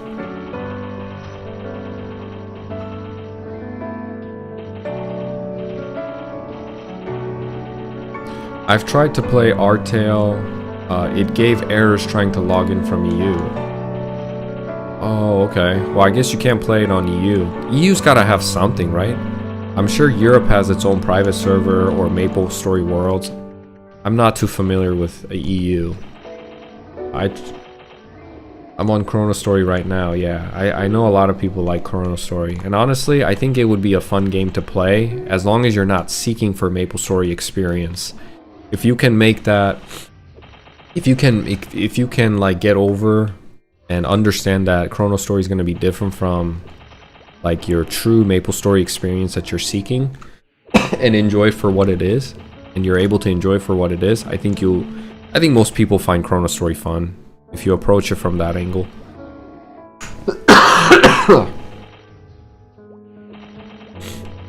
I like the Maplestory for the grind, don't touch my grind, and progression. That's right. Chrono Story has like what, 2x the EXP rate and 2x the drop rate or something like that.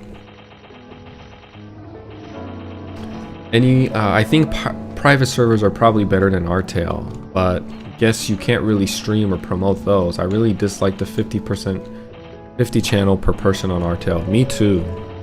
I do not like having, that's one thing that's coming with Mapleland 2.0, is that each channel is gonna now able to hold up to 1,000 people, which is gonna be really cool. Because right now, even in, and I think that's a client issue, because Mapleland right now is running on Maplestory Worlds on the Korean side, and each channel can only hold up to 100 people.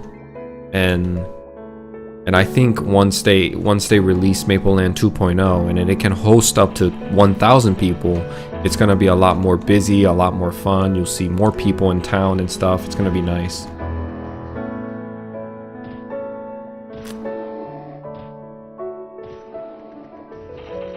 해외에서 아르테일은 되고 메레는 안 되는 이유가 뭐냐? 아르테일은 일단 글로벌 메이플 스토리 월즈에서 출시된 게임이기 때문에 해외에서는 접속이 돼요. 아르테일은 미국에 살면 미국 사람들을 위한 서비스니까. 근데 이제 해외에서 메렌을 하고 싶으면 안 되는 이유가, 저희 한국 코리아 넥슨이 굉장히 그런 거에 예민하고 민감해서 다른 나라에서 메이플랜드를 접속하려고 하는 거, 특히 이제 중국인 뭐 해킹 뭐 봇 같은 것들 많잖아요. 매크로도 많이 쓰고, 그런 거에 이제 인게임 내에 존재하는 경제와 이코노미를 지키기 위해서, 그리고 우리 한국 유저분들의 게임을 즐기는데 방해가 없도록 굉장히 그 차단하는 수단이 많이 되어 있어요. 한국 메이플랜드는 주민등록번호 있어야 되죠. 그 주민등록번호로 가입되어 있는 핸드폰 번호 있어야 되죠. 한국 IP 주소 있어야 되죠. 이런 것들이 다 겹쳐가지고 해외에서 메이플랜드를 한다는 게 솔직히 거의 불가능해요. 거의 못합니다. 이제 한국 이제 주민번호부터 시작해서 그 인증번호를 받아야 되는데, VPN으로 IP 문제를 해결한다고 해도 일단 아이디 만들고 계정을 만드는 거에서 막혀버려요, 사람들이.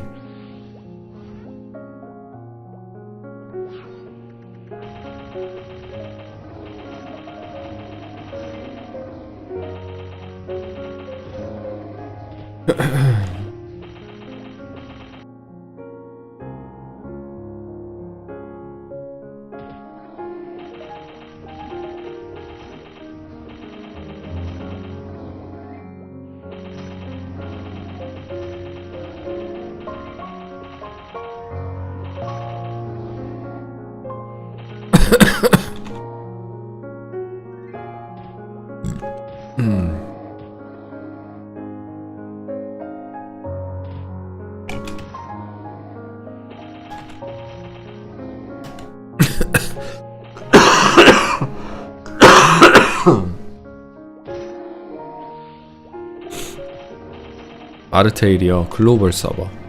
아르테일은 미국에서 출시된 글로벌 서버인데, 영어로 설명해 주셔도 된다. 알겠습니다. 제가 기억을 해가지고 나중에는 영어로 설명해 드릴게요. 근데 수많은 아이디들을 보면서 이제 개개인 기억하기가 가끔 힘들 때가 있거든요. 그래서 이제 한국말로 질문이나 뭐 대화 채팅이 오면은 그냥 습관이 돼버려가지고 한국말로 대답하고 해요.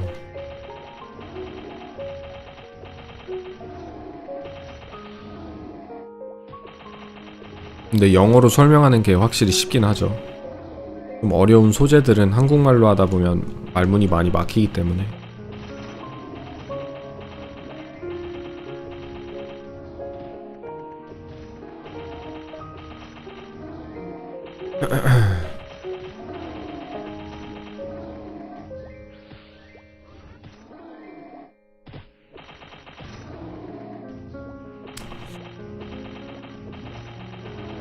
It's almost already 2 p.m.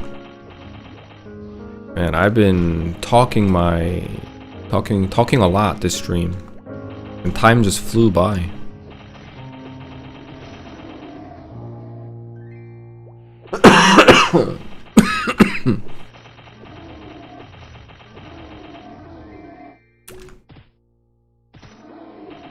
I think I'll probably stream till 2 p.m. today, and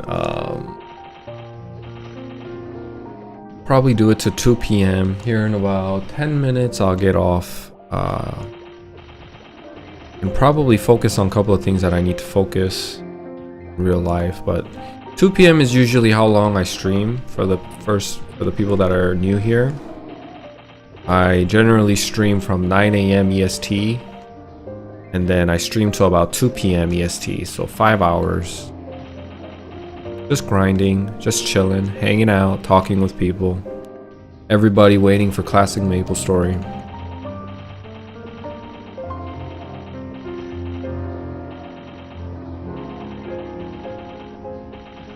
So go ahead and subscribe and come hang out with me, and we can talk more about, you know, whatever topic. I have a lot of love for this game, and I genuinely enjoy doing this, so might as well do it together with other people.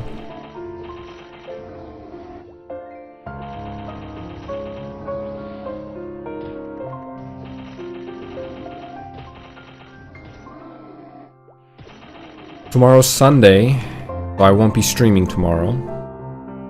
I stream Monday through Saturday from 9 a.m. to 2 p.m. like I said. Sometimes I go a little bit more depending on what I'm doing. Sometimes I cut it early, really depends on the schedule. I usually make a post if there's, on my YouTube page, on my YouTube channel, I usually make a post if there's going to be a significant change to the streaming schedule. So look out for those, but most of the time I'm on from 9 to 2. Monday through Saturday. Sunday, I take the day off, do some video editing, and kind of hang out with my family.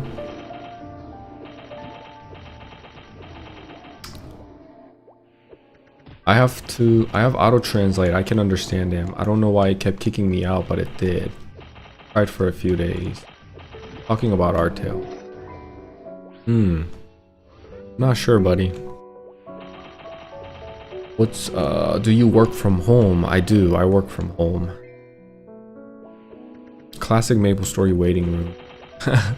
That's a good title for the stream, actually. Classic Maplestory waiting room.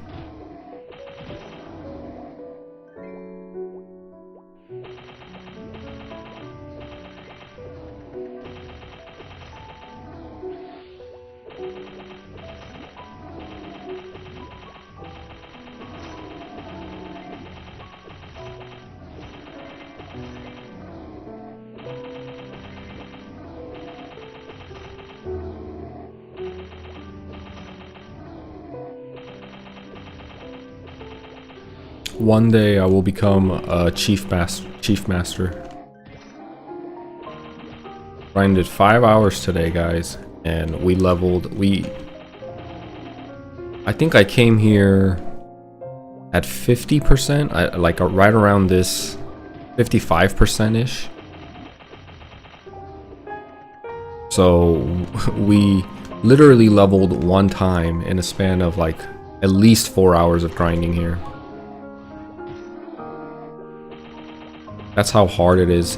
I think this is one of the hardest areas to level, and it's the most unbearable level frame from 50 to 70. It's just, you know, you've gotten all the skills you need from the second job advancement, the fun and the enjoyment and the thrill and the excitement of becoming a bandit already has left around level 50. You know, when you've mastered haste and savage blow, you got some dagger booster in you. What else are you really doing at second job advancement? Nothing much. So, and that goes for a lot of classes, like even for hunters, once they level arrow boom and soul arrow, like you just really got to get through those 20 levels to hit 70, and a new door opens up for enjoyment, you know. But I love the grind. I love each process of it. It's a love and hate relationship, but I would rather have this than anything else. So kind of like what's a good comparison, right? Like kind of like working out. You just don't want to do it, you know. You don't want to go work out and spend time and hurt your body and have to go through that pain. But it's good for you. And at the end, when you see your achievements, right, like your body looks a little different, you get a sense of gratification. You get a sense of pride, and it's very nice.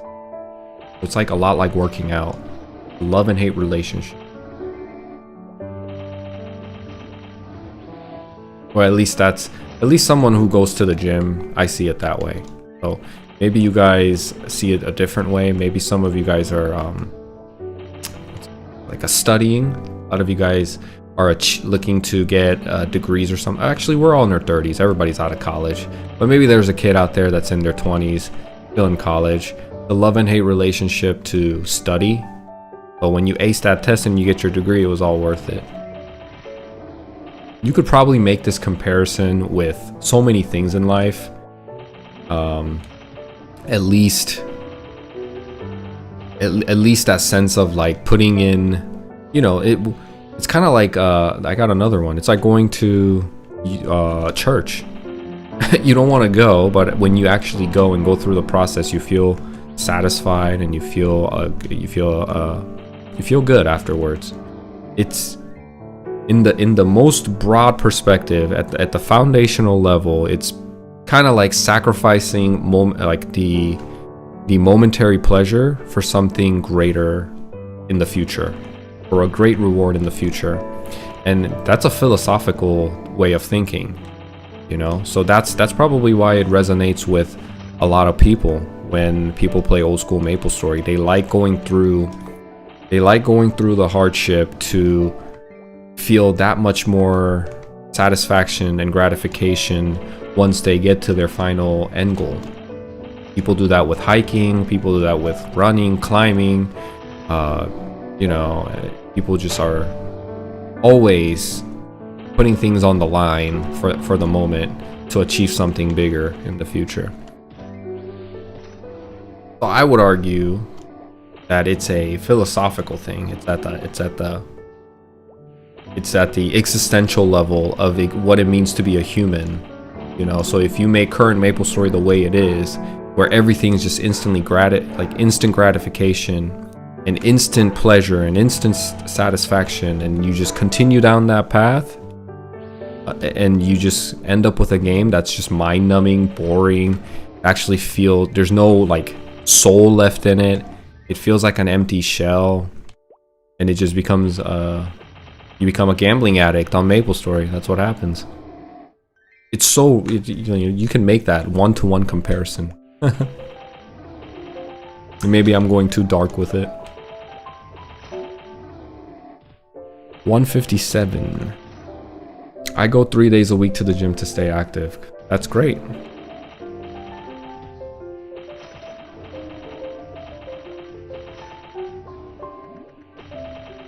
It's not truly engaging. I agree.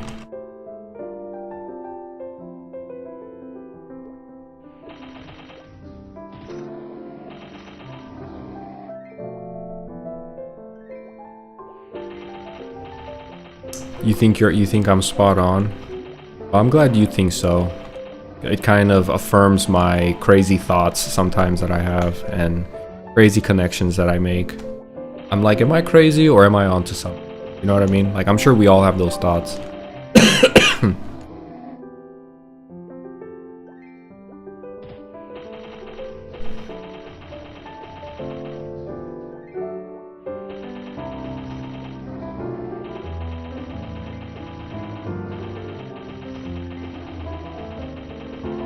Man, all this grinding here today, and I didn't get any glove for attack 60%.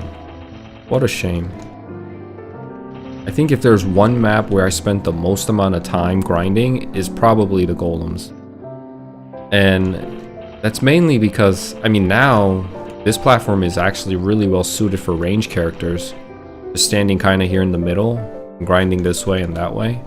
I could see an archer or even an assassin coming here grinding. This is going to be a really great grinding area. But prior to this, when you go to Golem Forest, because the platforms are like, it was not really suitable for ranged characters because they didn't have any platforms to stand on. It was mainly the melee characters I would go there and spend time. And because I played Dragon Knight prior to the Bandit, I spent so many hours in Golem Forest on the Dragon Knight. Like I said, from level 50 to 80 and maybe even more. And I never got a glove for attack. And even with the Bandit now, I was here at level 53, I came back here 56, and I spent 5 hours today, and each time I'm here, I spend at least an hour or two, and I just cannot get the glove for attack, man.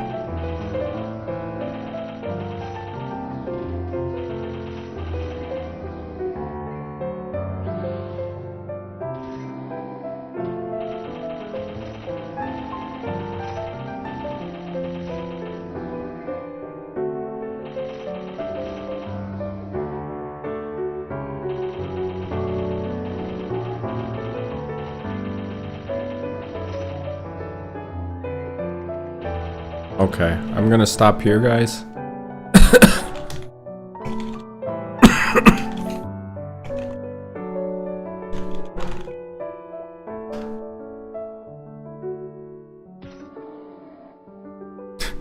I think he's falling asleep as he's playing.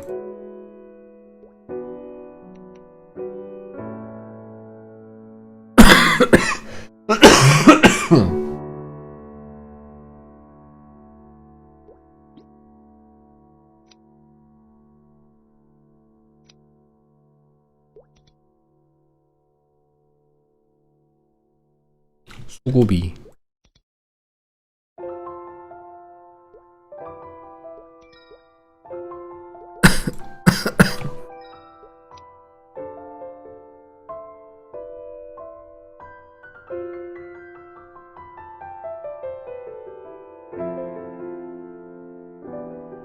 인기도가 있나?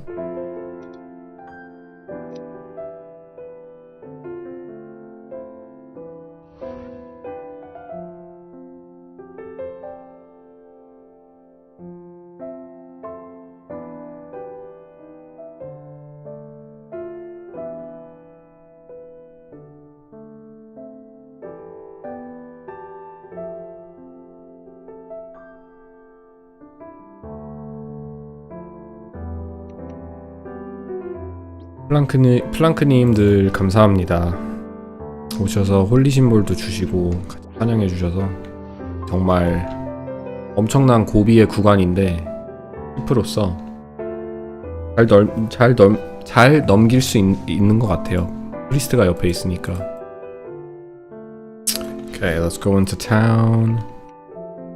Someone told me there's a market for these, so we'll hold on to these. And we'll just sell off these other items that we got. 2, 3, 4. Now we're at 5 mil. We have officially entered 5 mil. Awesome. Alright guys, thanks for tuning in today. Make sure you give it a like and subscribe to this video and to my channel. Check out my videos that I have on my channel, especially the shorts.